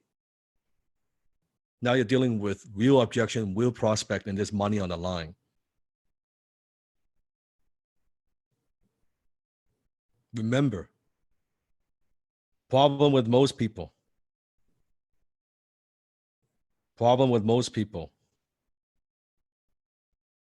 What is it? They overestimate how well things will go, and they underestimate the skill that it takes until they get the ass kicked by real prospects in the real world. Why we want to, let's sweat in the dojo so you bleed less in the real world. So instead of thinking about, oh, in the outside world it's going to be like this, no, it's going to be like this. Train for this. Don't train for this. Train for this. I guarantee you're going to face rejections you don't know how to handle. When you're on closing call, do you think you're going to face some rejections? And you're going to be rejected by partners, business account, business owners multiple times. You're going to fall back onto your lower self from time to time. Is it possible? Is it probable you'll fall back to your lower self from time to time? You're going to have a prospect who backed out after he closes on the phone. You have the commitment, and they say, no, I changed my mind. You get a scam. You're going to get scammed by an influencer. Maybe the influencer is not solid. You've been closing a couple of sales, and then they don't fucking pay you. Is that possible? Oh, see, that's not going to happen.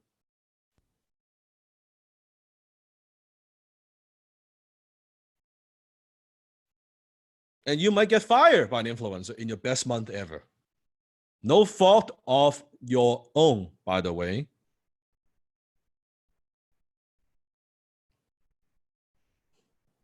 No fault of your own. Could be someone else within the team, in the influencers team, is jealous of you. Now you're closing too good.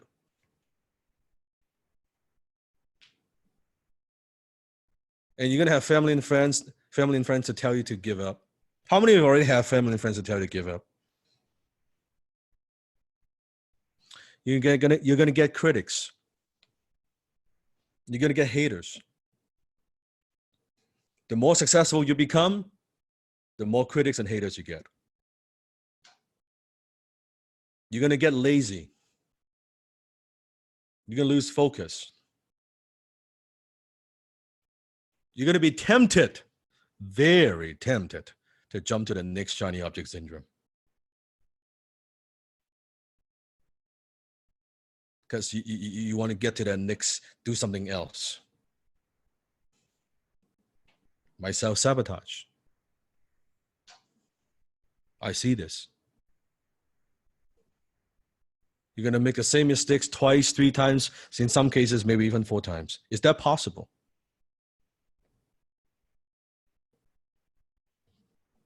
So that's even tell you the world is not fair. The world ain't fair. The reality is cruel. And the world doesn't want you to succeed. Do you now understand? The world doesn't want you to succeed. It is set up not wanting you to succeed. And that's why most people don't succeed. It's not nice. I have a more pessimistic view of the world. This is not fantasy land here. People are not nice. Most people are not nice. That's okay. Just what it is. So we know, okay, if the world doesn't want me to succeed, let's not underestimate that. Let's be prepared for that. Whatever it might come. Makes sense? Instead of going out there, oh, it's going to be great. I'm going to talk to one prospect. I'm close first time, first call, 5K, boom. It's going to be exactly like that. It's going to be great. Right? Next call, 100% close. No problem. No. You got to have tough skin, yeah? Tough skin. So, in the last 7 weeks, how many of you felt like this? Not drinking from a fire hose, drinking from a waterfall. In fact, how many today you felt like you're drinking from a waterfall just today? Right? It's a lot to take in, a lot to digest, a lot to understand. Yes?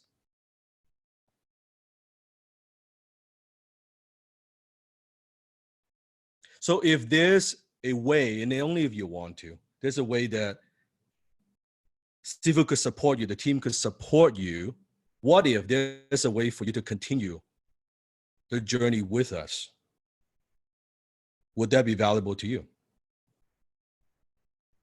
To cement some of these skills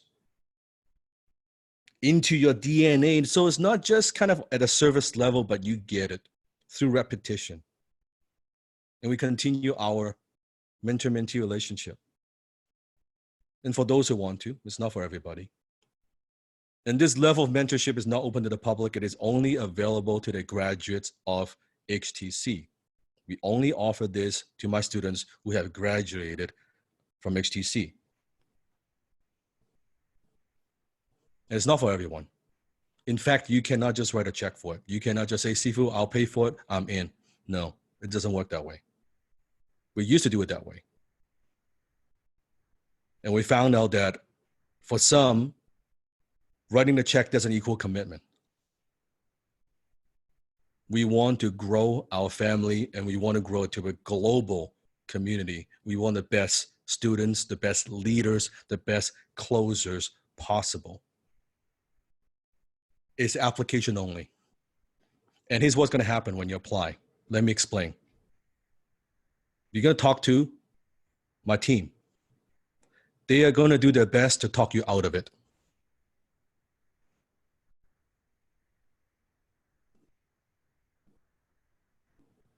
You tell them why you belong here.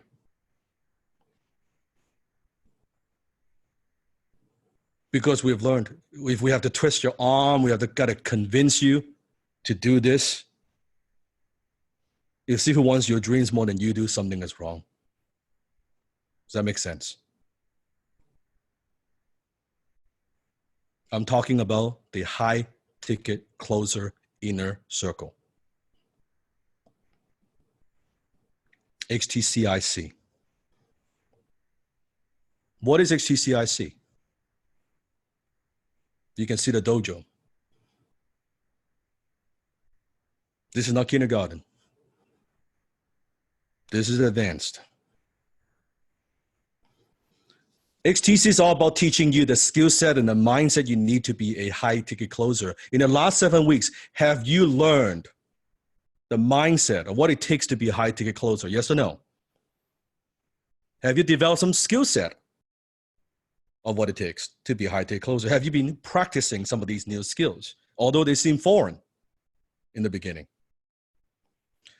With Inner Circle, it's all about taking your new high income skill and making money with it. It's all about monetization.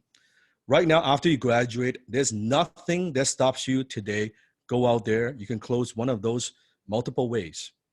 Closing for a company, closing for yourself, closing for an influencer, closing as a team. There's nothing that stops you. But here's your career path. Are you ready? I'm going to show you something very, very profound. Are you ready? Yes?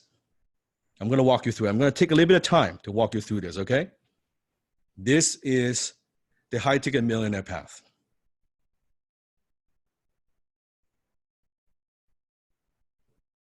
Boom.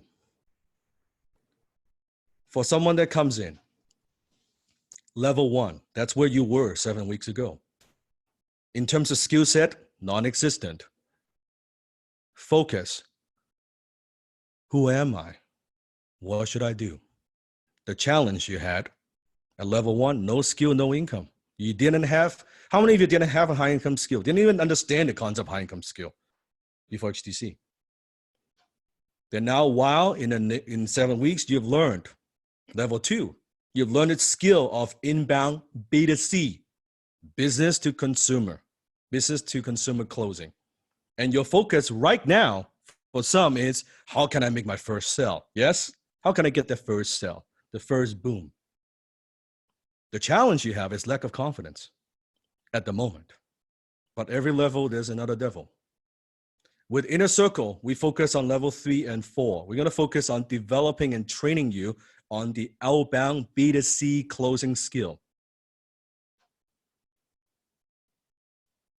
The focus is, how can I have more well-rounded closing skills? Not just inbound B2C, but I can also do outbound.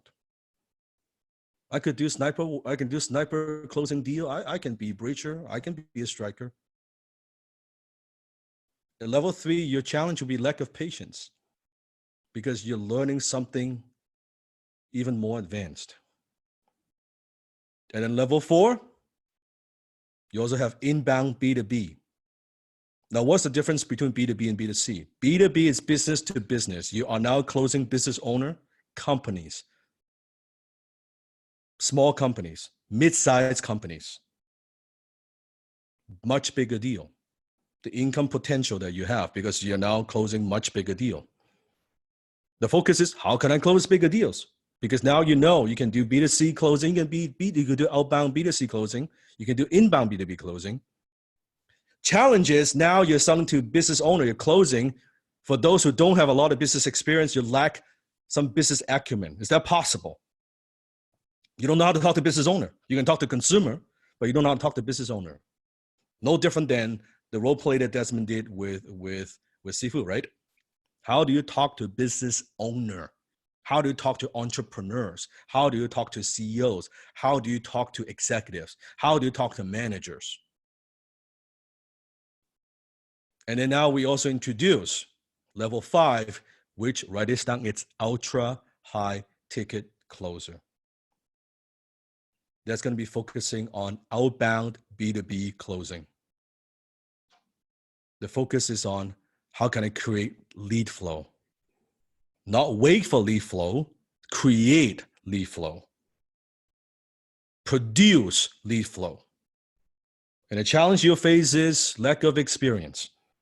You're going to get some experience. Don't know how to do it yet. And then we're level 6 and 7. With high ticket millionaire, level 6 is leading a team. Now it's not just you closing individually, but how do you lead a team of closers? How do I grow and nurture my team? You're not just focusing you getting good.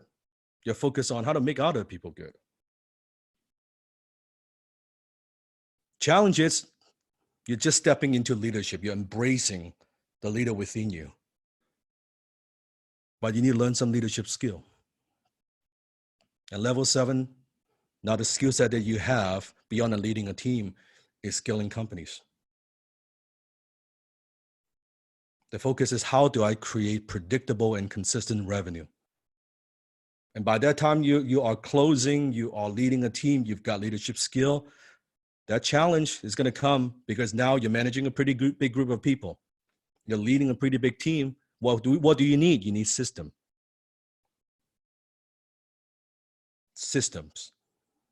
HubSpot, data, lead score. Don't worry, you don't understand these terms yet. So we have HTC, we have Inner Circle, we have high ticket closer. HTM, it is by invitation only. Only when you're performing at a high level, you hit those milestones, then you'll be invited to go to levels 6 and 7. You do not and you cannot write a check for it. You got to earn it. You got to earn it. So now, not only you're closing yourself, you're leading a team. What does that mean, Sifu? It means a level 6 and 7. And right now we have multiple leaders, meaning you have a group of closers within your team. And you're earning an override on everything that they close. You're earning an override on everything that they close. Here's a good question. What are the milestones we need to hit for earning an invite for HTM? Number 1, you have to master the skill set of inbound B2C, outbound B2C, inbound B2B, and outbound B2B. Because in order to lead a team, you need to coach your team. Does that make sense? It means you're well-rounded. You have done it all. Because that's the only way you will be able to nurture and coach them to transfer your skill sets and your experience to them. And Sifu is going to teach you all of that. And I'm going to give you all the tools and systems, but I still need you to lead. Does that make sense? You don't need to figure anything out. We figure all these things out, but I need leaders to lead. And then you hit the income level, at least in this case, $250,000, roughly there. You will receive the invitation. Does that make sense? That's the inner circle. That's the path. So question number 1, what's your goal? By the way, you don't have to all go to level 6 and 7. It's not for everybody. It's what if for some, maybe level 3 is cool. For some, level 4 is good. For some, level 5 is good. What's your goal? What do you think you can do?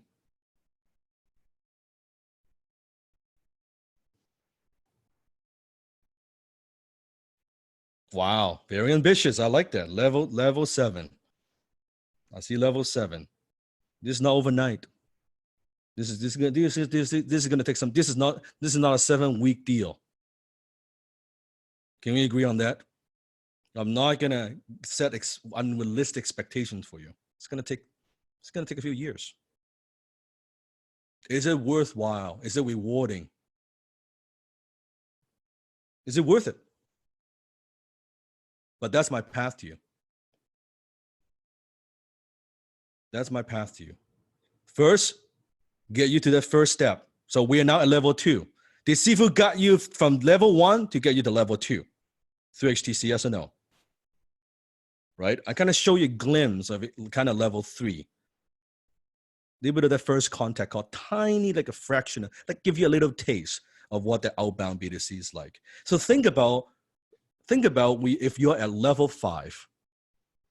Think about if you're at level 5. You can close B2B, B2C, high ticket deal, ultra high ticket deal, 6-figure deal. You can do outbound, you can do inbound. Here's the question. How confident do you think you would be? You can do all of that. Not just, I can only do inbound. Like, you talk to any business account. What you got? Outbound, inbound, B2B, B2C, I got it. I got it all. I can do it all. That's true financial confidence. This is why Sifu has created this new structure. Doesn't matter. We are not limited now by certain opportunities in the marketplace. Oh, we only close for influencers. We only close for certain industry. No. We are building a global organization. As long as high ticket, because we don't touch low ticket stuff. As long as high ticket, as long as the commission is big enough, and we believe in the products, we could help. And we go in with the team. And Inner Circle is the quickest and easiest way for you to earn 6 figures. Now, the quick and easy comes from practice. By becoming the best closer that you could be. So our first goal is to get you to here. Earning the 6-figure closer award at Closers in Black. This is your number one focus, because if your goal is to be level 6 and 7, how can you lead if we don't even hit here? Does that make sense? This is the very first step. Getting to the 100K, because that's the magic number. Once we get through that 100K, I know, because Steve has seen it so many times in so many years, when you go over the 100K, it becomes your new comfort. I rarely see anyone who makes like 6-figure and then go back to making 5. In fact, imagine you're hitting 6-figure, you're hitting 100K a year. Do you think you want to go back making 50K, 60K? You're like, fuck that, Sifu, right? No, right? Next level. I want this to be a new comfort. I want you to be so uncomfortable making anything less than this. I want you to feel bad you make anything less than this.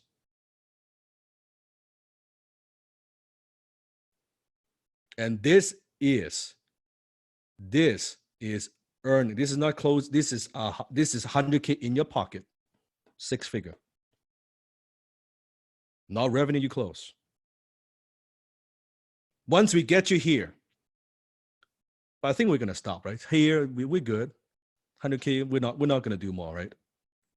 100K is pretty good. You're comfortable, right? You don't want to work that hard. It's pretty good. You can take a couple of vacations, maybe slow down a bit. Who wants more? Once we hit here, the next goal is to get you to this. $1 million a year. That's the HTM level. By the way, you will not get here as an individual closer. It's very rare. Danny, also with the team. Can you see? There's only so many hours in a day. In order to get here, You cannot hustle. You could hustle your way to 6-figure. You cannot hustle your way to 7. You need a team. You need leverage. While you're closing, you're leading a team, building them, helping them, growing them. By the way, how are you going to get here? I could tell you, very simple. You help your brothers and sisters, you help the people on your team, the closers on your team, to get as many of these as possible. You help enough people get this, you will get this. It's that simple. The more money they make, the more money you make. So Steve has designed the entire structure. So you have to help. Because the only way for you to win is to help your brothers and sisters win. Who wants to help your brother and sister win? So you got one of these, and you are happy, you're excited, you achieve, you accomplish the milestone, and then you turn around and say, you know what? I want to help you to get out. In order for me to get here, I need you to get here. And you help the next one, you help the next one, you help the next one. And that's how I got one of these. So how does inner circle work? That is the structure of inner circle. Would you want Steve to go through some of the things that you would get, some of the privilege if you are accepted in inner circle? By the way, if you're even thinking about, oh, maybe, let me see, don't bother. Don't bother. If it's something they're going to try for 3 months, don't bother. Seriously, don't. Only if you're absolutely committed, get in that 6-figure and beyond. Because why? See, was taught you enough, you can go there and close B2C inbound deals. You could make decent money doing it. Does that make sense? Because inner circle, fucking intense. This is a dojo. This is intense. This is not. You think HTC is intense? Inner circle is a different thing. Now I'll walk you through it. Do you want me to walk you through it? Yes? Okay. First of all, privilege number 1. You will get, just like our weekly class that we have now, Inner Circle, we have a weekly class every week, a 52-week closing mastery program. We continue the learning for the first year, second year, and third year. And every year, we build on the previous year. A $25,000 worth of value. Imagine every single week. What we've done in the 7 weeks, we keep doing that every week. Now, those classes are not going to be 6-7 hours long because you already have the foundation, right? They're going to be 2-3 hours long. You're going to practice. This is about implementation. I don't want to give you too much that overwhelms you, but I want to give you just enough so it stretches you. You gotta go and implement. It's all about implementation. All about implementation. And everyone starts week 1. So you're not going to be jumping into in the middle of any of the year. Everybody starts week 1, and then week 2, week 3, week 4, you're going to follow it step by step, and I will explain. So there's 3 levels of mastery. We have the belt system that we've developed, your blue belt, your red belt, and that's why you see the dojo, and your black belt. That's really where you're at. And think of it, this is like first year, second year, third year. Now for some, you might get there a lot faster. For some, it might take you a little bit longer. But Steve has structured the entire inner circle as a 3-year process to get you to that goal. It's a commitment. Can you see it's a commitment? A commitment is a commitment with a formal structure. This is the formal structure. So don't apply if you're not committed. because Sifu wants to help every inner circle members to get there. So first, we have 2 tracks. How many tracks? 2 tracks. We have a B2C track and we have the B2B track with the inner circle. So the first 3 months, you're going to go through yellow belt. You'll see the module 1, 2, 3, 4, 5, 6. Outreach, advanced closing skill, how to get influencers. And then month 4 to 6, orange belt. And then we build on what you've learned from previous, and then green belt. So the first year, you're earning actually 4 belts. 4 belts. That's the B2C. How many of you want to start off with B2C? Business to consumer, a little bit easier, right? Kind of get your feet wet, right? Build some confidence first. That's cool. How many of you have some business experience already? Put in the chat. Boom. Scott. All right. Yesterday, my first day inside of Inner Circle. I've been working for over a year to join this group, overcoming my lower self to get results, close my wife, and get an extra 5,000 to buy this. It's been so hard, so difficult, but guess what? Boom! First day in IC and I get a fucking boom. 5,800 closed and paid in full. Check. And I got the close by watching one video by the man Bronson Pickett about level 3 pain. Using that insight, I asked even deeper questions to the mom and the dad I was speaking with. It was an intense conversation, and reflecting back on it, I can't believe the questions I asked. It is an incredible feeling. Holy moly guacamole. This is gonna be lit.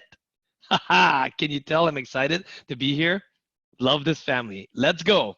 I appreciate the new knowledge and being able to help this family and myself go to the new level. It is lit. It is lit.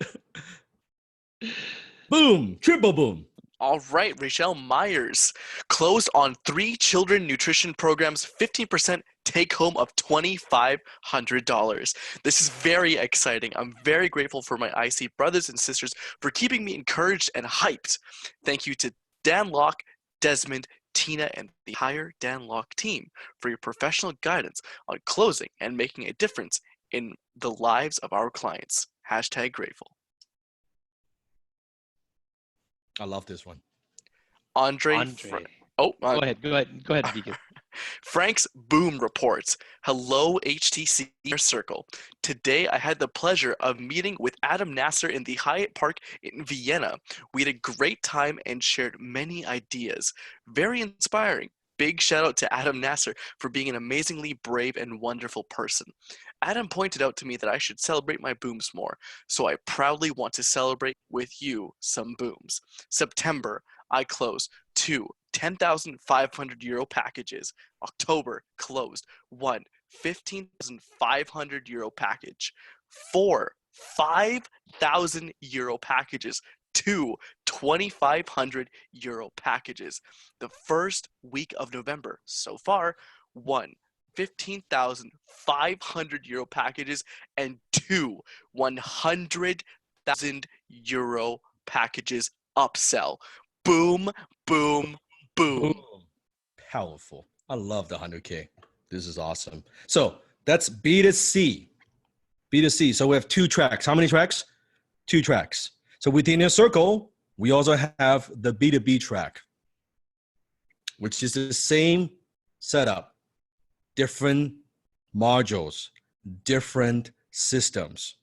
Yellow belt, orange belt, green belt, and blue belt. Now, the question is, well, Sifu, do I have to choose either one? Is that your question, right? Is that what you're thinking? Well, Sifu, do I have to choose B2C? Can I start with that first, or B2B, right? You will have access to both. You will have access to both within Inner Circle. So you could choose. So maybe if for those who have business experience, you have worked in the corporate world, or you're a business owner yourself, you could focus on B2B. You want to start off with that. But what Sifu recommend, you actually learn both, because by being a better B2C closer, it will make you a better B2B closer. And by being a good B2B closer, it would make you a better B2C closer. Does that make sense? We want it to be for you to be well-rounded, because in order for you to lead at the HTM level, we need you to be able to help, because otherwise you will have closers on the team in the future asking you certain questions. You want to be able to tell them, hey, you know what? I did this and this and this. There's nothing that they could ask you that you don't know how to answer. Does that make sense? This is why it's going to take some time. This is black belt, right? And by the way, by the end of you finish all the modules in 3 years, you are earning a black belt. See if it's going to send one to you, give one to you, a physical HTC black belt. You're going to get that in the mail. You got to earn it. You got to earn it. And every level within Inner Circle, yellow belt, orange belt, does that mean that you finish, let's say you watch all the videos, does that mean you automatically graduate to orange belt? No. No. There are requirements. How many hours of role play you must meet. There's certain tests you got to go through, just like a dojo, to earn the next. So it's 3 months. If you follow through and do the assignments and you do all the role play, all the hours, right, you will graduate to the next step. I don't want you to be a orange belt until you're ready. But if you follow it, just like what within HCC, you're going to earn it. And boom, within 1 or 3 months, you're going to get to orange belt and then green belt and blue belts and so forth. Does that make sense? There's accountability. There's structure. You never just kind of leave it on your own. No. No. The entire team is here to help you. He is here to help you. And they're just some of these things. Boom, Kala. I love this one. This is a great story from Kala. I didn't find HTC. HTC found me. How many of you can relate to this? Flashback to 1 year ago, almost exactly to the day. I was a single mom, working full time, and had just opened my private practice. I only had 2 clients, one of whom was a textbook client from hell. I was struggling financially and unhappy in my job. I dreamed of working in my practice a couple days a week, building my dream clients, and maybe even finding something else to do to earn income on the side. Then one day on my commute to work, I heard this Dan Locke guy, come onto my podcast. I listened to I listened to Daily as a guest speaker. I was intrigued. They offered a free masterclass, so I watched it later that evening. And before it was even over, I scraped together just enough to make the first payment and joined. I knew the moment I entered the community that this was exactly where I needed to be to turn things around. I had no idea just how much I would learn and grow over the next 12 months, but I was truly committed. I attended every live class. I completed every homework assignment, some even twice. I role played. I took the feedback with humility and grace and implemented. I gave back to the community. I took every opportunity for additional and continued learning, coaching, and mentorship that I could find. I had to put in the time after work and after clients and after kids. So I woke up early. I went to bed late. I worked on the weekends while my friends and family were relaxing. Flash forward to today.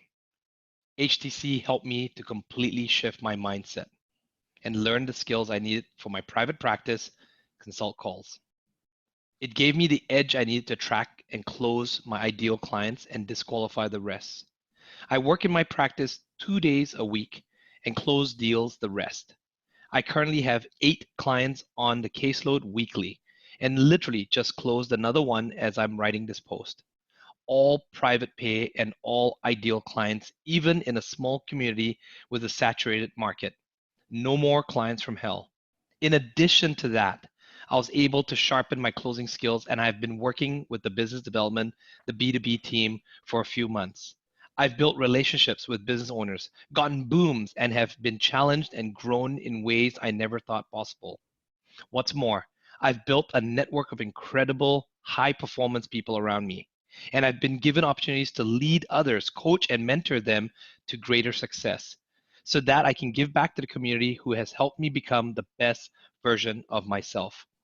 Thank you, Sifu Danlock, Desmond, Rich G, Ken Lewis, Chris De La Pena, Adam Nasser, and all the incredible HTC brothers and sisters who have helped me to grow into the person I am today, who push me to become an even better version of myself even tomorrow, and who have allowed me to achieve levels of performance and success I never even knew I was capable of. Could you If see? we Could you see? Colin has to make some sacrifices, to put in the time. Woke up early, went to bed late, but also given the opportunity to grow, to lead, to mentor others in the B2B. and I must say, Carla is probably the number one SDR. That is the breacher, the outbound in the entire, the B2B team. The B2B team works really well. And, we're merging with all the teams together now. She Yes. built all the training as well too. So single mom with 5-month-old baby. So I guess it only works for single moms parent. again. That's it, man. 14 years old single parent. That's the Success leaves formula. clues. Yeah. That's it. That's it. You're married. That's no way. Doesn't work. No way. Yeah. Brandon. All right, Brandon C. Another 15K. Boom. I closed 2 decision makers for a company that was a 5,000 company and a 500 fastest growing companies for 2 years. The stuff you see on magazines. Not too shabby, eh?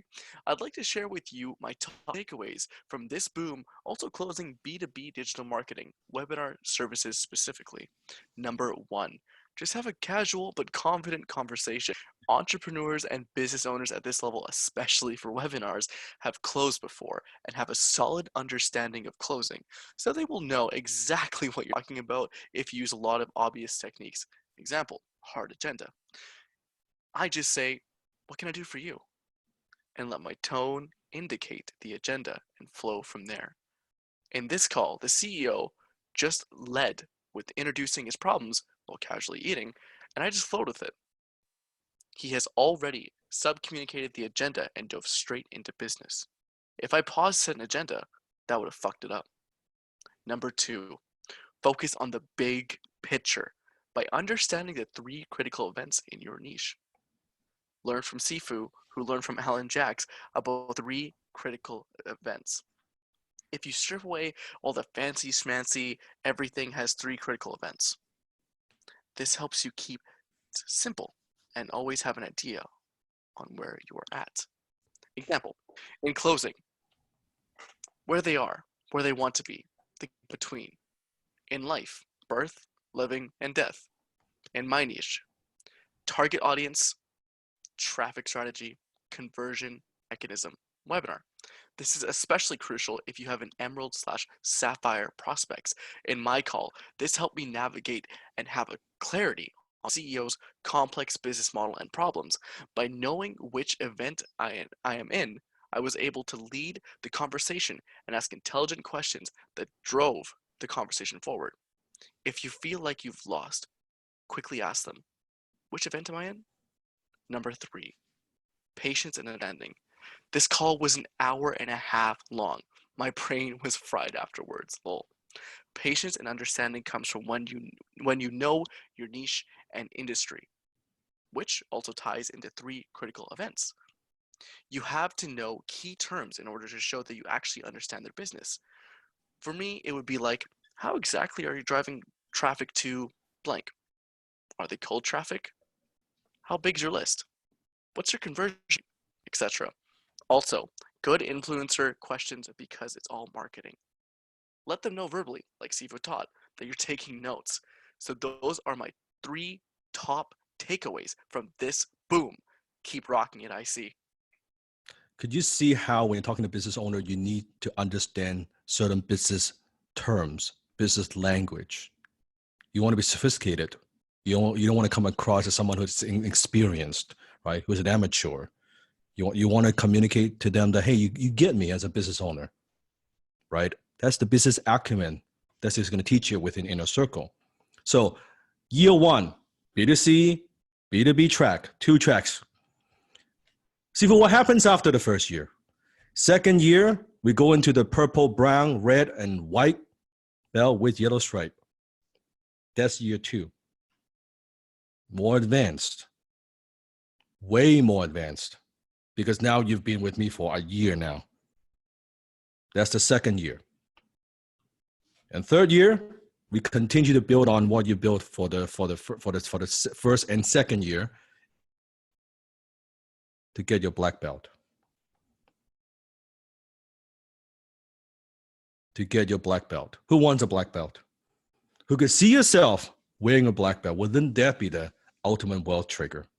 And I use the belt system because I truly believe that's something that you earned. And you know when you have put on that belt, you've earned it. That's true financial confidence. No one could take that away from you. No one could take that away from you. So CFU has created so many six-figure earners and now even seven-figure earners. CFU wants to help you. But I could only help people help themselves. You can see so many closers in black. So many closers we've created. Success story after success story after success story after success story. That's just privilege number one. We have a few more things to go through. Who wants more? Who wants more? We're just getting started. Privilege number two. You also, as Inner Circle member, you'll get a weekly mastermind hosted by top XTC closers. Closers who are kicking ass and taking names and closing sales. Every single week, they jump on a mastermind with you. Get proven strategies from closers in the trenches right now, what is working for them. What's working for them. So you get a weekly mastermind, not just from CFU, but from them. Because sometimes could you learn more from your brothers and sisters, your peers, right? What they're doing, because what they're going through. And you see, Eva? Eva, thank you for the amazing mastermind last night. My takeaways. Number one, pain and failure are pillows to the success. Number two, you can control your emotions. It's important for me to know that I can control my emotions. One of the lie and excuses were always now goes something wrong. I feel bad, so I cannot work 100%. In my head, I had the no excuses, but in my head, I felt less power in such moments. Now I decided that it will be no obstacle anymore. I have the control over my emotions. I'm looking forward to the next part this night. Who comes also in this class tonight? See you there.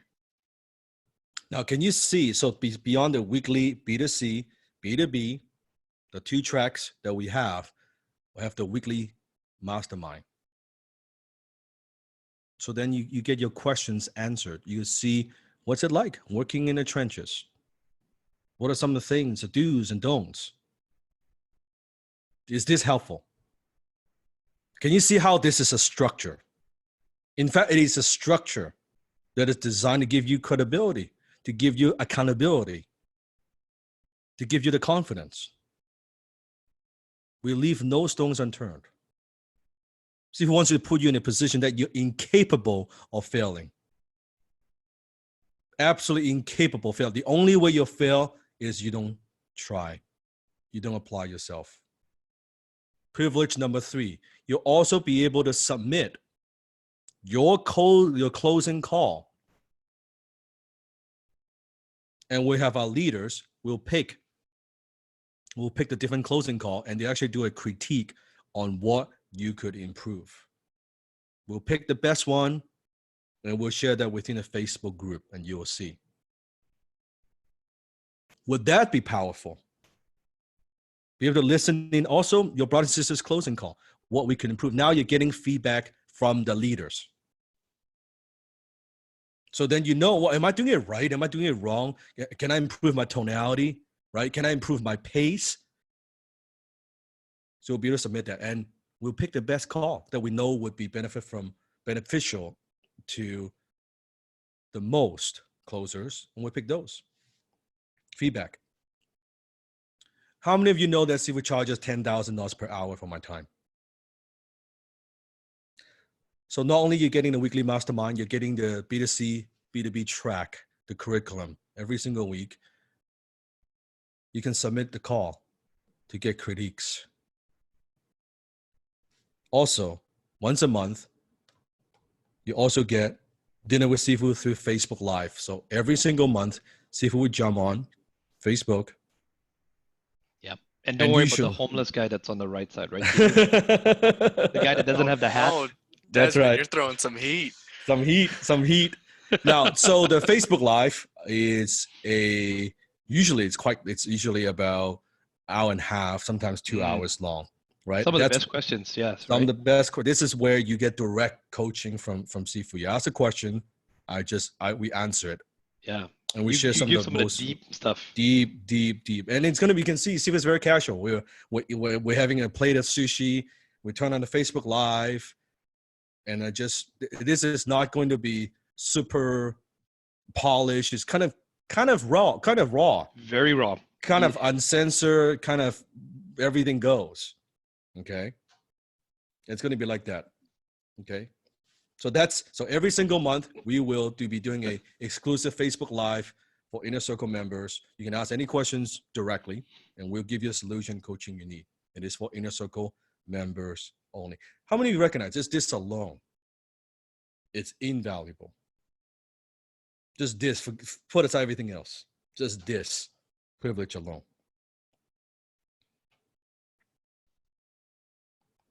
Privilege number 5, you will get exclusive access to the High Ticket Closer Inner Circle Facebook group. And we share a lot of the Facebook Live is going to be posted there. You can be able to rewatch it. You can also watch it live, obviously.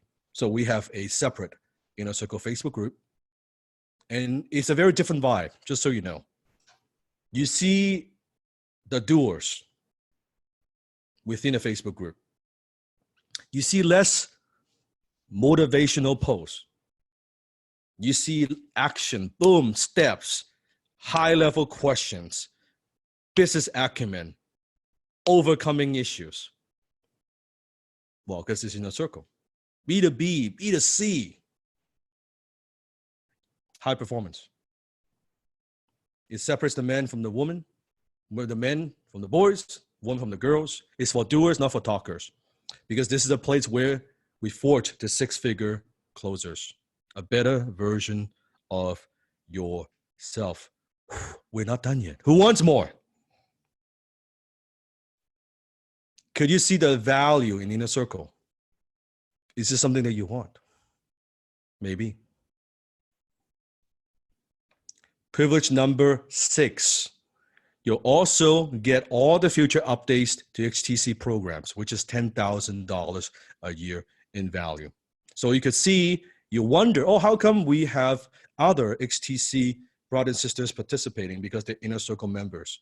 As long as you're an active Inner Circle member, you'll always have the latest edition of HTC.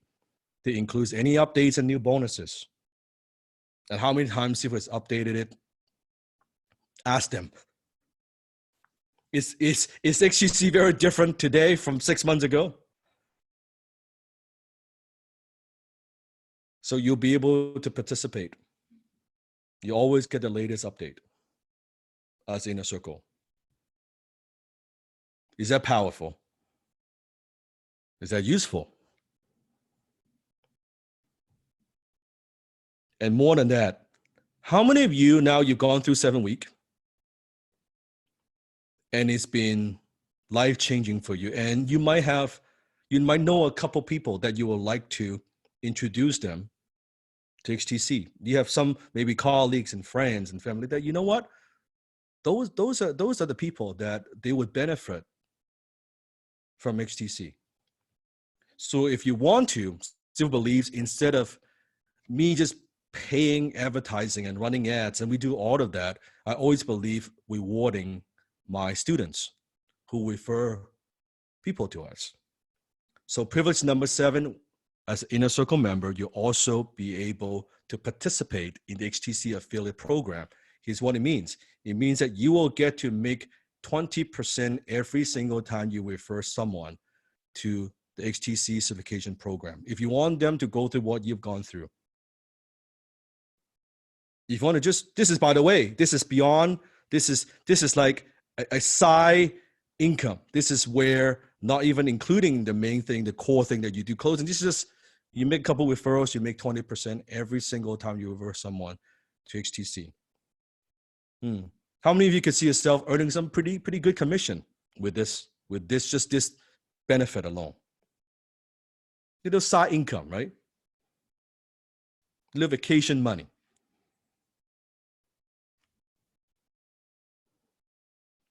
And with so many success stories, I'm not going to spend too much time. I'm just going to go through. And this is the fastest $500 I've made in 15 minutes. 15 minutes. $500. Here's another one. Simon. Boom. From affiliate. Emma, $2,694 just from affiliate alone. Not bad. Not bad. We've paid out hundreds of thousands of dollars in affiliate commission to Inner Circle members. See who wants to pay you.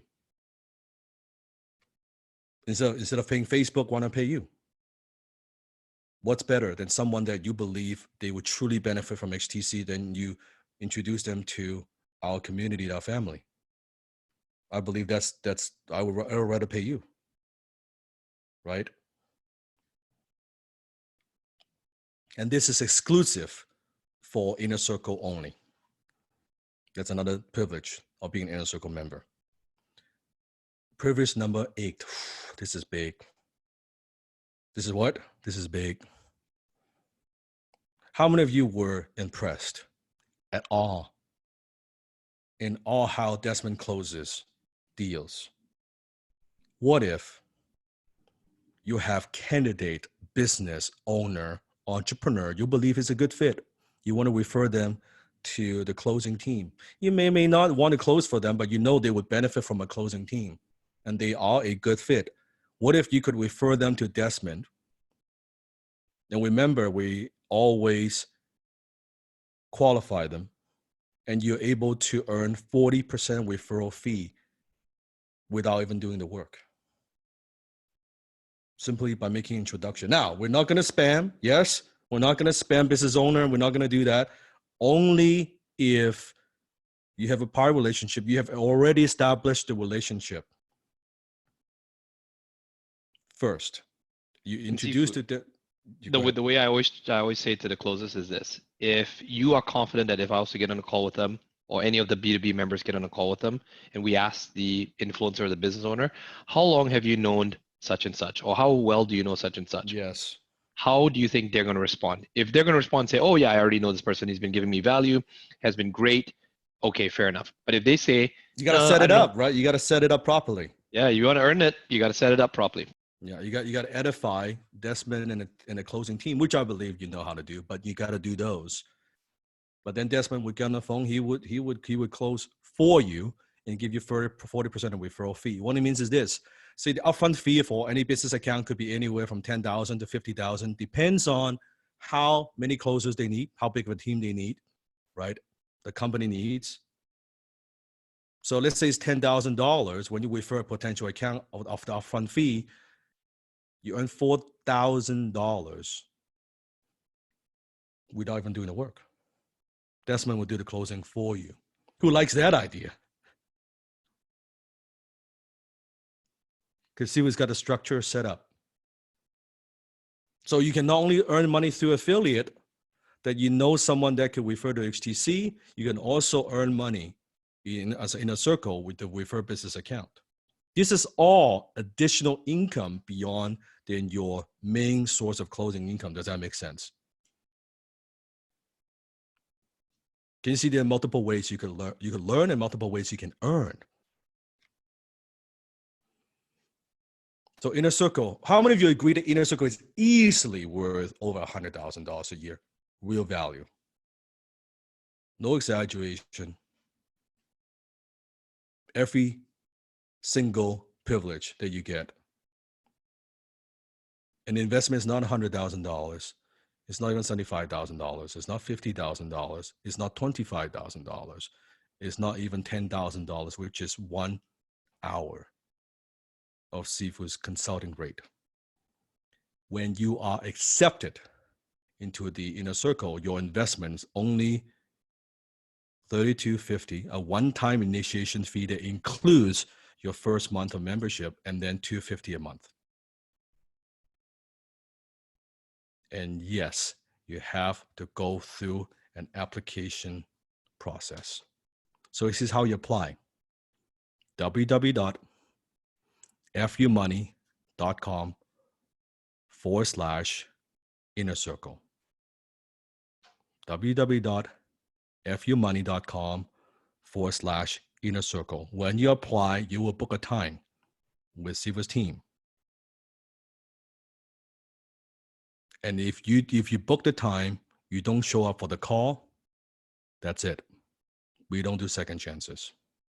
We're not going to chase you.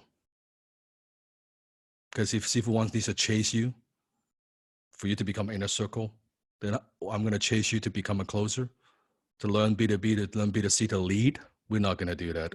How you do anything is how you do everything. Make sense?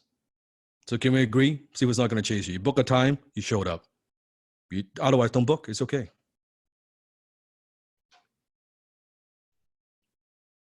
And I see it as an investment in yourself.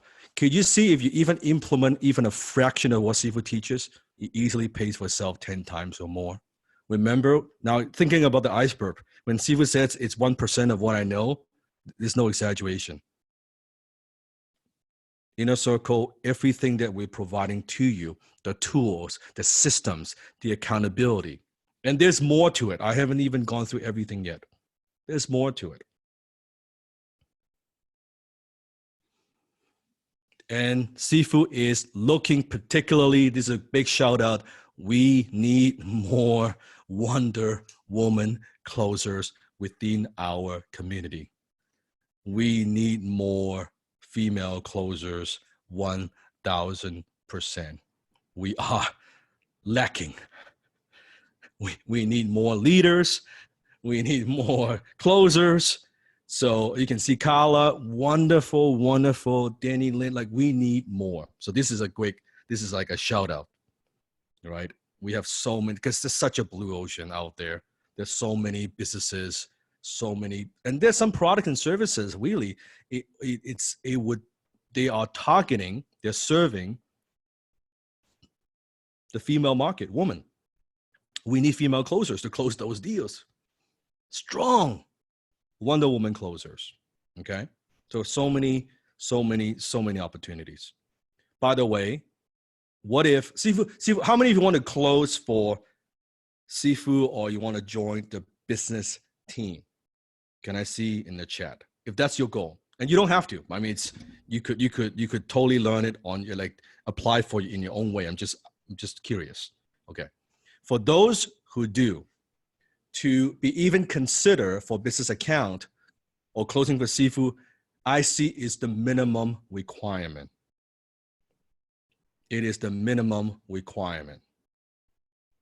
Why?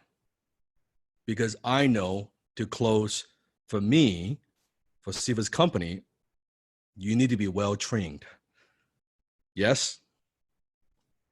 I need you to be at the best that you could be to represent, well, you're representing Sifu, but also representing the family, right? And I know IC is the very minimum. Like that's the minimum requirement.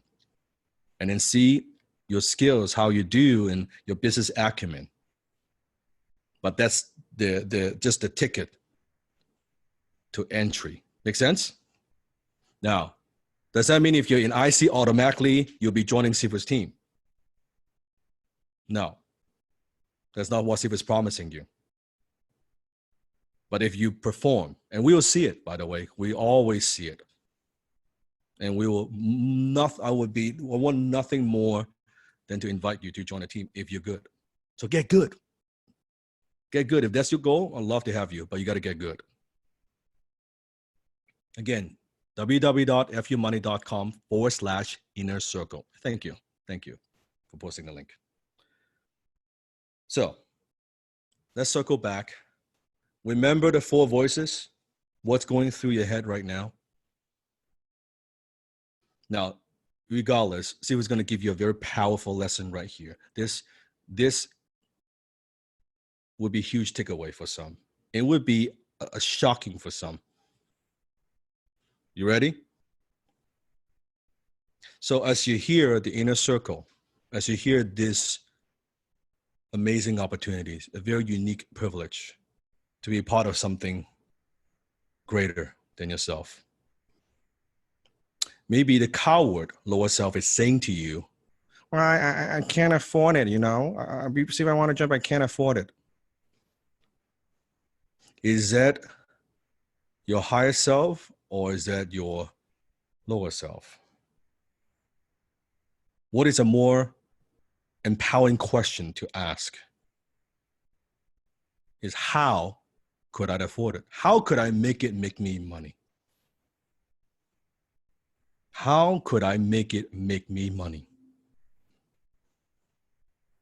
And here is something that is very, very true, but it's some tough love. Can I still give you just a little bit of tough love? Is that okay? Kind of a wake up call for you. Okay. Regardless you're in IC or not, it doesn't really matter. I want you to think about it. If the coward lower self is saying, I can't afford it. If you can't afford it, you better join.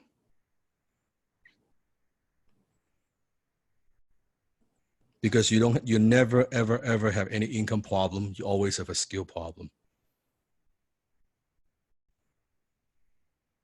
If you can't afford it, you better join. Because think about it. If divide $250 in 30 days, we're talking $8.33 a day. If $8.33 and less than minimum wage for a lot of people is a stretch for you financially, then when is it time to change that? And do you really want to continue to live this way? That you can't even afford $8.33 a day?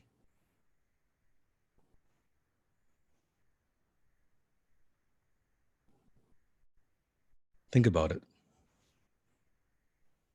Wouldn't it be nice to get to a position where $80, $800 a day doesn't even phase you? It's nothing. Make sense? Just think about it. Isn't it sad? We need to change it. You need to change it. The skeptic may be saying, well, I don't know. See, I don't know if IC will work for me. I don't know if I could devote the time. I'm busy. I don't know if this is really for me. Could the skeptic say that? Yeah. Maybe that's what the skeptic is saying now. It's going through your mind, an internal dialogue. Is this coming from your higher self or lower self? Is that the truth? You are not afraid that IC will not work. You're afraid that IC will work.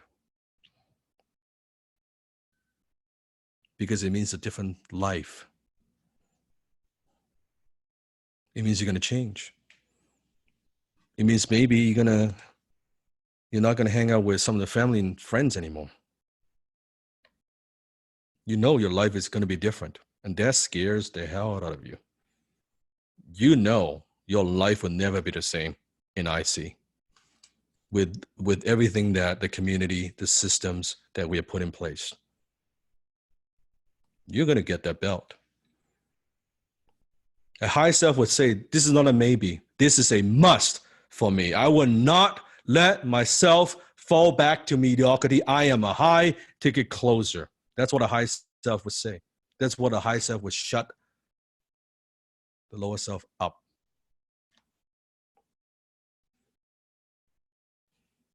A rebel. I don't need inner circle yet. I've learned a lot about closing already. I'm already overwhelmed. I'll digest this on my own for a while first.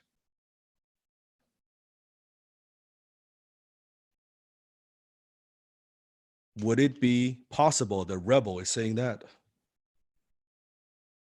I'm overwhelmed. I need to digest this on my own for a while first.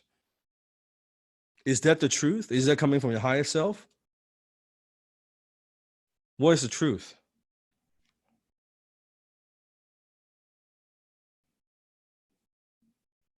Where's the truth? Fear of change. Higher self would say, how could I ensure my own success by giving myself the best resources, the best support, and the right accountability system? How can I put myself in a position that I'm incapable of failing?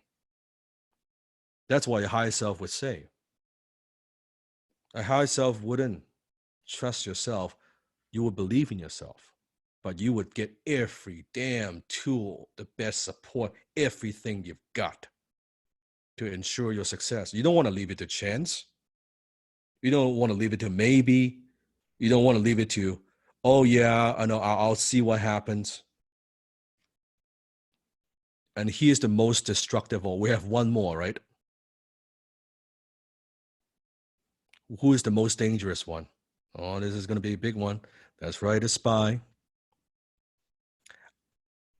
The spy saying to you, well, I apply what I learned from XTC first, and I'll make some money first, then I'll join XTCIC. Sounds perfectly logical. Perfectly logical. Very rational, in fact, right? I'm overwhelmed. I'll apply what I learned first, and then I'll come back. What is the truth?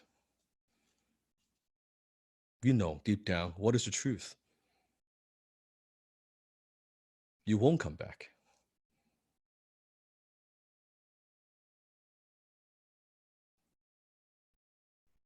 You won't come back. The truth is, what you're really saying deep down, I don't think I will make it.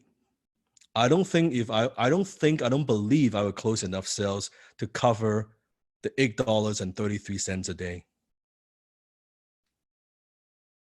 What you're really saying is, I don't really believe in myself. I don't know if I can make it. That's the truth. Because if let's say hypothetically, six months, 12 months from now, you're making 3, 4, 5, 6, 8, 10,000 a month. Do you care about the 250? Do you care about $8.90 to 33 cents a day? No. Wouldn't give it a thought. So then you say that I'm going to apply what I learned from HTC and make some money first, and then you would apply for HTCIC. It's not true. Because you don't believe you'll make it. And guess what? You don't believe you'll make it, you won't make it. Because you've already, in your mind, have made a decision. It becomes a self-fulfilling prophecy. Because if you know you're going to make it, let's say you know 1,000% in your soul you're going to make it, why wouldn't you get all the help that you want? Why don't you get all the help that you need? Why would you not put yourself in a position of incapable failing? Why wouldn't you get all the accountability, all the systems, all the support, all the curriculum that you need, all the coaching that you need to ensure your success, if you think about it?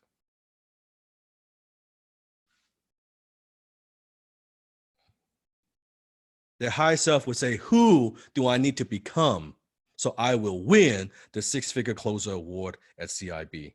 That's a higher self question. Could you see the difference between all the 4 voices and the higher self question?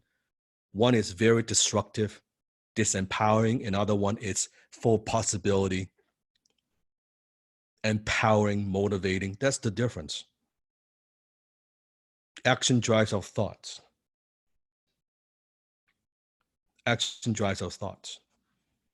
So those are the 4 voices. It's right. I just taught you, and it's right here, right now. Sounds logical. So for HCC members who are accepted into IC, who bitch slap the lower self and apply.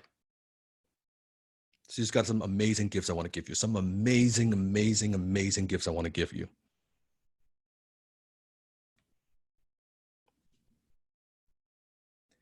One of the skills that Steve has developed. It is the ability, not just closing on the phone, but the ability to close in a group setting. I call that platform closing. So not just one-on-one, but in a group. Do you think when you are a leader that you will have opportunities to lead, to speak, to present, to influence, to persuade in front of a group of people?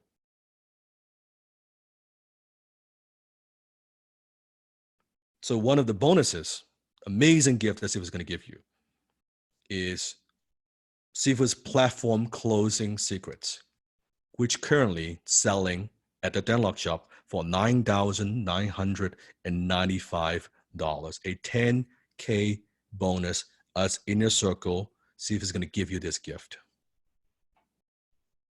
So to help you become a better leader, to equip you, even though you're not closing right now in front of a group, but it would equip you with the proper presentation skill. How many would love, maybe not speak at Sifu's level, but be able to become a better speaker, a better public speaker, a better presenter? Within the platform closing secrets, Sifu has shared some of the most advanced strategies, techniques when it comes to presenting on the stage. Just this alone pays for your Inner Circle membership. Just this one gift alone at $10,000 worth of value. You're already getting a good return. You're already getting a phenomenal return day one. Who wants this gift? And remember, at one of the levels, we talked about the ultra high ticket closer, B2B outbound, right? And this is brand new.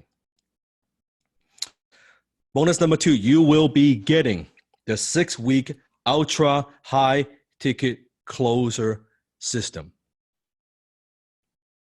which will be offered to the public for $4,995 value. That's already at the level 5 on B2B, lead generation, B2B closing. You're going to get that with the Inner Circle. Could you see in Inner Circle, see who's got you all covered? We've got I've thought of every single tool, every single thing that you need, beyond and anything that you need. Does that mean you got to go through everything? No, you could cafeteria this. Now, do you follow the B2C, the B2B? Because that's the basic. You need that. And when you are ready, you can take advantage of this. You do not need to invest additional money. It includes within Inner Circle. And it's so, so powerful. It is so powerful. How many would love just to see how to close the $100,000, $200,000 deal? How that is done, right? Big deal. It's fun. It's so much fun. So ultra high ticket closer. Another question, who is going to be going to CIB? Oh, by the way, if you are platinum, you're already getting this as part of your platinum member anyway. So as a platinum, you'll be getting this. But with the rest of the benefits, rest of the privileges, yes, Inner Circle. Inner Circle. So who's going to be CIB? Yes. So as Inner Circle, because Sifu wants to remove any reason, any excuse that you may not make it to CIB with the CIB effect. I know how profound it is. Sifu's going to help you out. As Inner Circle, you're going to get a $500 instant savings for CIB ticket. Sifu's going to chip in. You know, you can use it towards your hotel, towards your flight. I want you here. I want you to meet your brothers and sisters. So for HTC, it's $997. For Inner Circle, it's only $497. So you can also maybe talk with your Inner Circle brothers and sisters I would recommend you want to stay a few extra days to kind of to hang out and mingle with them and connect with them. I would recommend that.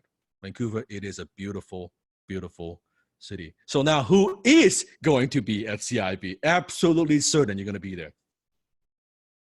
That's right. That's right. It is. You could not imagine the energy. Can you imagine you'll be there? You will be there. You're gonna have a great time. You are going to have a great time. We're all gonna have a great time. CIB effect.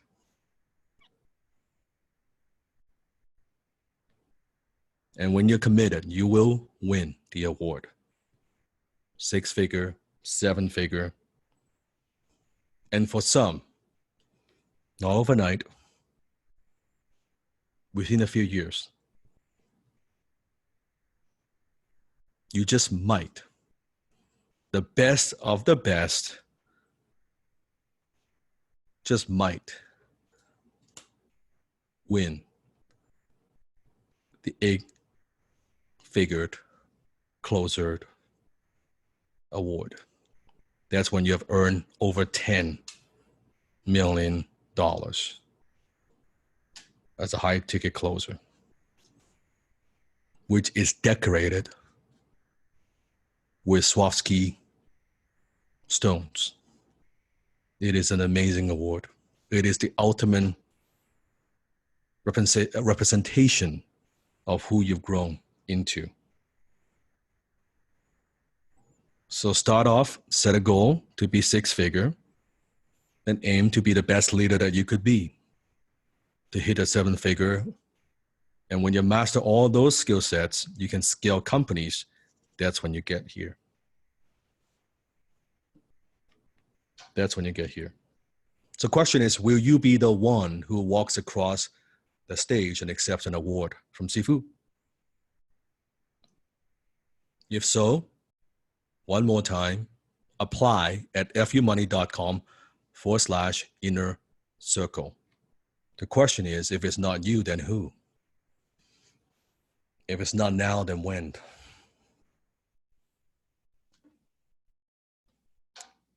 Try to figure things out on your own. I'll try HTC first, then I'll make some money. I'll come back. No. One thing I've learned is in life, action takers are money makers. But see if it's not gonna push. I'm just present everything that's in there, that's in the circle, all the support, all the coaching, all the guidance, it's all there. I've opened the doors for you. Walking through it or not, that's up to you. So let's go through the weekly assignments. Just because we're graduating doesn't mean we don't have assignments. We do have assignments. And amazingly, we are going to wrap it up, I think, just in time. A 6-hour class. Powerful, powerful.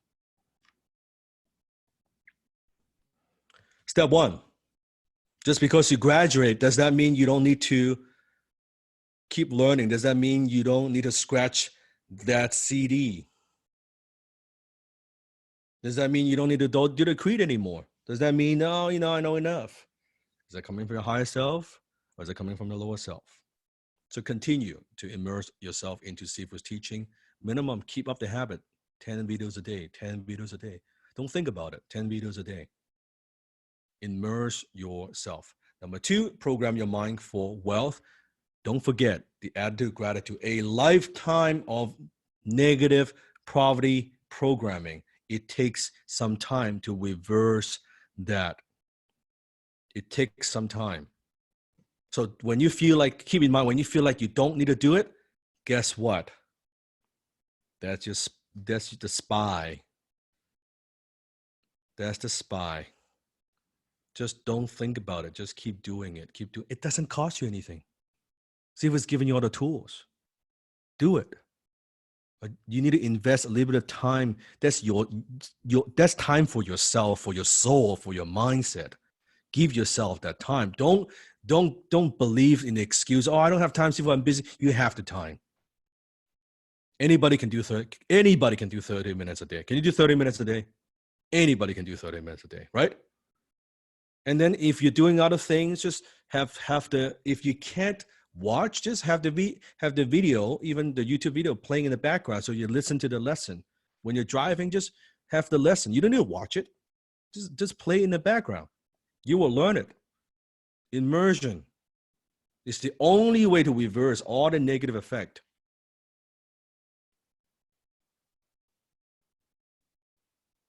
And you will be getting your certificate. Now, keep in mind, make sure if you haven't done so, if for those of you who have done so, great. If you haven't done so, submit your correct address for the certificate, the phone name you want on the XTC certificate. Who wants a certificate? Now, if you put in the wrong name, Sifu can't help you. You got to put in the exact name that you want on the certificate, the full mailing address with zip code, right? If you have done so, great, right? And certificate will be sent out usually within 2 months, expected, but depends on where you live, right? Because each certificate is custom tailored for you with your name on it. This is with, even the creed has your name on it. So we're going to take a little bit of time to do it right. And you've seen it, your brothers and sisters. So be patient. Can you be patient? Can we agree? It's going to take a little bit of time to do it right, right? So don't chase support. Oh, see if I haven't got my certificate in a week. Yes, we know, right? We want to get it right. And you'll see them, right? You get a certificate. If you have submitted your story, your video testimonial, Sifu will also send you an exclusive high ticket closer t-shirt, not for sale anywhere else, only when you submit the video testimonial, if you have done that. Who is getting a t-shirt? Let's see in the chat. Nice, very nice. It's a beautiful t-shirt. The new version, yeah, they're expensive, but they're nice. They're nice. Wouldn't it be nice when you're closing, wear that shirt? Closing sales. Number 4, step 4. Continue to role play with each other. Okay, now we graduated. I guess we don't need to role play anymore. Right? It's okay. We got it. Or do we need to commit at least an hour a day? Role playing, perfecting your skill. It's not a routine, it's rubbish. Block out the time. I don't even care if 30 minutes here, 30 minutes there, morning, evening, afternoon, doesn't matter. That consistency, Steve has created a platform for you, but I cannot do it for you. You got to do the push-up. I've taught you how to do the push-up. I've taught you what it takes. I just need you to do the push-up. That's all I'm asking. It's here. The community is here. The system's here. The platform is here. Just commit to 1 hour a day. A role play a day keeps poverty away. Before you know it, imagine do 1 role play a day. That's 365 role plays a year. Do you think if you do 365 role plays a year compared to someone who's done 2, 3, or 5, or 10, how much better you would be? That daily consistency, it adds up. Can you see that? That's 365 hours of training. My goodness. Think about martial art. If someone trains 365 hours a year, 1 hour a day, how good that person would get versus someone, they train 1 hour per week, right? You would have a huge advantage, right? And if you're serious about joining Sifu's team, inner circle, that's like bare minimum. I would not accept anything less than that. By the way, in order to move up to the belt anyway, you need to meet certain requirements in terms of how many hours role play that you do. So he's going to give you a checklist. You can't just watch the training and not do role play. You're not going to get to the next level. You will not pass. You will not pass, just so you know. To pass, you got to do it. Okay? Who's going to do it? Good. I want to see that. Step number 5, keep reporting and sharing your progress within the Facebook group. Your access to the XCC Facebook group doesn't end when the program finishes. You get lifetime access to the HTC Facebook group. So we're here. We're here. And now you are a graduate member. Now you are the bigger brother and sister. Yes? So make me a promise. Support, motivate, encourage, help the new members. Remember where you came from. At first, a little bit nervous, a little bit overwhelmed, don't know what to do, don't know where to look, right? And the new brothers and sisters coming in, it's the same thing. Now you have gone through it. Support them. Can you do that? Can you do that for Sifu? Just encourage, like, give them a comment. Just let them know, hey, we're here. Don't worry. I know it's overwhelming, and especially when they're doing role play, it's you see yourself in them. You see, oh, they're going through some lower self issues, right? Oh, it's so overwhelming, and then you're like, now you're the bigger brother and sister. Hey, you know what? Don't worry. I've been there, done that. Just trust the process, right? It's just and you'll laugh because the first week you see, oh my God, when am I gonna get the script? Give me the script. You're like, don't worry about the script. Trust me, it's the last thing you need, right? Don't worry about it. Right. And they'll be like, you see all these things that you're reliving through it again, right? Right. See, we've seen it so many times. So it's kind of funny to watch. Right. And then I have to assure them to just trust the process. Do this and do this and do. And you see the money game, they play the money game that just you played, and they're being so creative. So support them. Right. Support them, please. And that's what makes our family so special. It's that supportive environment. The outside world it's cold, it's cruel, it's not nice. HTC, it is a safe place for all of us that we could be ourselves, we could share, that we could support each other and just help each other, right? Just be helpful, right? And it's always good to give back, right? And for some, you'll be leading. See who wants to share the spotlight with you. For some, once I develop the group of leaders, you will be leading the whole new generation of closers. XGC is no longer about Sifu, it's about us. I want to create hundreds of leaders so that you can lead, move the organization forward. It's not about me. I'm just facilitating, right? I'm igniting that fire. Once we have hundreds of thousands of closers around the world, it's not even 100 leaders, it's hundreds of leaders. We need hundreds of leaders to support all the opportunities that we have. And that's how we really dominate the industry. Can you see that? And if you want to be part of that, I would love to have you. But I'm just equally as happy if you take what I learned, you go out there, apply in your own business, you want to develop your own thing, I'm just equally happy. Like you want to be part of what we do, great. You want to apply what you do and do in your own way, I'm happy to see that as well. Either way, because it's still, I can see that it's my teaching that's making a difference, right? Bonus class, we will announce the attendance rate after each class within 24 hours in the HTC Facebook group.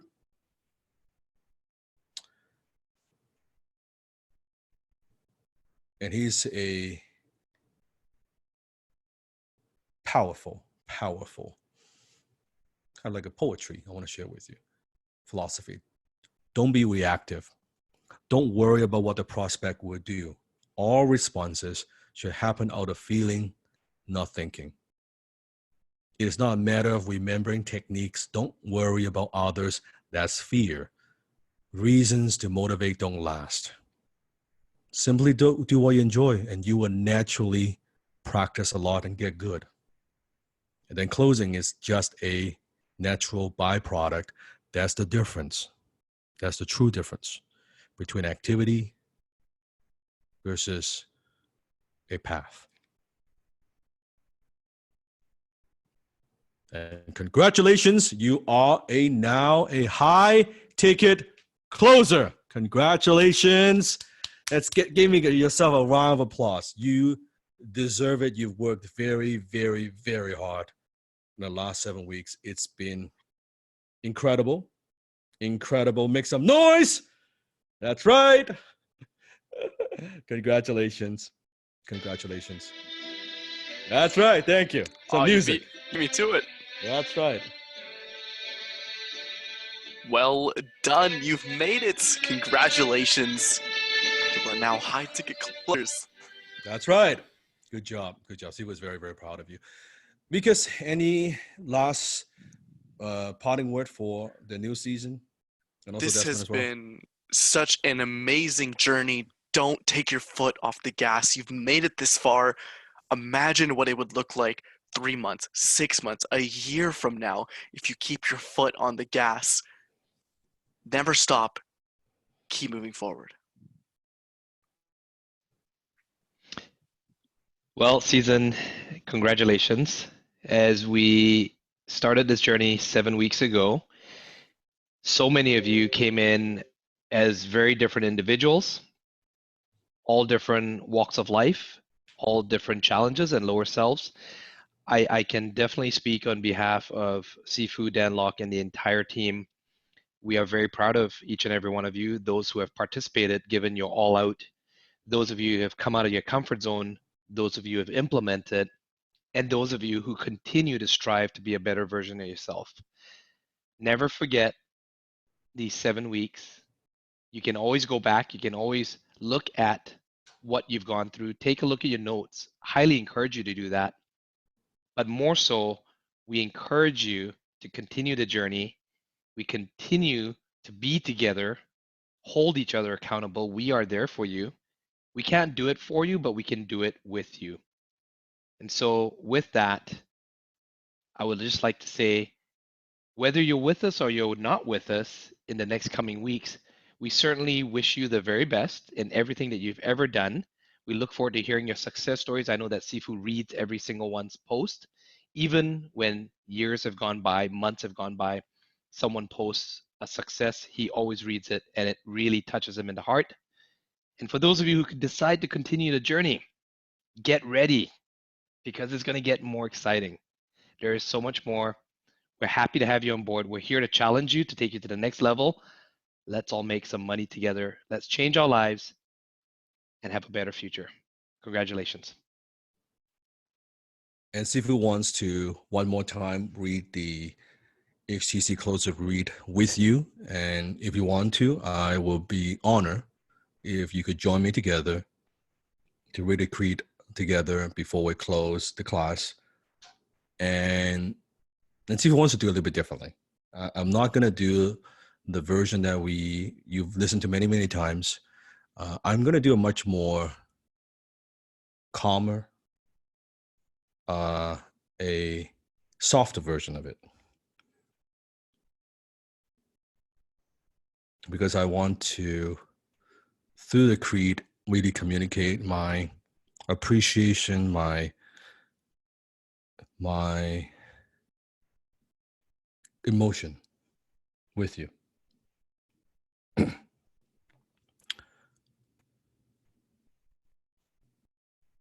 High ticket closer creed. I'm able to blaze through every door of opportunity and I play with resistance. I'm committed to my results and I make no excuses. I take massive action and every moment of every single day. I do whatever it takes to move me towards my dreams. I have the power to build what I want, the courage to create what I dream, and the tenacity to have whatever I please. I have the capacity to ask the right questions and the ability to listen with intent. I strive for excellence, yet I'm not attached.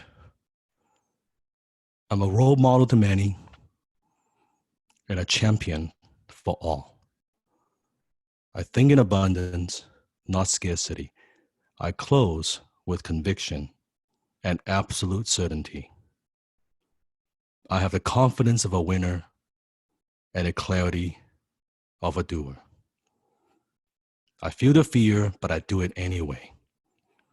I have the power to channel my ambition and the fortitude to achieve my goals.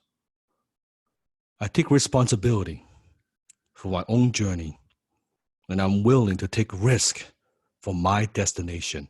Every call I make, I start with a high level of positive expectation for success. I know that right now, my family and friends are protected and more prosperous because of my ability to close. I'm constantly investing in myself to build the foundation that discovers the best version of who I am and who I want to become. My time and money and reputation are my most valued assets, and I invest these assets for the right clients with the right services to deliver the right results. I'm like the spirit of water, born to flow and be free. And my name is, and I am a high ticket closer. And my name is, and I am a high ticket closer. And my name is, and I am a high ticket closer. It's been an incredible 7 weeks. We spent a lot of time together. It's been an honor to be your mentor, your Sifu, transferring my skill to you, passing down the torch. It's been a privilege to do this, and I'm grateful. And always remember that if you don't believe in yourself, just borrow my belief.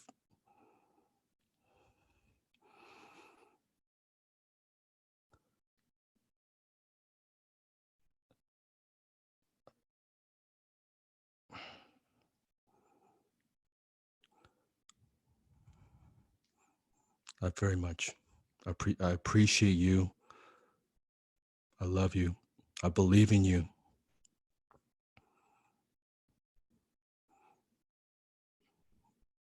And you are much, much closer than you think.